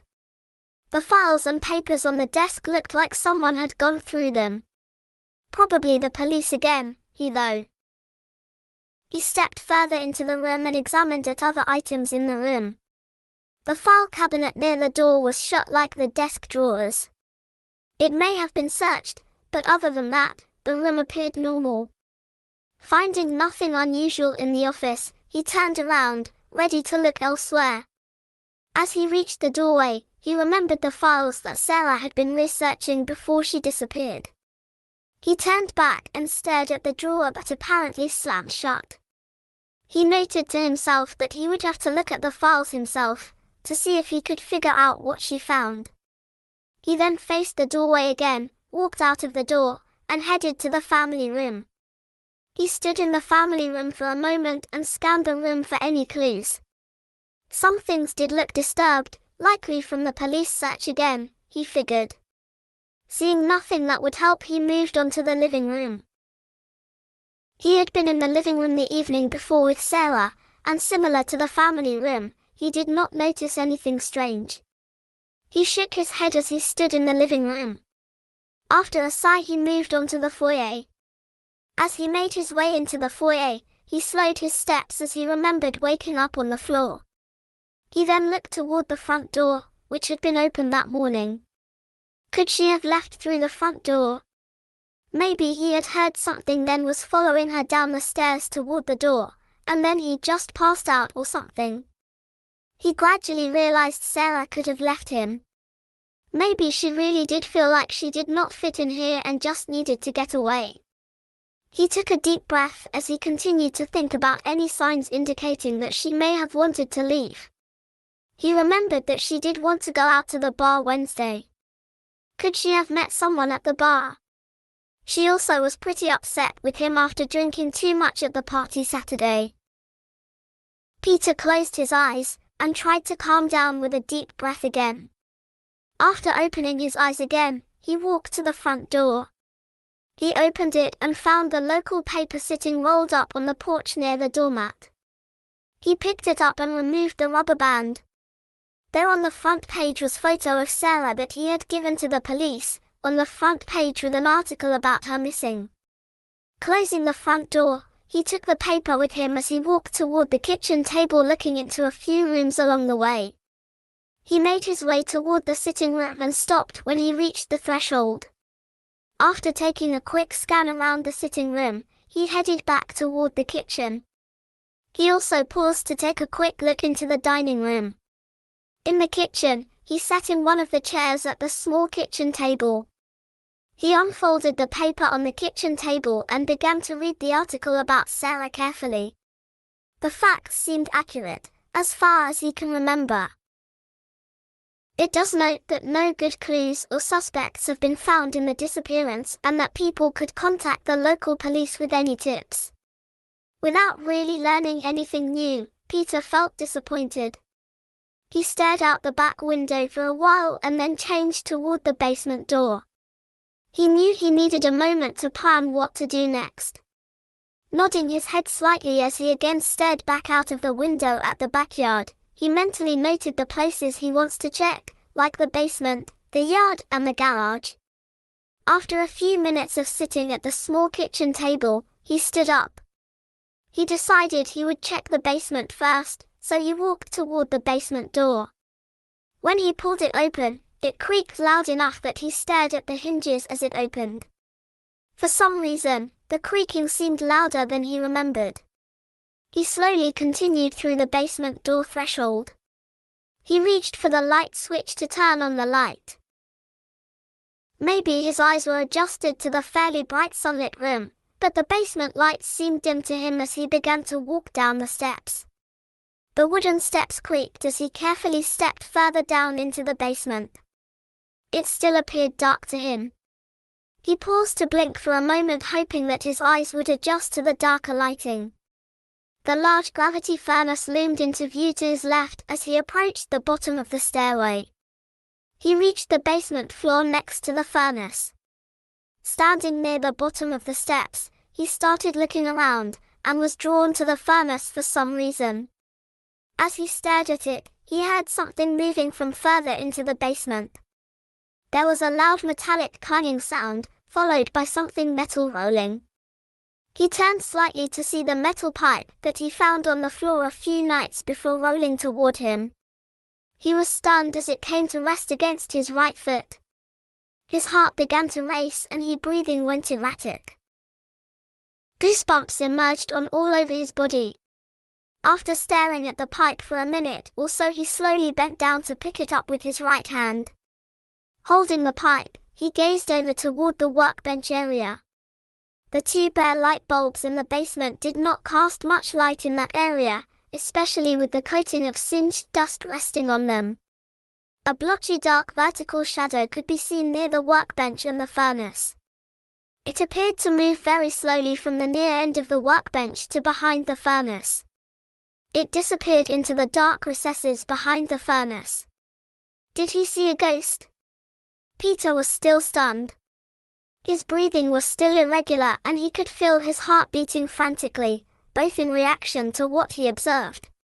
A feeling of uneasiness consumed him as he came to the realization that there was something happening in this house that he does not understand. Trying to calm down, he closed his eyes. He forced himself to slow his breathing. While still trying to control his breathing, he opened his eyes occasionally to make sure nothing else is in the basement again. Gradually, the goosebumps disappeared, and his breathing and heartbeat returned to at least tolerable levels. He felt the need to get a closer look behind the furnace where the shadowy figure disappeared. After slowly making his way toward the workbench on the far side of the furnace, he observed that it was very dark behind the furnace, due to some areas where the light was blocked by the massive furnace. A flashlight might help. He recalled seeing one on the workbench before, so he got closer to look for it. After setting the pipe back down on the bench, he scanned the cluttered top, but the flashlight was not there. He could swear that it had been there before. Perhaps there was another one somewhere nearby. He reached for the top drawer of the workbench and sure enough, there was a flashlight. It was an old metal one, unlike the missing one, but it would work. He reached in the drawer and removed it. The battery still worked when he turned it on. It was somewhat dim, but usable at least. He then pointed the flashlight behind the furnace. Spider webs hung from the ceiling joists. The rusty metal wall with the thin vertical ribs between the steel panels extended from the floor to the ceiling. With the circular pattern of light cast by the flashlight into various regions behind the furnace, he realized that other than being creepy, whatever form he saw earlier was no longer behind the furnace. He really believed he did see something, but what was it? He could only shake his head. For now he wanted to get away from this room and sort out what to do next. After turning the flashlight off and setting it on the workbench, he took another deep breath, looked at the steps, and walked toward them. With the help of the stair railing, he carefully made his way back up the steps. As he reached about halfway up the stairs, he paused a moment and looked behind himself. He had not heard anything, but he just felt he needed to check to see if anything was following him. He was relieved to not see anything. So he turned back toward the top of the steps, and continued upward. As he neared the top of the stairs and was about to pass through the doorway, he could hear a mid-range metallic ping coming from behind him in the basement. He paused for a moment, but decided to continue into the small hallway adjacent to the kitchen and the back door. Once in the hallway, he closed the basement door behind him to hopefully keep whatever he saw from getting to the upper levels of the house. Though he realized that would be unlikely to stop it, whatever it really was. He returned to the seat at the kitchen table. Staring at the photo of Sarah in the paper, he thought about ways to have more people see it so they can help look for her. Maybe flyers or signs would help. That could be something that Carl could help with, he thought to himself. He stood up from the table, pleased that he was able to refocus his thoughts away from the basement. He walked to the counter and picked up the phone. He dialed Carl's phone number and held the phone to his ear. It rang a few times and he heard Carl answer, "Hello." "Hello Carl, this is Peter calling." "How are you doing?" Peter asked. "Oh, I'm doing fine, Peter. We are still just worried about Sarah and you." "How are you holding up?" Carl asked. "Well, okay I guess. I was able to get some sleep last night after I met with Laura here. Thanks again for referring her to me. I have been impressed so far. I have been going over the house a bit this morning, looking for clues," Peter replied. "That's good that you have been doing better. Have you been able to find any more clues?" Carl asked. "Well, other than seeing and hearing some creepy things around here, I really haven't found anything new," Peter replied. "Creepy things, like what?" Carl asked, a bit slower than before. Peter took a breath, and replied, "Well, I heard things like footsteps last night, and it almost seemed like there was something in bed with me once. I also saw this strange dark shadowy figure in the basement this morning when I went down there to look around," Peter replied. "Wow, you are seeing actual figures? That sounds like the strange happenings have really been increasing around your house. I'm still sorry that I talked you two into that house," Carl commented. "Oh, I don't blame you for any of this, Carl. I'm not sure what's going on around the house. I suppose I could even be imaging it," Peter replied. "Peter, I know you well enough to believe that you are seeing something. Where it's coming from, I can't say, but you are seeing something. Is there anything I can help you with, Peter?" Carl asked. "Actually, I was calling because I did think of something that you should be able to help me with. I was reading the paper with the article about Sarah missing and I got to thinking about signs and flyers to post around town," Peter said. Yes, I definitely could help with that. I do make some of my own ads, so it should be easy for me to make something up to post around town. I can also recruit people to help post them as well," Carl offers. "That would be great, Carl. I can find a photo you can scan in and use for the signs. You should be able to use the description in the paper," Peter responded. "Sure, I can scan in the photo. Would it be okay if I dropped by later to pick up the photo?" Carl asked. "Yeah, that would be fine. That would give me a chance to find a recent photo that you can use." "Thanks again for your help, Carl," Peter replied. "Oh, it's the least I can do, Peter. I'll see you later today," Carl said. "Sounds good. See you in a bit, Carl." "Goodbye," Peter said. "Take care, Peter." "Goodbye," Carl said just before hanging up the phone. Peter hung up the phone. Pausing for a moment, he thought about where to look for a suitable photo of Sarah for the flyers. He decided to head upstairs to find a picture. He began to walk down the hall toward the foyer and the stairs. After finding a photo of Sarah upstairs, taken about 6 months before, Peter brought it downstairs. He decided to place it on a small round table near the front door, so that it would be close by when Carl stopped to pick it up. As he was about to place the photo on the table, he gazed longingly at the photo of Sarah. It started to sink in that she was missing. Where could she be? Was she okay? Was she out, or worse? Questions ran through his mind as he stared at her photo. A feeling of emptiness came over him. He knew he was really missing her. He slowly closed his eyes. Normally it took something serious for him to get emotional, but this definitely was something severe. He slowly made his way to a chair along the wall in the foyer. Still holding the photo, he took a seat in the chair.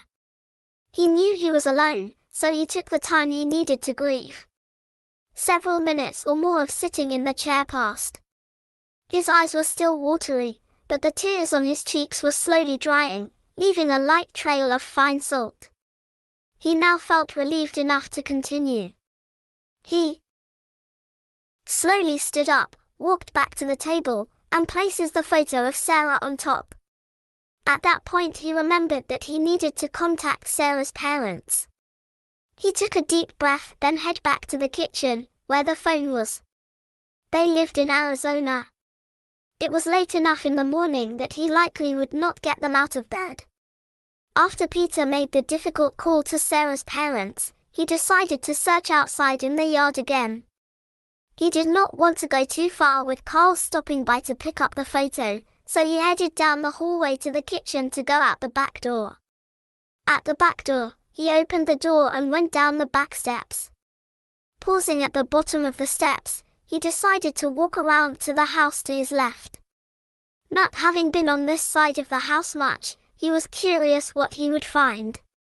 He had not even mowed the lawn in the house yet. There was a large evergreen bush next to the house at the corner of the house. Looking at the side of the house, nothing really appeared strange to him. He scanned the windows and the eaves, but noted nothing strange. He kept making his way around the outside wall of the house. His right foot struck something solid. After almost tripping on the obstruction, Peter took a step back and looked down to see what his foot had hit. It was a rectangular slab of concrete extending about 5 feet from the concrete house foundation. Not seeing any sign of a doorway or anything else that would require a concrete slab, he was puzzled as to why the slab existed. It looked well worn with some of the edges crumbling slightly and the larger stones were exposed. Also, the surface of the slab was uneven and unprofessional with visible trowel marks. He knelt down and rubbed his right hand over the slab.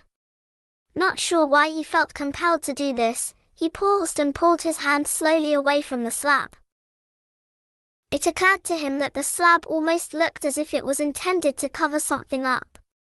He remained in the crouched position for a few seconds, and then got up to continue to search around the house.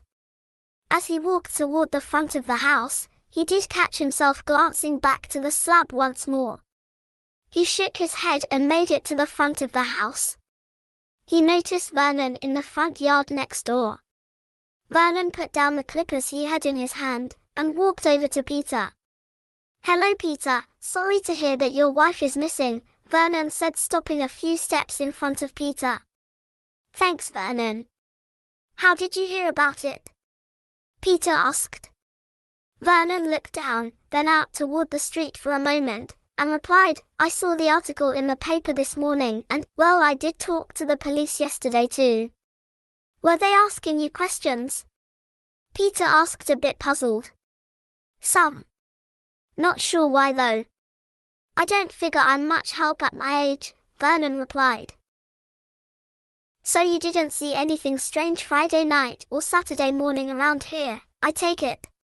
Peter asked. "No, I was in bed that night, and I didn't even hear you two coming home," Vernon replied. "Well, thanks for your thoughts, Vernon," Peter replied. Vernon sighed and looked back into the street. Peter could tell he had something else to say.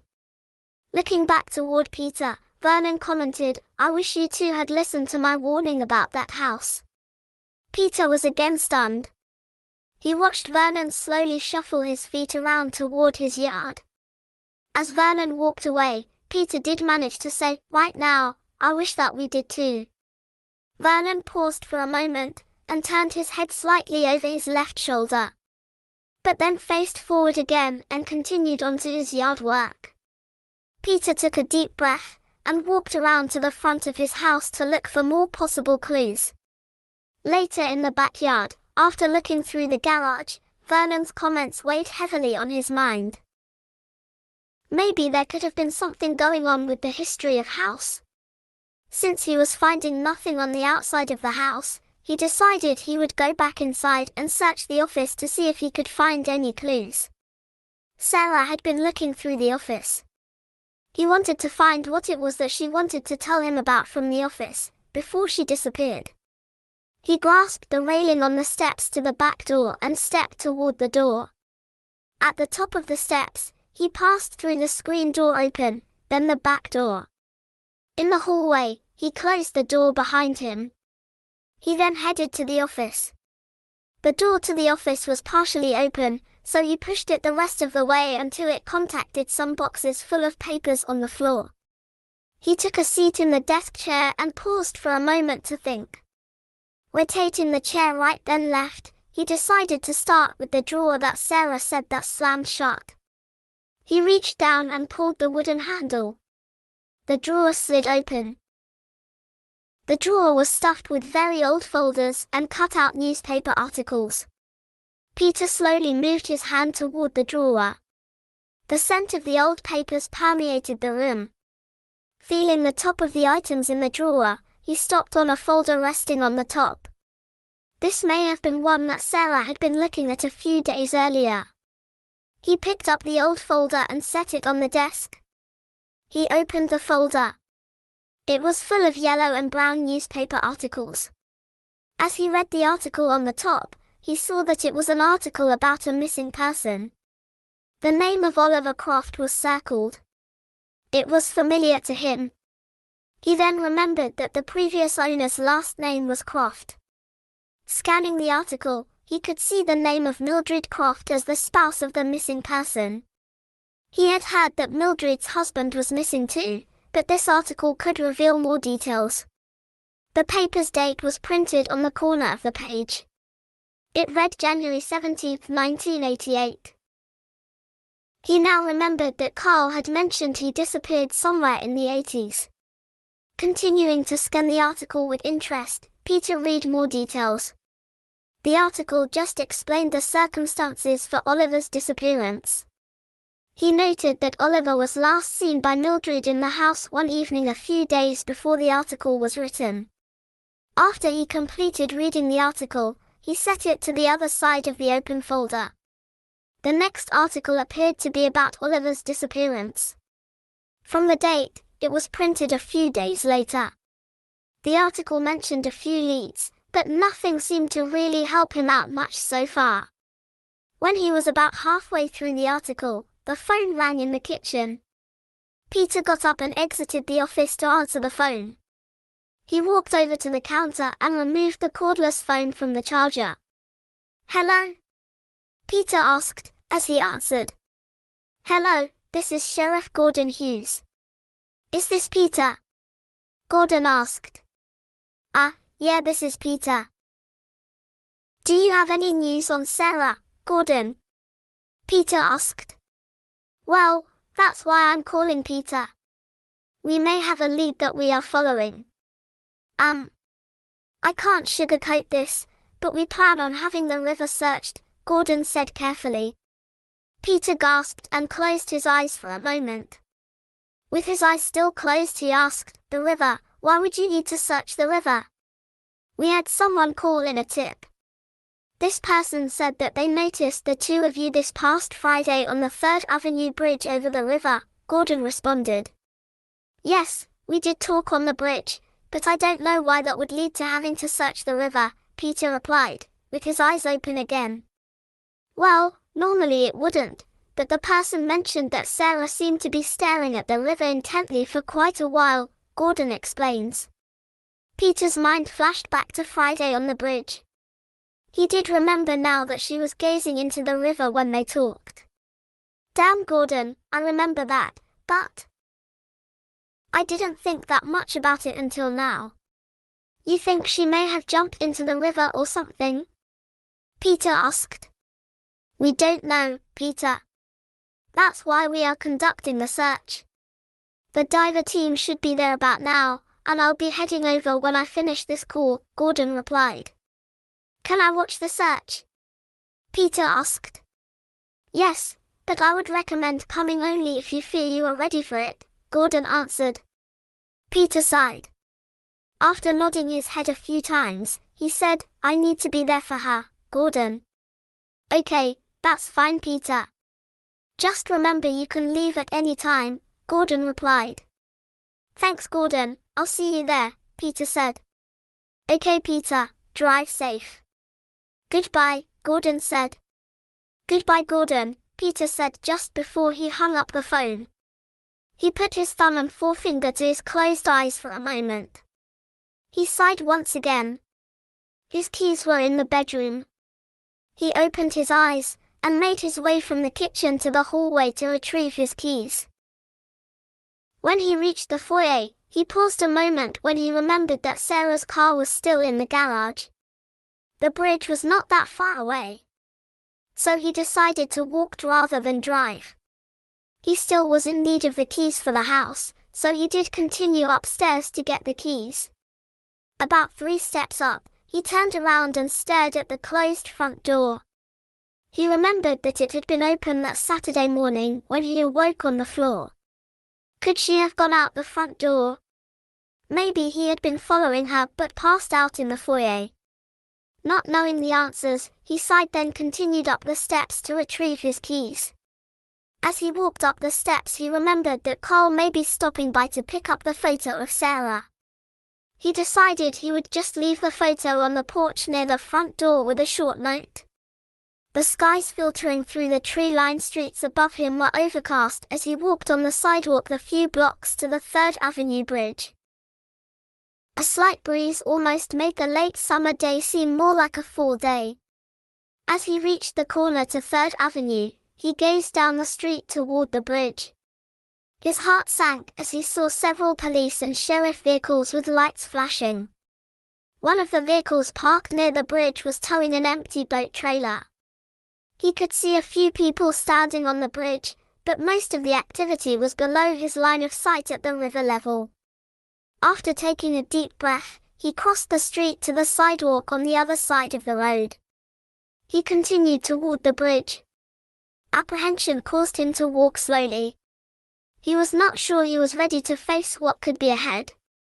As he got closer to the bridge, he could hear some muffled voices, but was unable to make out any full sentences.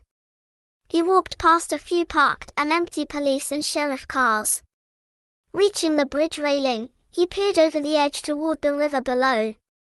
He could see a small boat in the river with a deputy in it. In the river, he could see 2 men in wetsuits and scuba gear. One was under the water. The other was talking to the deputy in the boat, while holding onto the side of the boat. There were several other officers and deputies on the shore. He did recognize some of the police officers, like Mark, Keith, and Scott. A hand touched his back, surprising him. You made it, Peter, a calm voice said from behind him. Peter turned around quickly and realized it was Gordon. Oh, hi Gordon, you just surprised me there a bit. My apologies, Peter. How are you holding up? Gordon asked. Nervous, Gordon, I'm nervous. I guess I'm not sure I'm ready for this, but I suppose I do need to find out what happened to Sarah, Peter replied. Well, to give you an update, they have been searching for around 20 minutes now and they have not found anything yet. It's possible this may be a wild goose chase, but we needed to follow up on the lead, Gordon said. Yeah, I understand that, Peter agreed. I just don't know what could have happened to her. I can't imagine her committing suicide, but I suppose I could have missed the signs. Peter, even the pros can miss the signs some of the time. Everybody is different. If that is what happened, you can't blame yourself, Gordon commented as he joined Peter at the railing. Oh God, I don't know how I could avoid not blaming myself, he said, shaking his head slightly. You have to try, Peter, you have to try, Gordon said. A diver underwater about 40 feet down the river popped his head up out of the water and waved his right arm from side to side. The deputy in the boat started the motor and slowly maneuvered toward the signaling diver. The other diver swam toward the same spot. Peter's heart sunk, realizing they may have found something.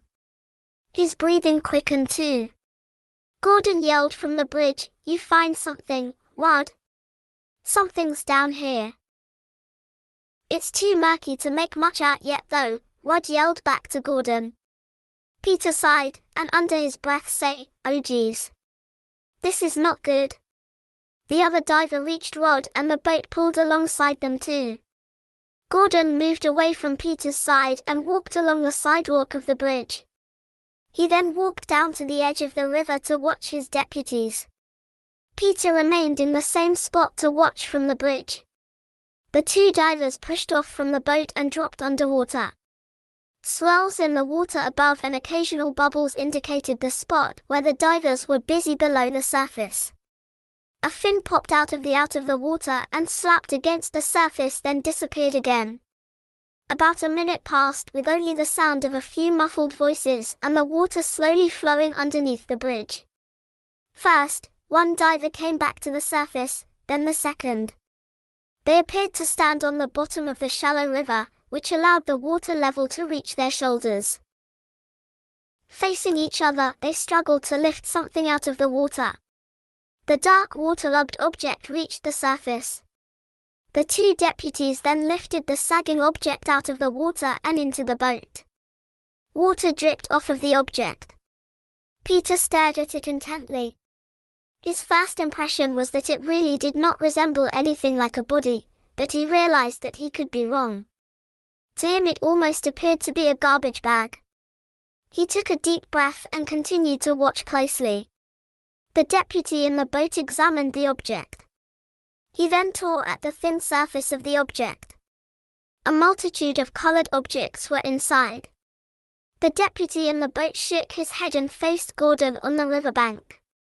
"It's just a bag of garbage, Gordon," the deputy yelled to Gordon.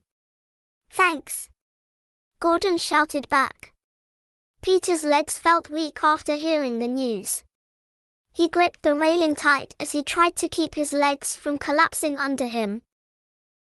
He closed his eyes, inhaled deep, and held it for a few seconds, then exhaled. What a relief, he thought to himself, but then again Sarah was still missing. He wanted this ordeal to be over. Whatever happened, the sooner he discovered the answer, the sooner he would be able to start to move on. He opened his eyes again. To his left he could see that Gordon was making his way back to him again. Gordon comes up alongside Peter again and places his left hand on the bridge railing. "Well, that was nothing," Gordon said. "Yeah, I don't think I want Sarah found here anyway," Peter said, looking back down the river at the boat and divers. "Well, it may turn out that way." "We'll keep looking for her, Peter," Gordon said. "I know that you and your team are doing the best they can," Peter commented. "Thanks, Peter. We all want to find Sarah," Gordon replied. They stood together on the bridge watching the divers continue the search around the bridge. Other than a few more pieces of trash and a few other objects, the team found nothing. After about an hour more, the search was halted.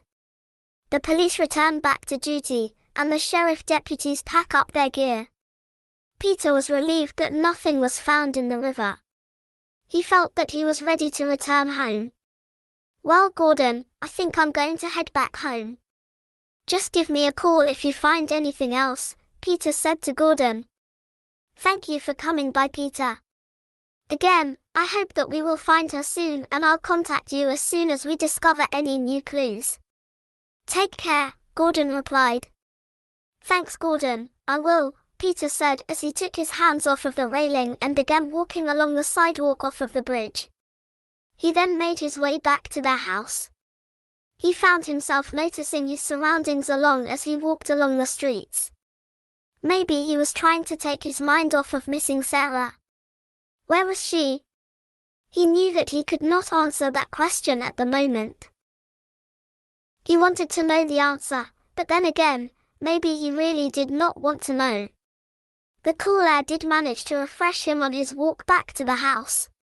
As he approached the house, he heard the voices of young girls playing.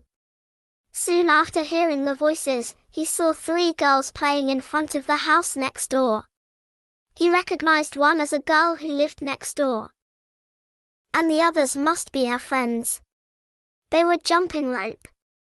2 of them were swinging the rope around and the other jumped in between in a rhythmic pattern to keep from becoming entangled in the rope. As they performed this, they sang together in a rhythm with the jumping. Peter smiled to himself, since they do not notice him. The sight was something he really had not seen since he was a kid himself. He continued walking up the front walk to the front of the house. As he made his way up the stairs to the porch, he could see that the photo he had left for Carl was propped against the door along with the note. Seeing her photo again caused him to pause mid-stride. He closed his eyes and tried to take a deep breath. His stomach began to churn and feel tight. The sight of Sarah's image had triggered a reaction he was not prepared for. He opened his eyes and continued toward the door. Stopping in front of the door, he fumbled for the keys in his pocket.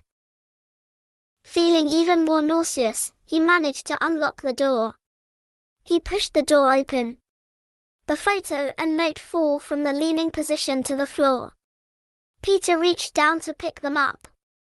It was more difficult than he anticipated with his uneasy stomach. He did pick the photo and the note up, but his head felt light as he righted himself again. He managed to place the photo and the note on a table. Pausing for a moment, he turned and pushed the door shut. His forehead began to throb from his pounding heart. A lump formed in his throat, and he realized he was going to be sick. Thinking quickly, he headed down the hallway toward the kitchen. He rounded the corner and headed directly to the sink. Making it just in time, the vomit was expelled into the sink. With his eyes closed, he holds his head over the sink as a strand of saliva hung from his mouth into the sink. It quickly narrowed enough to break. Peter turned on the cold water and cupped his hands together under the water stream to collect it. He then rubbed the water over his face and kept his hands over his eyes for a moment. The deep breath along with the splash of water and even getting sick actually seemed to help him feel better. He opened his eyes and removed his hands from his face. He reached over to turn off the water. With a few drops of water remaining on his face, he decided he would return to the office to search for more information on the history of the house. As he passed the basement door, something compelled him to gaze at it. Puzzled as to why he was staring at the door, he continued toward the office. The office door was partially open. He pushed the door open the rest of the way. It creaked as it swung into the room. As he entered the room, he tried to remember where he left off in his search. He then saw the open folder on the desk with the article he had partially finished on top. After he took a seat in the chair, he picked up the article again and started to read it. He scanned the article until he locates the last part he remembered. He slowed to read the rest of the article about Mildred's missing husband, Oliver. The article contained more of the details. Near the end of the article, one line jumped out at him. It read that a couple disappeared in 1967 from the same house. Peter's jaw dropped. So this house really did have a bad history with disappearances. His hands began to tremble as he tried to continue. Slowly, he was able to read the few remaining lines in the article. He learned that the couple's names were Russell and Clara Hanford. The names began to run through his mind. As he thought about the new knowledge, he tried to think what to do with the information. Would it help find Sarah? All he can do was hope that it would. Should he tell the police? Probably so, but hopefully they would already have known about Russell and Clara, though they had not mentioned it. Then he remembered that Vernon had warned him this place was cursed. Maybe this was what he meant with his warning, and maybe he could tell him more. Talking to Vernon sounded like a good idea to him. It was possible that he could be outside. He stood up from the chair and faced the open office door. As he made his way to the doorway, the doorbell rang. He paused for a moment, then continues walking through the door. He passed the back hallway and went through the kitchen. From there, he walked down to the foyer. He could see a shadow in through the sheer curtain covering the front door window. When he reached the door, he pulled the door open. Carl was standing on the porch with a friendly smile. Peter noticed that he had a plastic food container in his hand. "Hello, Carl. Thanks so much for stopping by," Peter said. "How are you doing, Peter?" "I'm just stopping by to pick up the photo so I can make up the flyers," Carl replied. "I know that'll help immensely. The more people we can make aware that Sarah is missing, the better the chances are that she'll be found," Peter commented. "I agree. It's the least I can do to help," Carl said. "Won't you come in for a moment?" Peter asked. "Sure," Carl said as Peter stepped back slightly and Carl began stepping into the foyer. "Oh, this is for you. Mary thought that you could use some food for dinner," Carl offers as he presents the food container to Peter. Peter took hold of the still warm container and replied, "Wow, that is great. Since Sarah has been missing, I really haven't been focusing on eating right, I suppose." "That's what Mary was figuring, Peter. We both know that you have plenty of other things on your mind now," Carl agreed. "That's for sure." "Oh, let me give you the photo," Peter said as he set the container on a side table and picked up the photo of Sarah from the same table. He left the note on the table. "Here's the photo, Carl." "I haven't taken it out of the frame yet," Peter said, moving the photo close to Carl. As Carl took the photo, he said, "Oh, I can handle getting the photo out of the frame, Peter. I'll make sure you get the photo and the frame back too." As Carl cradled the photo in his hands, he looked at the image of Sarah. He sighed and then said, "Peter, I really hope we can find Sarah soon." "Thanks, Carl, I sure hope we find her soon too. This has been rough so far." "I had to make the call to Sarah's parents earlier today," Peter said. "Wow, I don't envy you on that one." "Again, I hope this will help," Carl replied, looking at the photo. Sensing Carl was close to leaving, Peter asked, "Before you leave, Carl, I just was reading an old article that I found in the office in the back room that said that a couple disappeared from this house in, let's see, 1967, I believe. Do you remember anything about the case?" Carl pulled the photo to his chest and looked to his left to think. After a few seconds he asked, "Do you remember the couple's name?" It was Hanford, Russell and Clara Hanford, if I remember correctly." "I can get the article if you would like to see it," Peter replied. Carl shook his head and said, "The names do not sound familiar. I'm sure it happened, but it was a long time ago, and at that time I likely was in college. Sorry, I can't give you more information on that. I can ask a few people though." "You said the name was Hanford, correct?" "Yes, Russell and Clara Hanford. I plan on asking my next-door neighbor about the disappearance, too. I think he has been around here for a long time." "He also warned us against buying the house too," Peter commented. "He actually warned you about the house?" Carl responded, surprised. "Well, he said the house was cursed or something. Now I'm wondering if maybe he could be right. You know, with Sarah disappearing, and several previous owners. It makes me wonder," Peter added.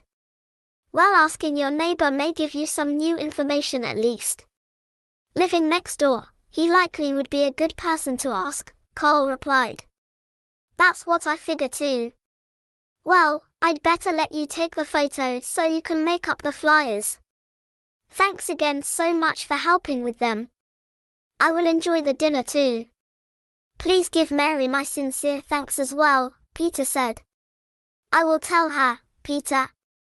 You take care, and give me a call if you can think of anything else I can help with, Carl said as he extended his right hand toward Peter. Peter shook Carl's hand and said, Thanks, Carl, I'll keep in touch. Carl turned and began walking across the porch to the front steps, clutching the photo in his hand. Peter closed the door behind him. He walked to the side table and picked up the food container. It was a bit early for dinner, so he decided to put it in the refrigerator. He wanted to see if he could find Vernon to ask him what he knew about the Hanfords' disappearance. He walked toward the kitchen with the container. After opening the door to the refrigerator, he placed the plastic container on a shelf inside. He closed the door and he began walking back toward the foyer. As he made his way to the hallway, he heard a muffled bang that sounded like it may have come from below. He stopped after hearing the sound. Feeling a bit uneasy, he slowly headed back into the kitchen and went to the basement door. Slowly he opened it. It creaked loudly as it swung into the back hall and exposed the pitch-black basement. He reached for the wall to switch the light on to the basement. With the light on, he realized his eyes were used to the sunlight in the room. The dim light really doesn't help him see much in the basement. He stared into the basement from the top of the stairs to see if there was anything out of place or unusual. Moving his head around slightly to get different perspectives for nearly a minute, he did not see or hear anything. He decided to head back to the foyer so he can see if Vernon was home. He reached his hand to the wall again and turned off the light. He closed the basement door again. Shaking his head, he made his way down the hallway to the foyer. In the foyer he headed straight for the front door. He opened the front door and walked out onto the porch. He closed the front door behind him, but did not lock it. Peter walked to his right on the porch to see if Vernon was outside. Sure enough, he saw Vernon working in his front yard again. This time he had the hose and was watering some of the flowers and other plants. Peter went to the porch steps. As he walked down the steps he found himself trying to think of questions he should ask Vernon. He continued from the steps to the front walk. He used the sidewalk along the street. From the sidewalk, he approached Vernon. Vernon had his back to Peter as he got closer. Peter stopped a few feet behind Vernon. He asked, Hey Vernon, what more do you know about this house? Vernon released the trigger on the water sprayer. He then turned around and looked directly at Peter. It's cursed. What more do you need to know?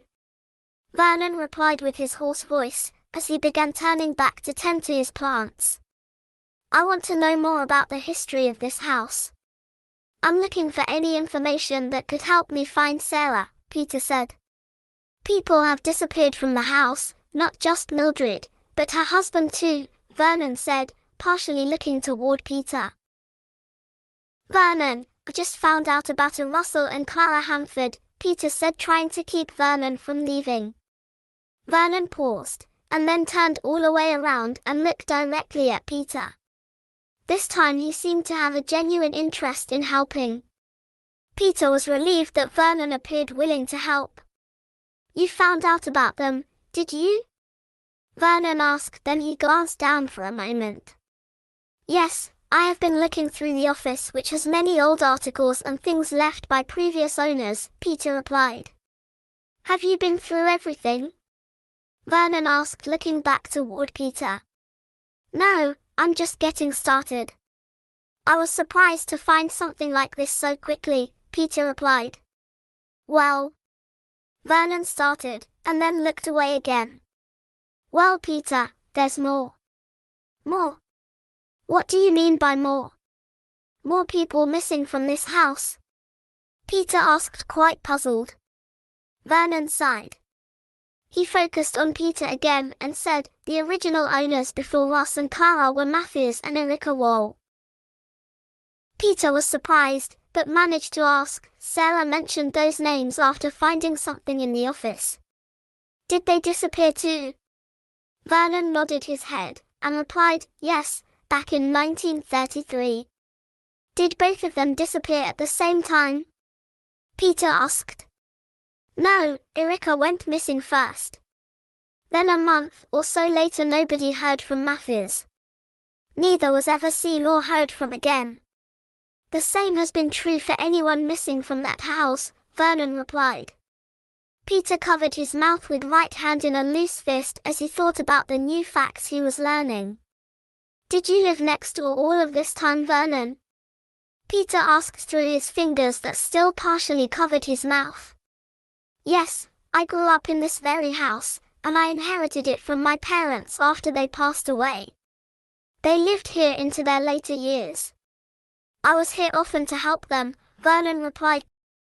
Peter paused for a moment, then realized he wanted to ask a difficult question. Vernon, since you have been around for all of the disappearances, have the police ever questioned you as a suspect? Peter asked carefully.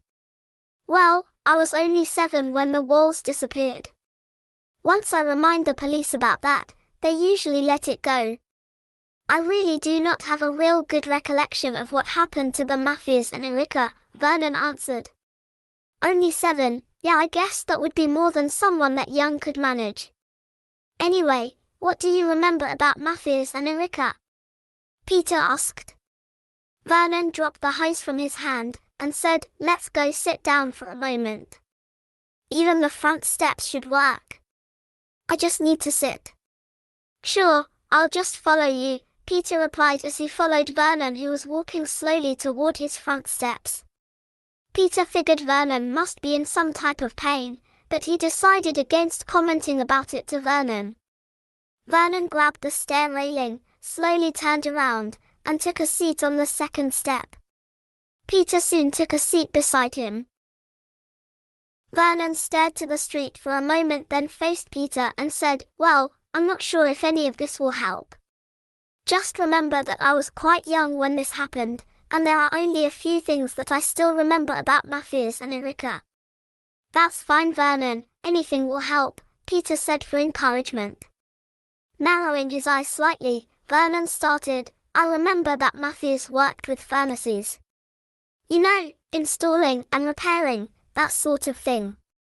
He was quite a good metal worker. His shop was downtown. I think it's a restaurant now. He installed the furnace in the house, and converted it to gas later. Come to think of it, it wasn't too long after he did all that work to convert it when Erica disappeared, and then he disappeared. And you remember that from when you were 7? Peter asked. Oh, I remember my folks talking about him and Erica at dinner. For some reason I guess it just stuck in my mind, Vernon answered. What was he like, I mean as a person? Peter asked. Well, from the few times I remember seeing him, he was stern, but quiet. I don't think he really liked going out too much. He was probably the type that was a good craftsman, but not so good with people, Vernon replied. Was Erica a quiet person too? Peter asked. Vernon shook his head and replied, no, quite the opposite from Matthews. She was actually a bit of a socialite around town. Even in this small town, she managed to find things to do away from home several times a week. Did that upset Matthews? Do you remember if they argued? Peter asked. I just remember a few times hearing them arguing after I went to bed. The argument would wake me up. I suppose she may have just arrived home from some function, and he would be asking her where she was and that kind of thing, Vernon replied, glancing toward the street then back toward Peter. Were there more arguments close to the time when she disappeared? Peter asked. Now that you mention it, there may have been a few, but not really any all that memorable, Vernon replied. You said that Erica disappeared first, and then Matthews a month or so after that. What happened between the time she disappeared and Matthews disappeared? Peter asked. He hid in the house. I'm not sure he ever came out afterwards. The police did talk to him a few times, but he just talked to them from the front door. No one was sure when he actually disappeared, since it may have been at least a week since anyone had seen him. Then someone from the police station tried to contact him and no one answered. They searched the house, but found nothing. It's been the same for everyone who has disappeared from the house. There are no clues in the house, Vernon explained. So you don't know anything more about the other cases that would help? Peter asked. Sorry, Peter, but I can't tell you anything more that would help. Russ and Clara were very nice neighbors and it was a shame that they disappeared, but they got along well as far as I knew. They just vanished. No reason. No one saw it coming, Vernon explained. Well, I have learned a lot from you today, Vernon. It may actually help. There has got to be a connection or something here, Peter said as he placed one hand on the railing and began to stand up. Vernon started to stand up as well, and said, Good luck, Peter. If you can think of any other questions that may help, please come over and ask, anytime. I may take you up on that, Vernon, and thank you so much for taking the time to help. I'll let you get back to watering, Peter said, as he watched Vernon finish standing up. Vernon nodded, and replied, Thanks. Peter nodded in acknowledgement and headed back to his house. Armed with much more information, Peter walked away with a purpose. He wanted to continue looking into the items in the office. Perhaps he could find more, since he had a better idea of what to look for. It may be worth contacting the police again to tell them the information, he felt. The more people that looking into this option, the better chance of finding an answer. As he reached the front door, he pushed the unlocked door open and walked into the foyer. Once in the kitchen, he walked to the on the counter and picked up the phone. Who should he call first? He saw some of the cards on the counter by the phone. He decided he would call someone in the police station first. He retrieved Mark Campbell's card. He dialed the number. The phone rang on the other end a few times. Mark Campbell, Wharton Police, the voice answered. Hello Mark, this is Peter Corbin. You know my wife Sarah is missing, Peter replied. Yes Peter, let's see, I really don't have any update on our search. The other tips we have received haven't led to any breakthroughs. I did see you at the bridge over the Chiltern River. That was the only tip we have received that we actively pursued yet, Mark said. Well, my boss at work will be working on flyers to put up around town. Hopefully that will lead to more tips too, Peter said. Yeah, I suppose that can't hurt. Will it use the police as the contact on them? Mark asked. I believe so, but I didn't specify that to Carl Bishop, who will be making the signs, Peter responded. Oh, I know Carl. He'll do a fine job on them. Well, were you just checking in on the status or do you have any new information? Mark asked. Well, I'm not sure how much of the history of the house you are aware of, but I just got some interesting information from my neighbor regarding the house, Peter said. Okay, let's hear it, Mark said with a hint of disinterest. Okay, I'll see if I can get this straight. You know the previous homeowner, Mildred Croft, disappeared. I found out that her husband disappeared in 1988, Peter starts to explain. We are aware of both of those cases, Mark replied. Well, there's more. Before the Crofts, the people in the house before that, Russell and Clara Hanford, disappeared in 1967, Peter continues. Really, that was from the same house? That case was long before my time on the force, but I do remember it, Mark commented. Also, the first owners of the house, let's see, it was Matthias and Erika Wahl. She disappeared first in 1933 and then he disappeared a month or so later. Also in 1933, Peter explained. Well, that's quite strange that all of these disappearances are from the same house, Mark commented. Yeah, I wanted to tell you so maybe you could look into something common between the cases, Peter commented. Let's see, that would be over 70 years ago since the first disappearance. So that would make it unlikely that one person could be involved. I suppose that's something we could look into. Maybe the later ones could be related at least, Mark commented, as he appeared to be thinking about the possibility.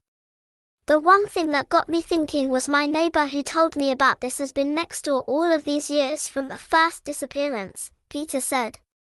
I think we interviewed him. Was it Vernon? Mark recalls. Yes, Vernon Kramer.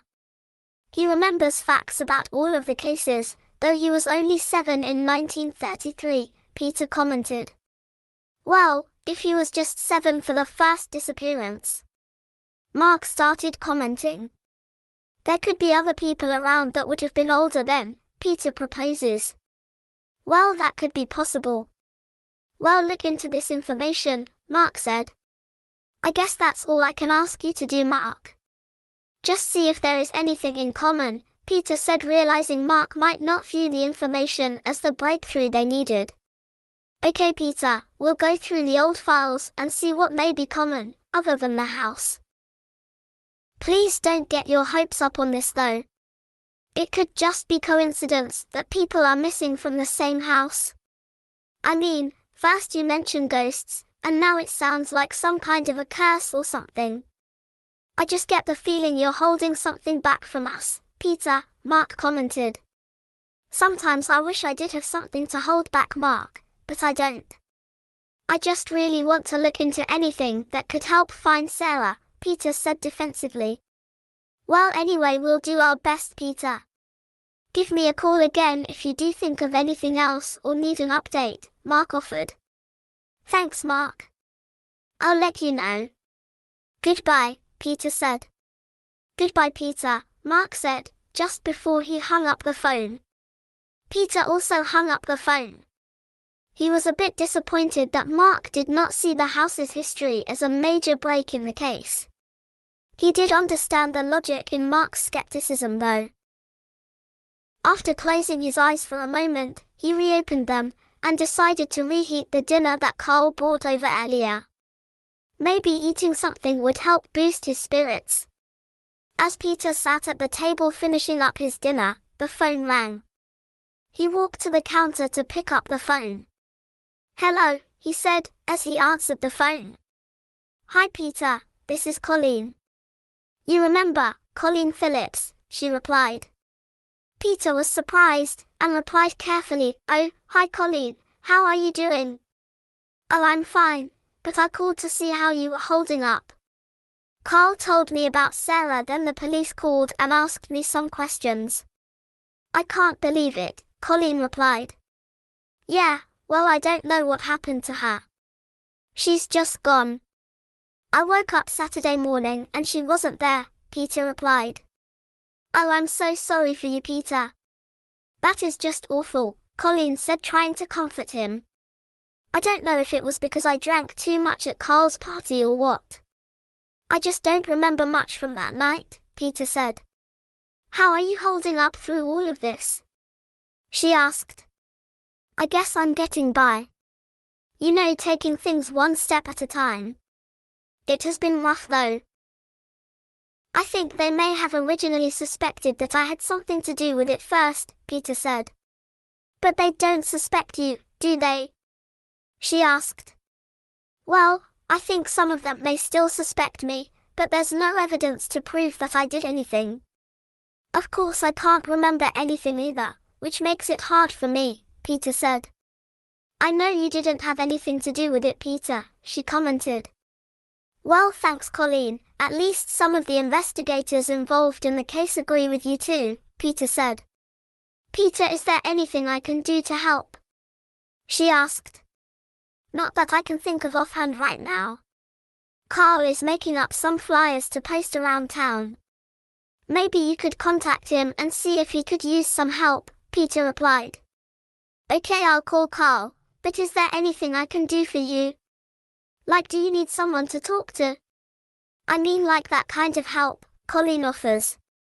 Peter was taken aback by the offer. He found himself making an audible sigh, and then replied, well, I appreciate the offer, Colleen, but I think I'm okay for now. I'll let you know if I do need to talk though, okay? That's fine, Peter. Just give me a call every once in a while at least to give me an update. I may call you too, she replied. Thanks, Colleen. You take care, Peter said, hoping to end the conversation quickly. Okay, Peter, you take care as well. I hope they find Sarah soon, and keep in touch. Goodbye, Colleen said. Goodbye, Colleen, Peter said, as he hung up the phone. His hand trembled as he placed the phone back on the counter. Was Colleen coming on to him this early after Sarah's disappearance? He knew that she made him uncomfortable on the phone. Sarah was jealous of Colleen. Could Colleen have been jealous of Sarah? The thoughts caused his mind to race. He made his way back to the kitchen table and sat back down in front of his almost completed dinner. Staring over the food, he continued to absorb all that had happened. After completing the remaining bites of food, he rinsed the plate in the sink and placed it in the counter. The sun had been down for a while, and very little light remained outside. He decided to return to the office to do some more research into the former homeowners. As he stepped away from the sink and rounded the corner to the hallway leading to the office, he quickly noticed that the office door was shut. He stopped. As far as he could remember, he left the door open the last time he was in there. After a deep breath and another shaking of his head, Peter continued toward the office door. He opened the door into the room. As usual, the door creaked loudly as it swung into the dark room. He turned on the room light. The single mounted fixture on the ceiling cast a faded yellow glow across the room. He walked to the desk chair and sat down.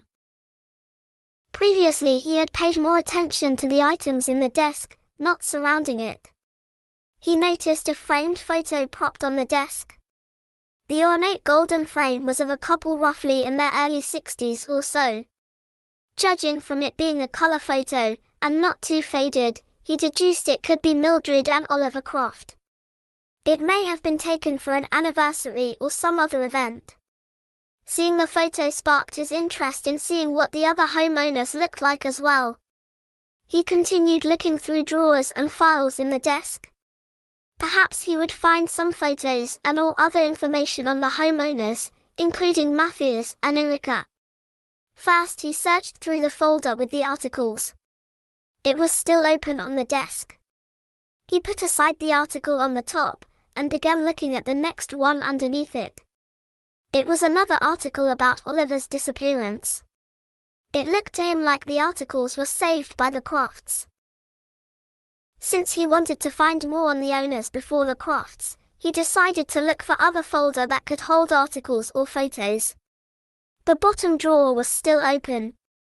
He bent down and extended both hands into the drawer to rummage around to get a better idea of what might be there. After a few minutes of digging through the stacked files, he found one that looked like it had older newspaper articles with photographs. He lifted up a stack of folders to remove the one near the bottom of the drawer. He set the file on the desk and opened it. Faded orange and brown newspaper articles clipped from the local paper were before him. According to the date on the top article, it was from the mid-1960s. Thinking about it for a moment, he nodded his head slightly, hoping to find something about the Hanfords. He picked up the top article and began reviewing it. It was a 30th anniversary announcement. The title said that the couple was Russell and Clara Hanford. He unfolded the article to continue reading. The details did not reveal anything that seemed strange to him. It just mentioned items like what their two grown kids were doing, and other relatively normal details. Even though there was not much to learn from the article, he did take a moment to examine the photo of Russell and Clara. For some reason, he felt like he should at least know what the two looked like. Next, he just needed to find photos or some likeness of Matthias and Erica Wahl. Since the folder he found the articles with the Hanfords photo was near the bottom of the drawer, he realized it would be unlikely that anything much older was in that drawer. He did remember Sarah talking about the Matthias and Erica though. Maybe she left something on the desk. Peter looked at the top of the desk for any folders that he did not remember reviewing yet. The desk was cluttered with old letters, papers, folders, and many other objects, along with a desk lamp that he had not bothered to turn on yet. Near the desk lamp was a tattered accordion file. Peter partially stood up to reach for it, since it was on the far side of the large oak desk. After retrieving it, he pulled the file open to scan the contents. This could be it, he noted to himself as he observed the almost delicate condition of the articles inside of the folder. He also believed there could be some photos in the folder as well. He carefully removed a stack of old articles from one of the partitions and set them on the desk. Indeed, the articles were old, and reviewing the first few he noted that they were from the early 1930s or late 1920s. He breathed a sigh of relief that he was able to find something from the time Matthias and Erica lived in the house. The article on top was about a local dance club, and it did include a photo of members of the club posing for the camera in rows. Women were in the first row, and men were in the second row. The names of the people were listed in the caption below the photograph. Scanning the names, he found Erica Wahl's name, but not Matthias. He noted that she was the one in the first row, and the fourth woman from the left. She was smiling in the photo, as if she enjoyed being in the club. He was a bit puzzled why Matthias was not mentioned or in the photo. Maybe he did not like to dance. He set that article aside and examined the next one. This was a similar article about a different club. This time it was a social club with another group photo. Again, he found Erica's photo, but no sign of Matthias. As in the previous photo, she was smiling. The next article was about a local church choir.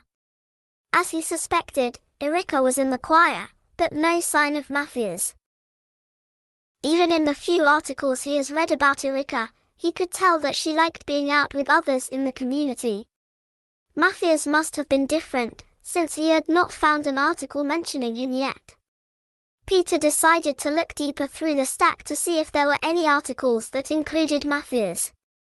He reviewed each article carefully enough for Matthias' name before continuing on to the next. He reached the last article in the stack, and it only had another article about Erica and her social activities. Where would there be a photo of Matthias, he asked himself. He thought about this as he collected the stack of articles and carefully placed them back inside of the folder. As he did, he remembered the photos in the folder as well. He removed a group of old photos from another compartment in the folder and set them on the desk. The top one was of a young couple in a wedding pose. He recognized the woman as a younger Erica, and the man must be Matthias. She had the same smile as she did in the group shots he found earlier. Even though it was for a wedding, Matthias seemed to have more of an expressionless appearance. He continued to look through the other photos. He did find more photos of Matthias. Some of the photos still were from their younger years, but some were taken when they were older. Peter did notice that he had not found one photo where Matthias was smiling or appeared happy. This would agree with what Vernon had told him about Matthias being more of a quiet person, and not the socialite that Erica was. Peter then came across a photo of Vernon standing in front of what must have been his work truck. On the side of the truck it said, Wahl's Furnace Repair and Installation. Again the photo of Matthias was expressionless and even unnerving. To Peter, it was almost as if he was staring directly at him no time. His hands actually trembled slightly. There was a click, and the room went totally dark, except for a small amount of light coming from a light in the kitchen. Was that the light switch that made the click? Carefully he stood up from the chair. Fumbling around, he made his way toward the door, occasionally bumping into objects on the floor along the way. When he reached the door, he moved his right hand toward where he remembered the light switch. He could feel it was down. His breathing and his heart quickened as it sunk in that the light switch apparently turned off without anyone touching it. Anyone he could see at least. Having seen enough, he decided to call it a night. He flipped the light switch back on, and returned to the desk. He collected the other photos, neatened up the stack, and returned it to the accordion file. After a sigh, he turned toward the door. He reached for the light switch as he neared the door. With his hand hovering near the switch, he paused to look back in the room for a moment and at the light switch again.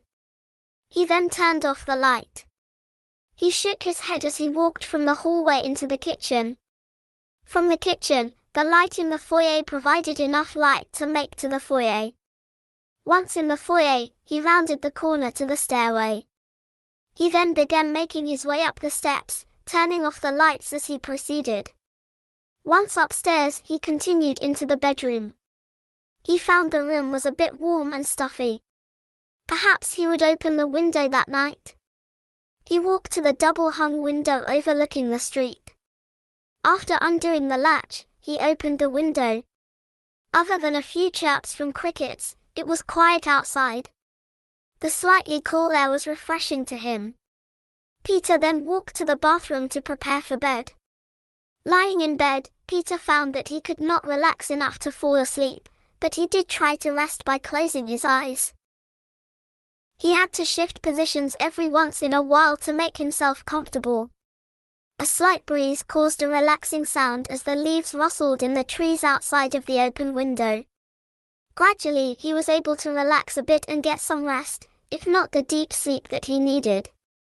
While still hovering close to falling asleep, he became aware of something that sounded like a muffled gasp. The similar sounds continued about every 30 seconds. It began to sound like a moan, then vaguely like someone's voice. Maybe it could have been the wind, he thought. But then he heard it again, and it sounded more like a woman's voice than just the wind.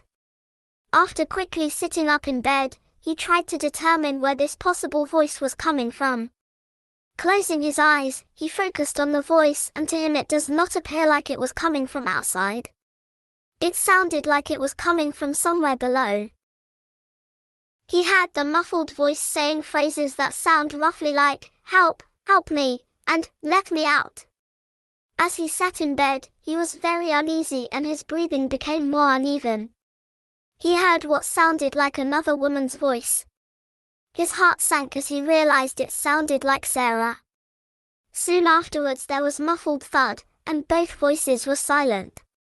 He quickly jumped out of the bed and made his way through the darkness to the door to the hallway. After opening the door, he walked to the railing in the hallway overlooking the stairway.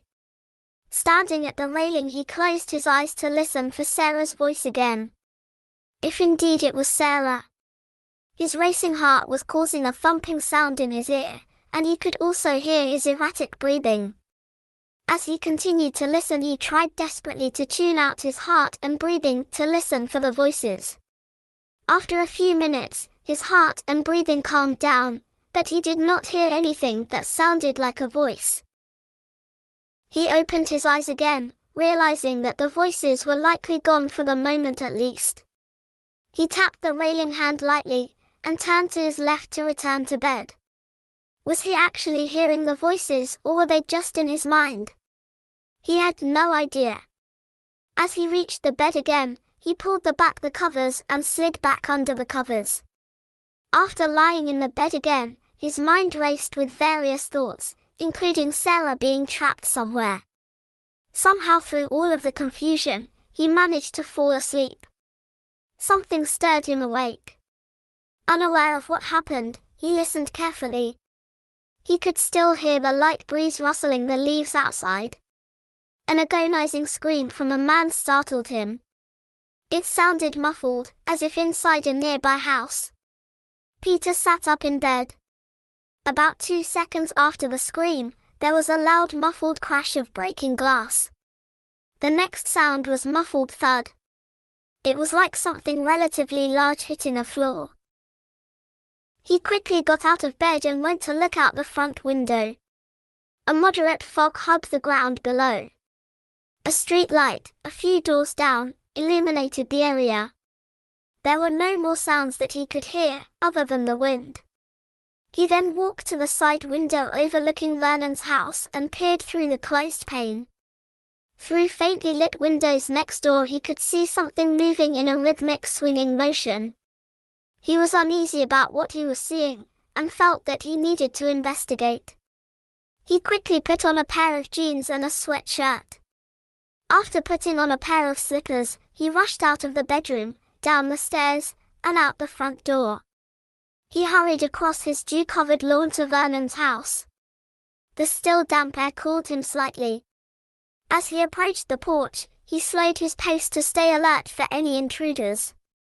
Aware that the fog could be hiding something, he walked up the front steps, and across the porch toward the door. Through the front door and the side lights, he could see some light, possibly from the top of the stairs.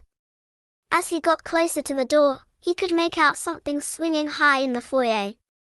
To him it almost looked like a heavy iron and crystal chandelier swinging about a foot back and forth in the same direction as the steps. When he listened closely, he could hear the low creaking sound of the chandelier as it swayed. He knocked on the door, and said, "Vernon, are you okay?" He waited for about 30 seconds, and tried again, "Vernon, can you hear me?"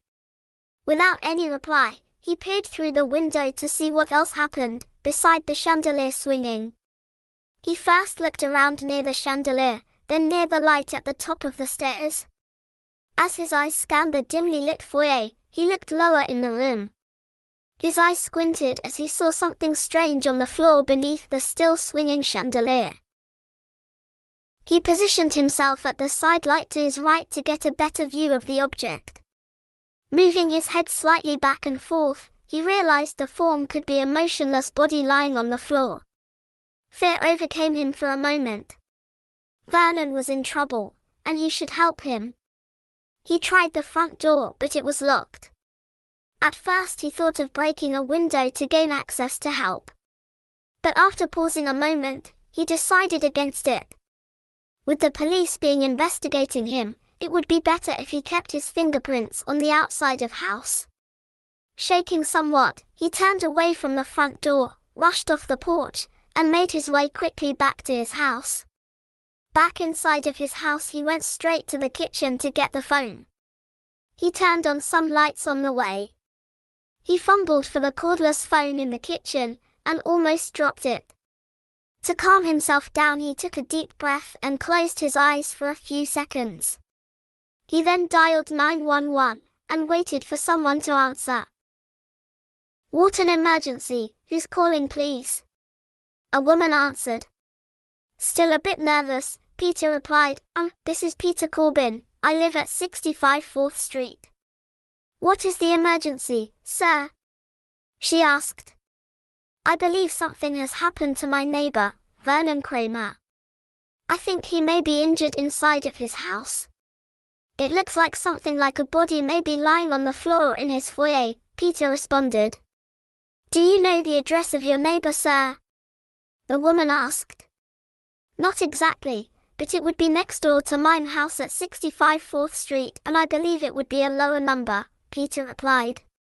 "Okay, did you go inside of his house, sir?" the woman asked. "No, I heard him scream, a crash, and then a thud. It almost sounded violent, so I wanted to make sure people do not think I did anything to him. Plus, it has been years since I have had any first aid training," Peter replied.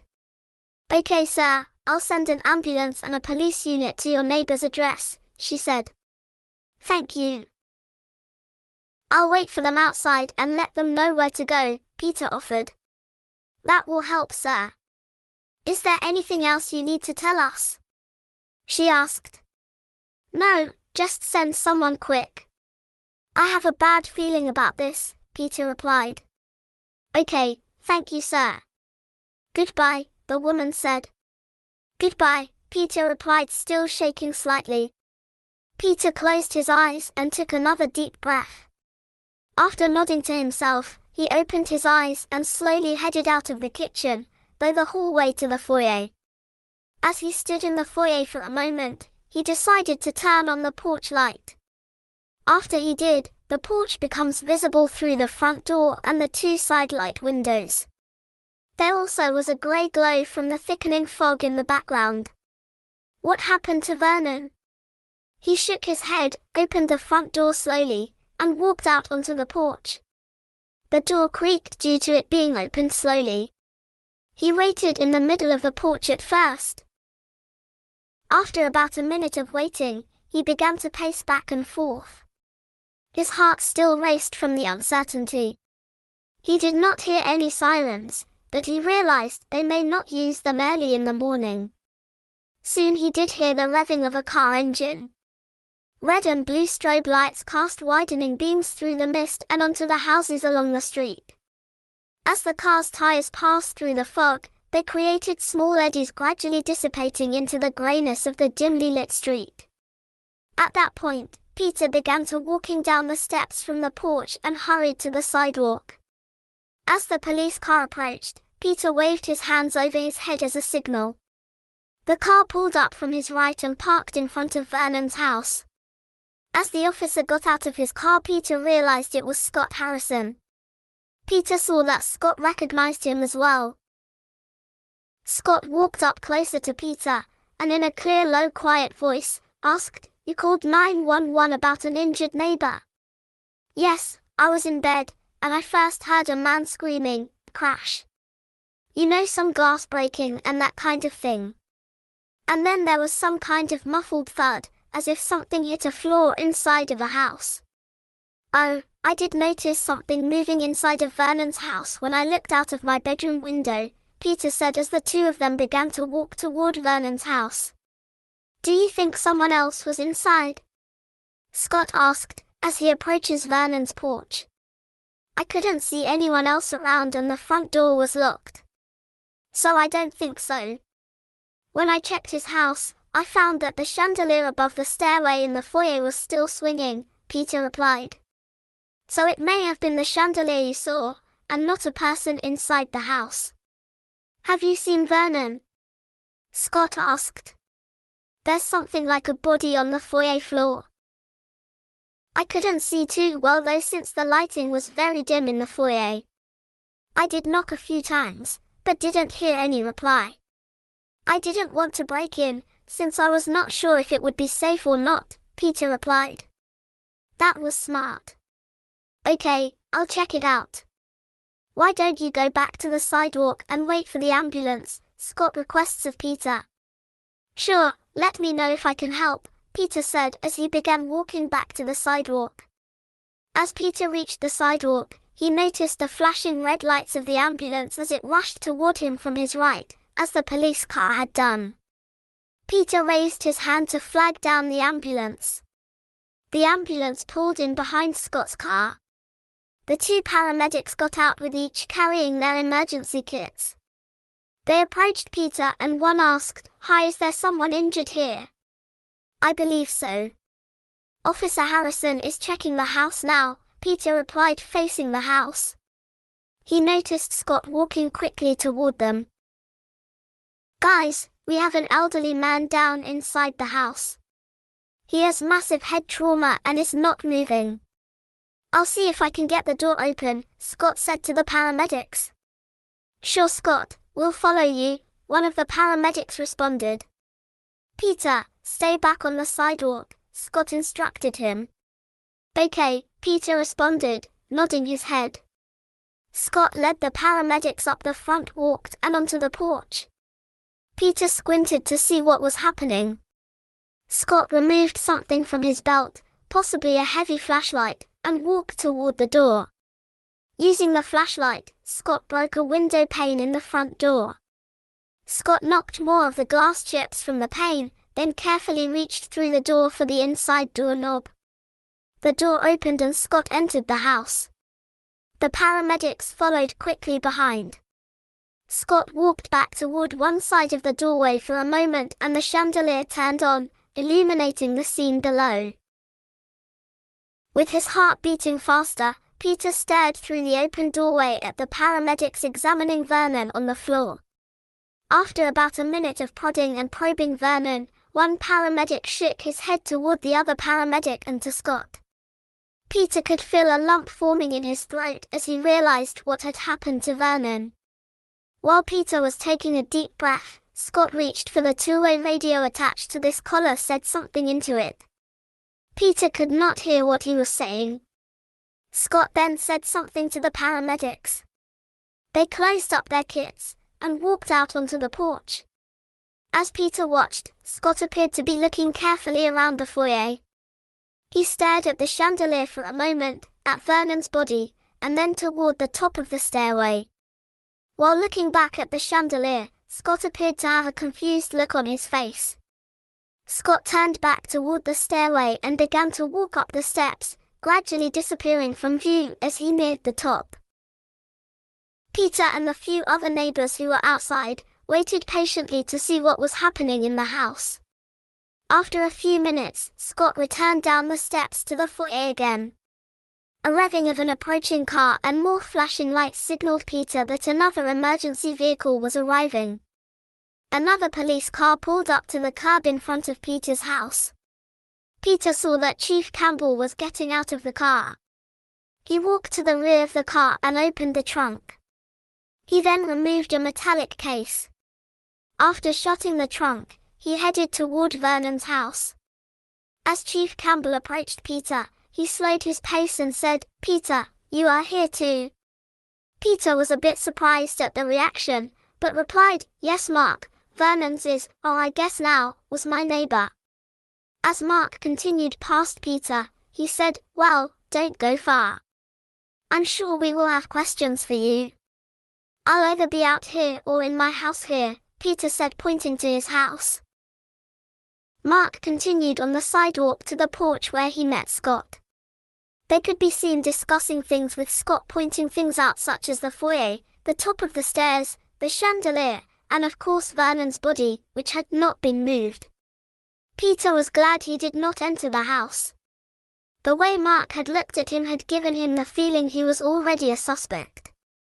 After a few minutes, Peter saw flashes inside of Vernon's house.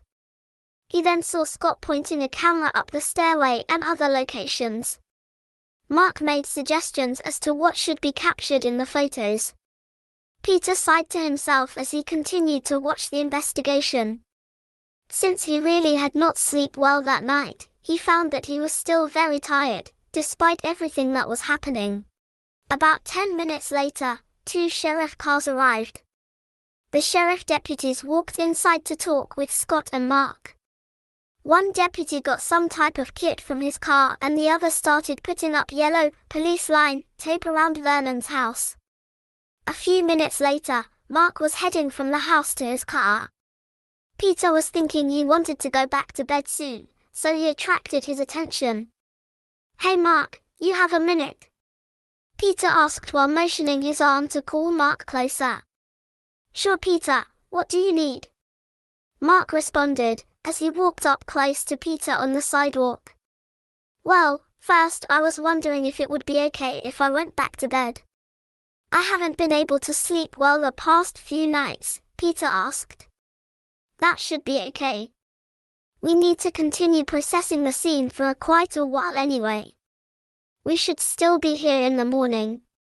You can either head over and we can talk, or if it gets too late I'll come over and we can talk at your house," Mark replied. "I'll plan on coming over in the morning after I get up," Peter replied. "You said that was the first thing. Was there something else?" Mark asked. "Oh yes, I just wanted to know how things were going in Vernon's house," Peter asked. Mark sighed and looked back at the house for a moment. He then turned back to Peter and replied, "Well, we'll have to keep some of the details confidential, But you may have already figured out that Vernon is dead, Mark replied. Peter nodded slowly and said, yes, I figured that much. It almost seemed as if Scott was puzzled by something earlier though. Very strange scene so far, Mark said, then looked back toward the house. He had massive head trauma, and there appears to be some blood on the chandelier. We just can't figure out how he would have hit it though, especially falling down the steps. The bottom of fixture is at least 8 feet above the floor. Yeah, I saw the chandelier swinging when I looked out of my window right after I heard the sounds, Peter added. Scott mentioned a few things about what you saw, and I'll get more from you when we talk later too, but you said it was a male scream, crash, and then a thump, Mark said. Yeah, that's pretty much what I heard. The sounds were one right after another too, Peter adds. Well, the crash and the thump would be consistent with hitting the chandelier and the floor, but I'm not sure where the scream fits in, unless he was falling. You didn't hear anything like him falling down steps though, did you? Mark asked. Peter thought for a moment, and then replied, no, it just was a constant agonized scream. Well, maybe we'll learn more from the autopsy. We'll have to consider if he was pushed, I suppose, but hitting the chandelier would be quite a stretch, Mark said.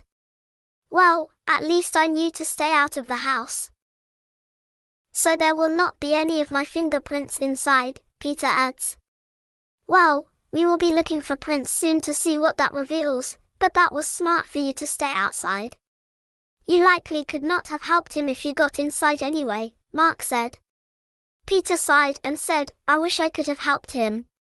He was a bit weird at first, but he opened up just yesterday. Weird, huh? Well, I'll ask you more about that tomorrow.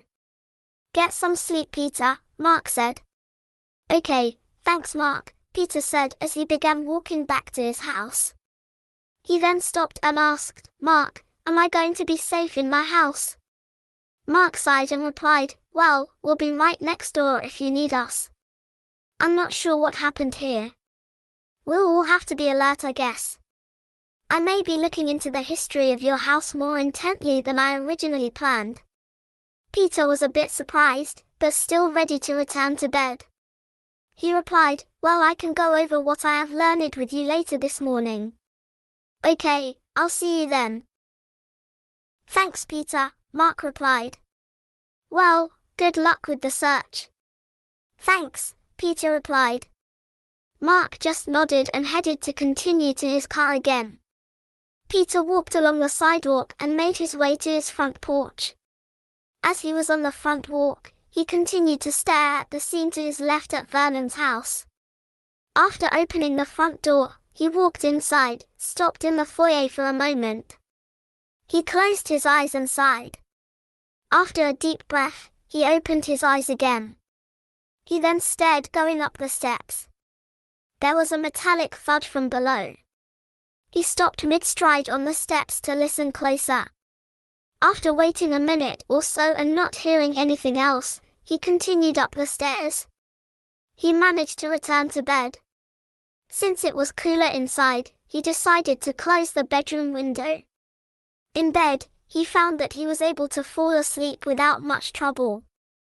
The sound of a car door slamming roused Peter from his slumber. The light of day entered through the window. After his eyes were able to focus through the window, he saw that there was still some fog lingering outside. He was still somewhat tired, but definitely felt better than when he went to bed earlier that morning. While sitting on the edge of the bed, he stood up and walked to the bathroom for a shower. After having some coffee and a bowl of cereal, Peter decided to head outside to talk with the police again. He walked from the kitchen to the hallway, then to the foyer. He pulled the front door open. The police and sheriff cars were still in front of Vernon's house, but the ambulance was no longer there. The fog was all but gone. Peter walked onto the porch, looking toward Vernon's house with curiosity. Mark and Scott were on the front walk near Vernon's porch discussing something. He headed down the steps from the porch and to his front walk. He cut across the lawn toward Vernon's house. When he was about halfway, He had to duck under the yellow police tape. At that point, Scott noticed him, and he nodded his head to signal Mark that someone was approaching. Mark turned around awaiting Peter to join them. "Morning, Peter. Did you get any sleep?" Mark asked. "Yes, for some reason I was able to sleep fairly well." "It's never enough though," Peter replied. "Yeah, we understand that one too." "Are you ready to talk now, Peter?" Mark asked. "Yep, where would you like to do this?" Peter asked. "Well, since this is a crime scene inside, so would it be okay if we talked on the porch?" Mark asked. "As long as that would not get in the way of your search, it is fine with me," Peter replied. "Okay, let's walk up to the porch." "Scott, I can handle things from here." "Sure, Chief. I'll be inside if you need me for anything," Scott replied.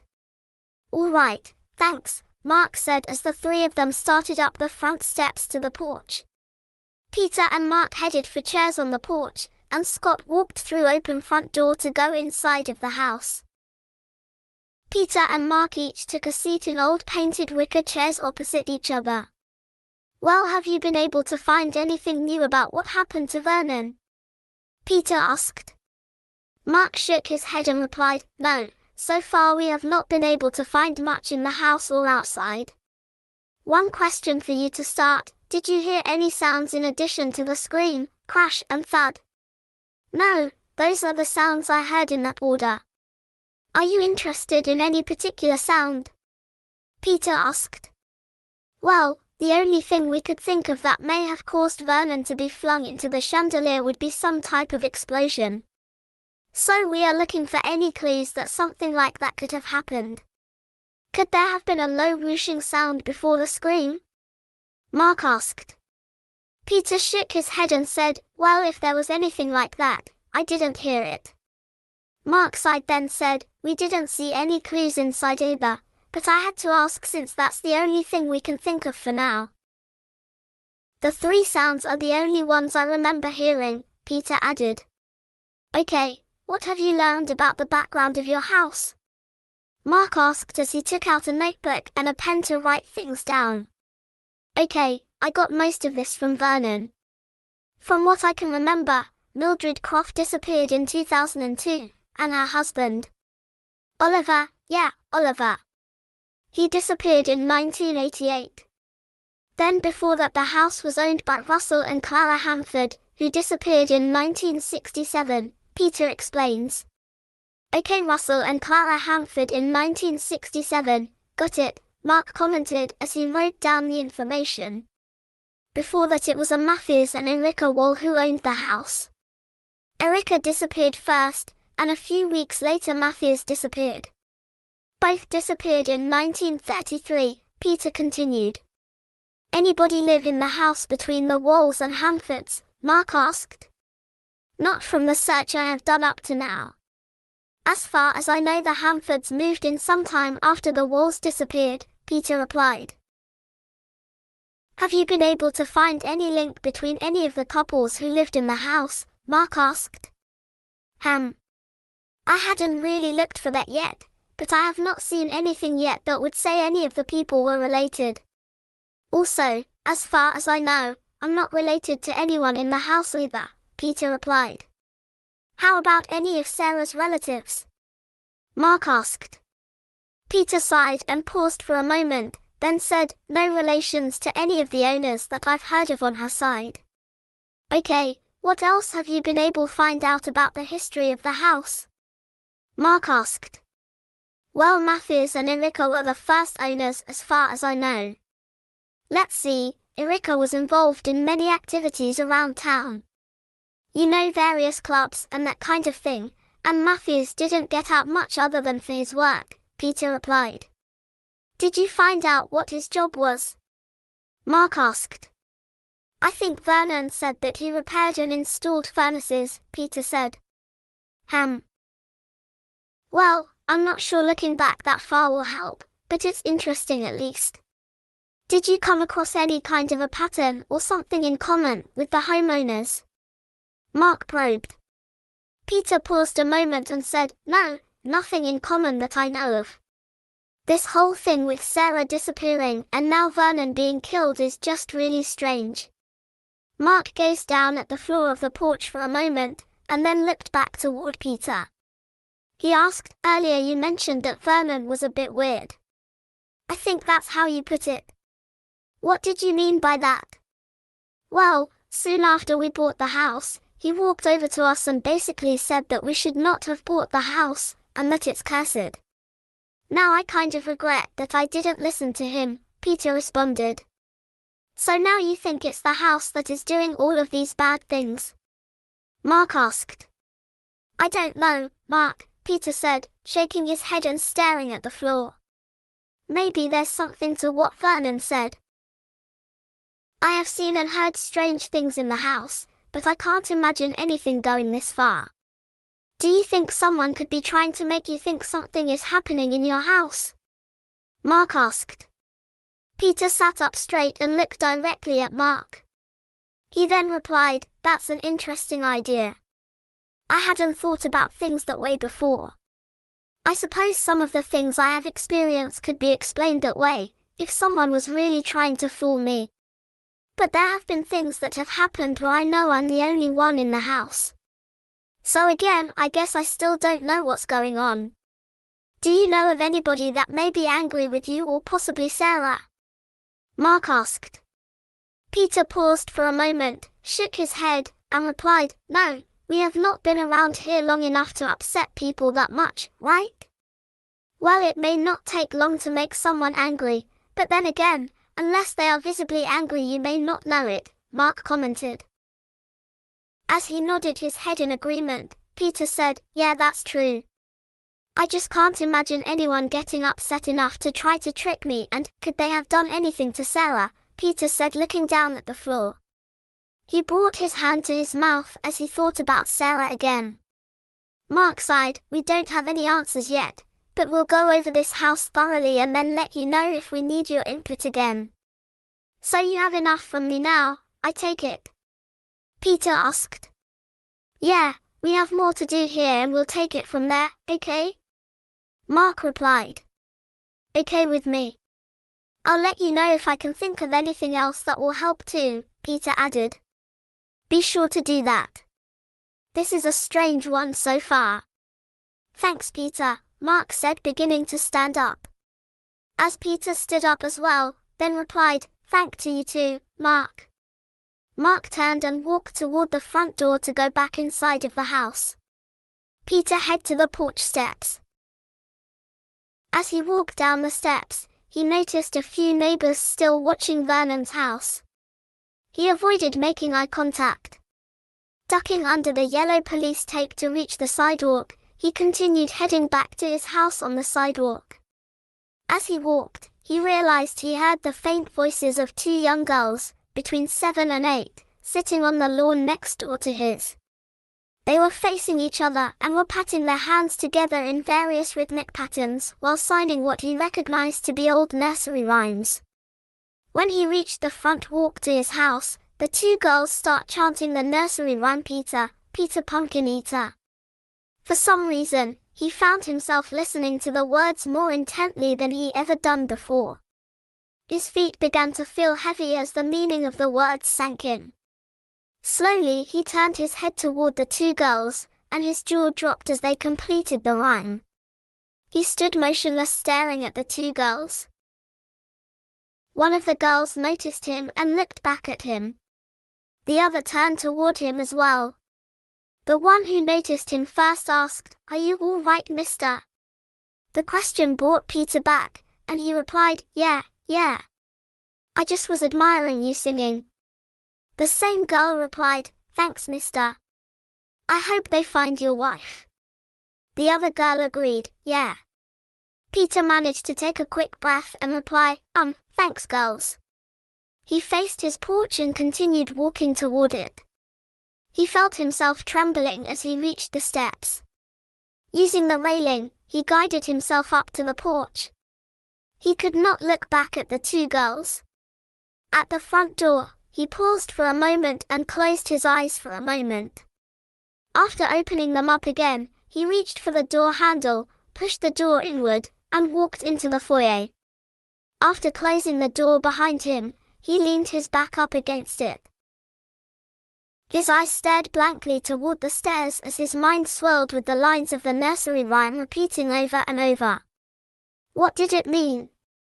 Did it mean anything for him? His heart was beating strong enough to create a pulsating sound in his ears. He was not able to answer the questions racing through his mind. Was there anything meant by a pumpkin shell? Maybe it was nothing and he was getting worked up for nothing. He knew he would need some time to think about the new questions before he could determine whether they meant anything or not. Maybe looking in the office would lead to more information. He opened his eyes again, pushed himself away from the door, and began walking toward the rear of the house to the office. He paused for a moment when he noticed the office door being shut. Since he could not remember if he had shut it before, it likely was something he did himself. He tried to push the door open into the room. For some reason, it seemed very difficult to push, as if something was leaning against it. It did open after he leaned into it and forced it open. When he could see what was blocking it, he saw that the door had a clear path to swing into the room. Confused again, Peter just shook his head and continued into the room.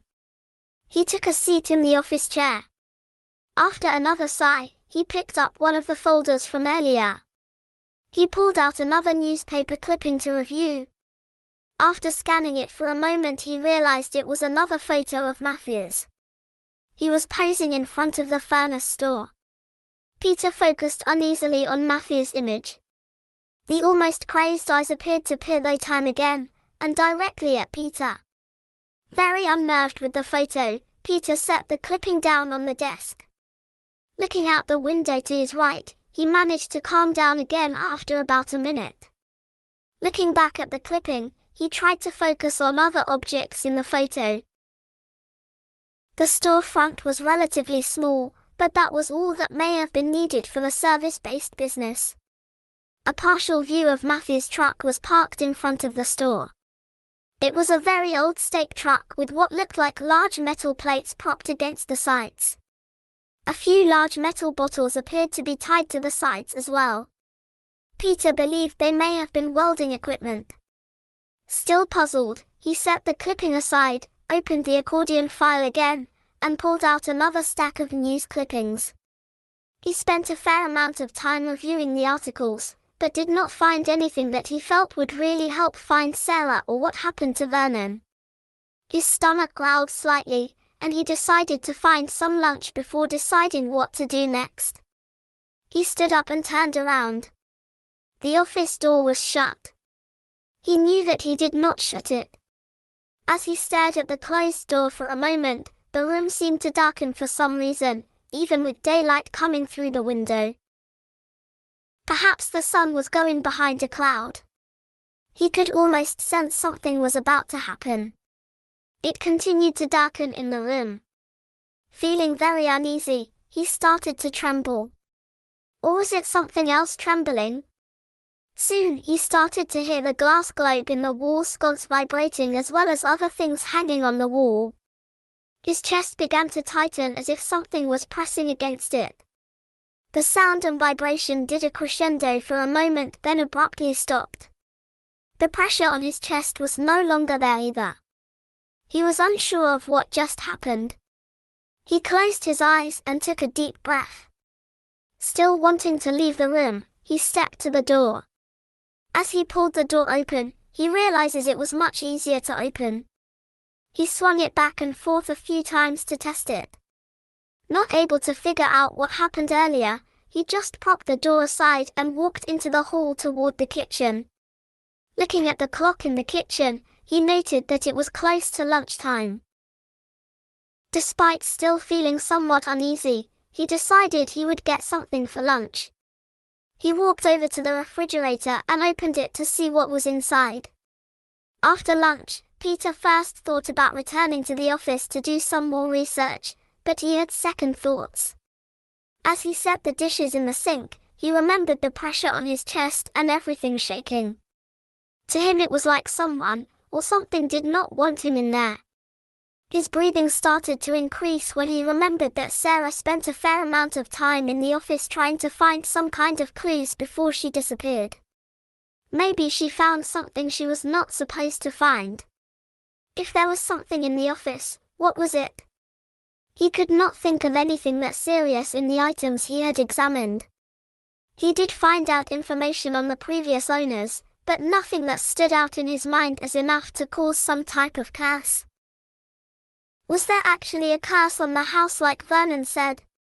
He just closed his eyes again as the questions went through his mind.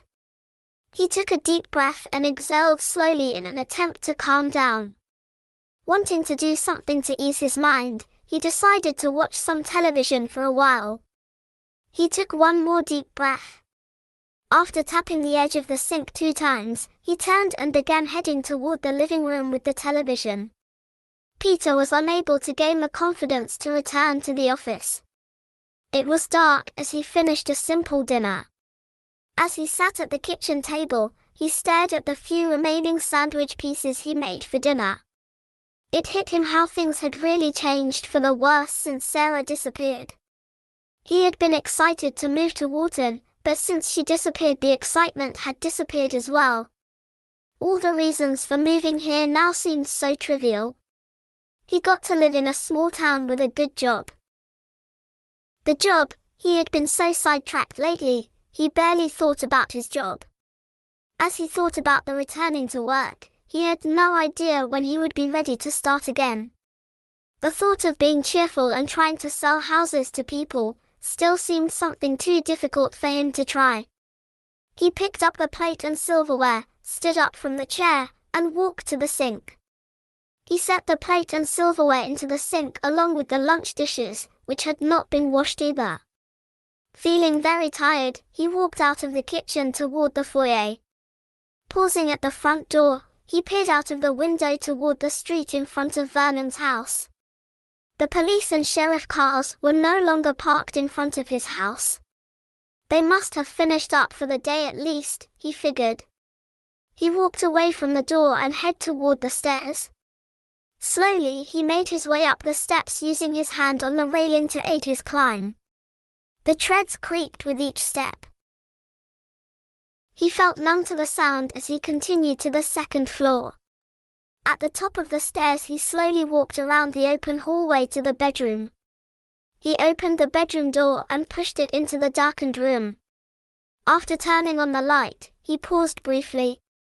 He shook his head, realizing he did not feel like washing his face or anything. He just wanted to go to bed. After a brief pause, he went to the dresser to find something to wear to bed. Peter stirred from a deep sleep later that evening. His head felt unbalanced and his stomach was upset. Through his clouded mind he could hear what sounded like Sarah. Trying to focus and listen closer, he could hear Sarah saying, "Peter, come down here quick." It was muffled, as if she was in the basement. He was puzzled since her voice does not seem distressed.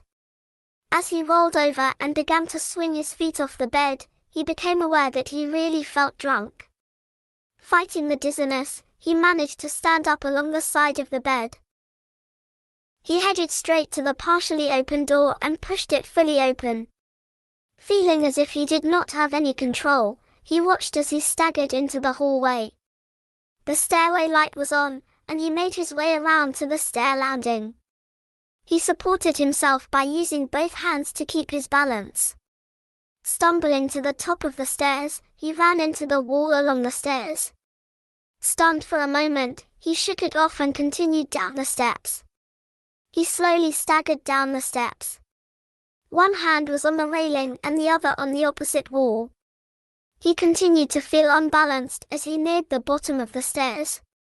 His vision was blurry. Something caused him to pause for a moment as he reached the foyer. The light in the foyer faded. Through his distorted vision, he could see a dark grey vaporous form entering the room from all around. It seemed to be surrounding him. At first he thought he was spinning, but he realized it was the grey smoke-like mass which was swirling around him. It soon closed in on him and engulfed him, blocking out the light from the rest of the room. The swirling cloud was intense. He tried to fight as he could feel it starting to spin him around and lift him off the ground. His arms flailed and his feet attempted to kick at whatever force had him in the uncontrollable spin. It had no effect on whatever was attacking him. Sharp pains could be felt in his forearms as something scratched him as he resisted. He gasped for breath as it seemed like the room did not have enough air. A loud bang filled his ears along with a vertical rectangle of grey light that he could see as he spun around. The swirling began to slow. He realized the rectangle was the open front door. At a certain point the swirling was no longer strong enough to keep him suspended in the air, and he dropped violently to the floor. The combination of being impaired and the dizziness of being spun around took its toll, and his consciousness faded. He abruptly woke up in bed in a drenching sweat and his heart pounding. It dawned on him that his mind has just relived what happened the Saturday morning Sarah disappeared. As he sat in bed breathing heavy, he tried to think what the dream meant. If it was true, it meant that he was not the one that did anything to Sarah. Unfortunately, it did not tell him what happened to Sarah, however. The only new information was that she had been downstairs and wanted him to come see something. Not knowing what to look for downstairs, he decided there was not much he could do. After a few minutes, he was able to calm himself down. He decided to go to the bathroom, splash some cold water on his face, and then try to get back to sleep. He turned the sheet to the side and slid his legs off the bed. After a sigh, he stood up and headed toward the bathroom. Peter was able to sleep again. As he slept soundly, his dreams were not nearly as intense as before. A sound startled him awake. Groggy, he opened his eyes and he tried to focus on the source of the sound he heard. As he propped himself up, he could hear a woman's voice again. His heart sunk as he recognized the voice as Sarah's. Focusing intently on the voice, he heard it again, and could tell that she was saying, "Peter." A few moments later he could hear her saying, "Help me." With his heart thumping loudly within his chest, he dropped his legs to the floor. He tried to control his breathing enough to focus on her voice. Walking toward the bedroom door, the floor squeaked loud enough to almost obscure Sarah's voice. He tried to lighten his steps. He stopped for a moment to listen to her voice saying, "Help me." To him, the voice seemed to be traveling through the large heating grate in the wall, not too far from the bedroom door. He opened the bedroom door and walked into the hallway. He turned on the hallway lights before walking further into the hall. In the hallway he could still hear Sarah's voice drifting up from the stairway below him. Recognizing that the voice was at least coming from downstairs, he quickened his pace as he made his way around the railing to the top of the stairs. Continuing to keep a hurried but cautious pace, he began to walk down the steps. Sarah's voice echoed from somewhere below. Using his ears as a guide, he walked past the stairway, down the hallway to the kitchen. At this point, he realized where he needed to go, the basement. As he circled around through the kitchen, his pace slowed. Sarah's voice continued to cry out to him, but he could also make out the sounds of other voices. At least one or two other women and maybe a man's voice as well. All were in distress as Sarah's voice was. Peter was very puzzled as he approached the basement door.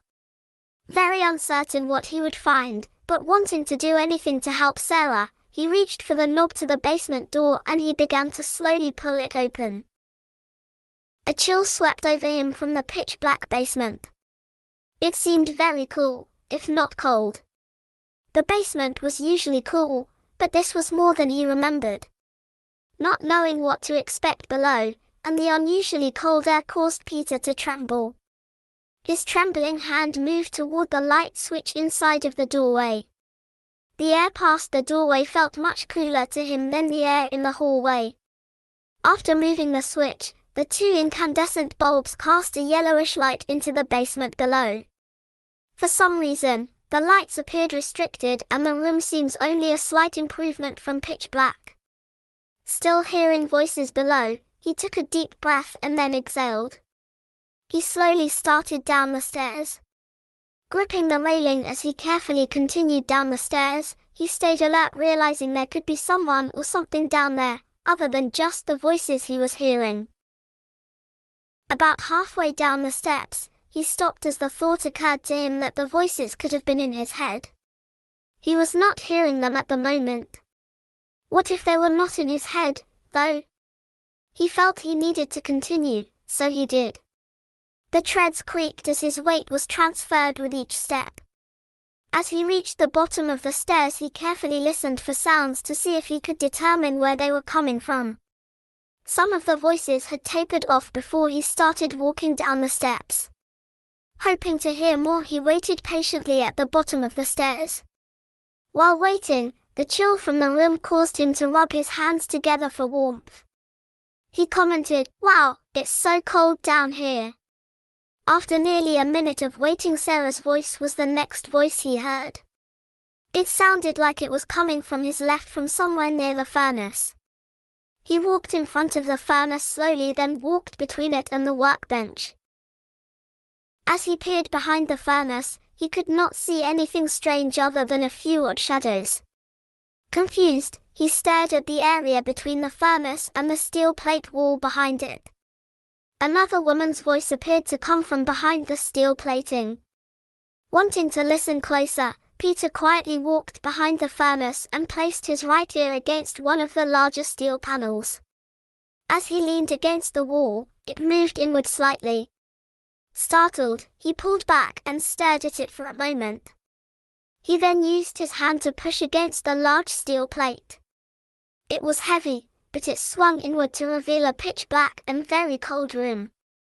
A spider web stretched near the top of the panel and then broke. Staring into the room for a few seconds and moving his head to the right and left, did not reveal any details of what was inside. He needed more light. Remembering the flashlight on the workbench, he stepped away from the newly found room and walked to the workbench. The flashlight was where he had left it earlier. He retrieved it and turned it on. The beam was weak and only cast a narrow yellowish-orange beam. Shining the light behind the furnace onto the rusty orange steel plates caused him to pause for a moment. As he did, he could hear the nursery rhyme, "Peter, Peter Pumpkin Eater," again in his mind. His jaw dropped slowly and his open widened when he thought about the pumpkin shell part as he stared at the pattern of the rusty orange steel plates, with the now open secret door.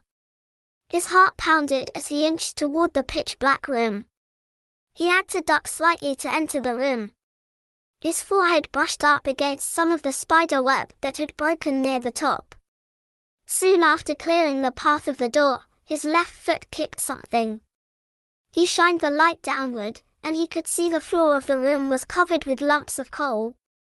This must have been the old coal bin for the gravity furnace before it was converted to gas, he guessed. As he stood in the room for a moment, he realized he could almost see his breath as it passed into the cold air. He shined the light to his left. The beam passed over what appeared to be old tattered clothing covered in dust strewn atop the coal. He guided the beam along the clothing until it revealed a mummified face. Shocked but curious, he moved closer to see if he could see enough detail to recognize the body. The head appeared to be partially crushed just above and behind the left ear. From the hair coloring and features, the head appeared to him to appear like Mildred's husband Oliver. Lifting the light slightly upward, he found another body strewn alongside Oliver. He quickly recognized the second body as Mildred's. Moving the beam off to the left of Mildred's body, he saw more bodies lying prone on the coal remaining in the abandoned bin. Looking at the disfigured and decaying faces, he recognized more of the remains as Russell and Clara Hamford. Absent was the smell of decaying flesh. This could possibly be due to the frigid state of the basement and maybe the coal, he thought to himself. Trembling from the sights before him, he panned the flashlight to his right. Another body came into view in the narrow pattern of the flashlight. The sight of the newer clothes on the body caused him to shake almost uncontrollably as he recognized that it was the nightgown Sarah wore the night she disappeared. In the left hand of the body, there was a flashlight still clutched tightly, but dark. When his flashlight shined to reveal her face, his trembling hands dropped his flashlight. It landed with a thud against the coal on the floor. The light flickered briefly, but remained on in its weakened state. Overcome with grief, he dropped to his knees and stared toward Sarah's body. The uneven coal lumps pressed sharply into his knees. After a minute or so, the pain made him more aware of his surroundings. Still trembling, he slowly reached for the flashlight on the floor. After picking it up, he shined it toward Sarah's face again. Like the others, her skull was crushed as well. He shifted the flashlight beam beyond Sarah to reveal another older-appearing decayed body. This time it was a male sitting against the wall. The body has a pistol still clutched in the hands and a large concave hole in the chest where the heart was. He began to recognize the leathery face as resembling the images he had seen of Matthias. As Peter shined the light toward the face, the black sunken eye sockets gazed blankly toward him as the eyes in the one photo Peter had found of Matthias. Everything started to sink in as he panned the flashlight around to survey the scene. Several people had perished in this room. Trembling as he clutched the flashlight, he began to stand up from his knees. The metal door groaned as it swung, and the light entering from the basement faded to nothing. The loud slam stopped Peter in his tracks. The flashlight dropped from his hand and the light went out. Total darkness surrounded him as he remained motionless and stunned. From behind, it almost sounded as if one of the bodies was stirring. A stern male voice with a German accent said, "Anyone who tries to take my liquor from me shall perish." With a sharp blow to the back of the head, Peter collapsed to the ground on top of what he believed may be Sarah's body. Only a few moments later, the intense pain hit him. The warm blood from the fresh wound began to pass through his hair and partially onto his neck. As his consciousness started to fade, in the darkness he could see a grey form standing before him. It was Sarah. She motioned to him to come toward her. Somehow he was able to rise and walked toward her. As they stood together in the pitch-black room, he realized he was not seeing a light to guide them.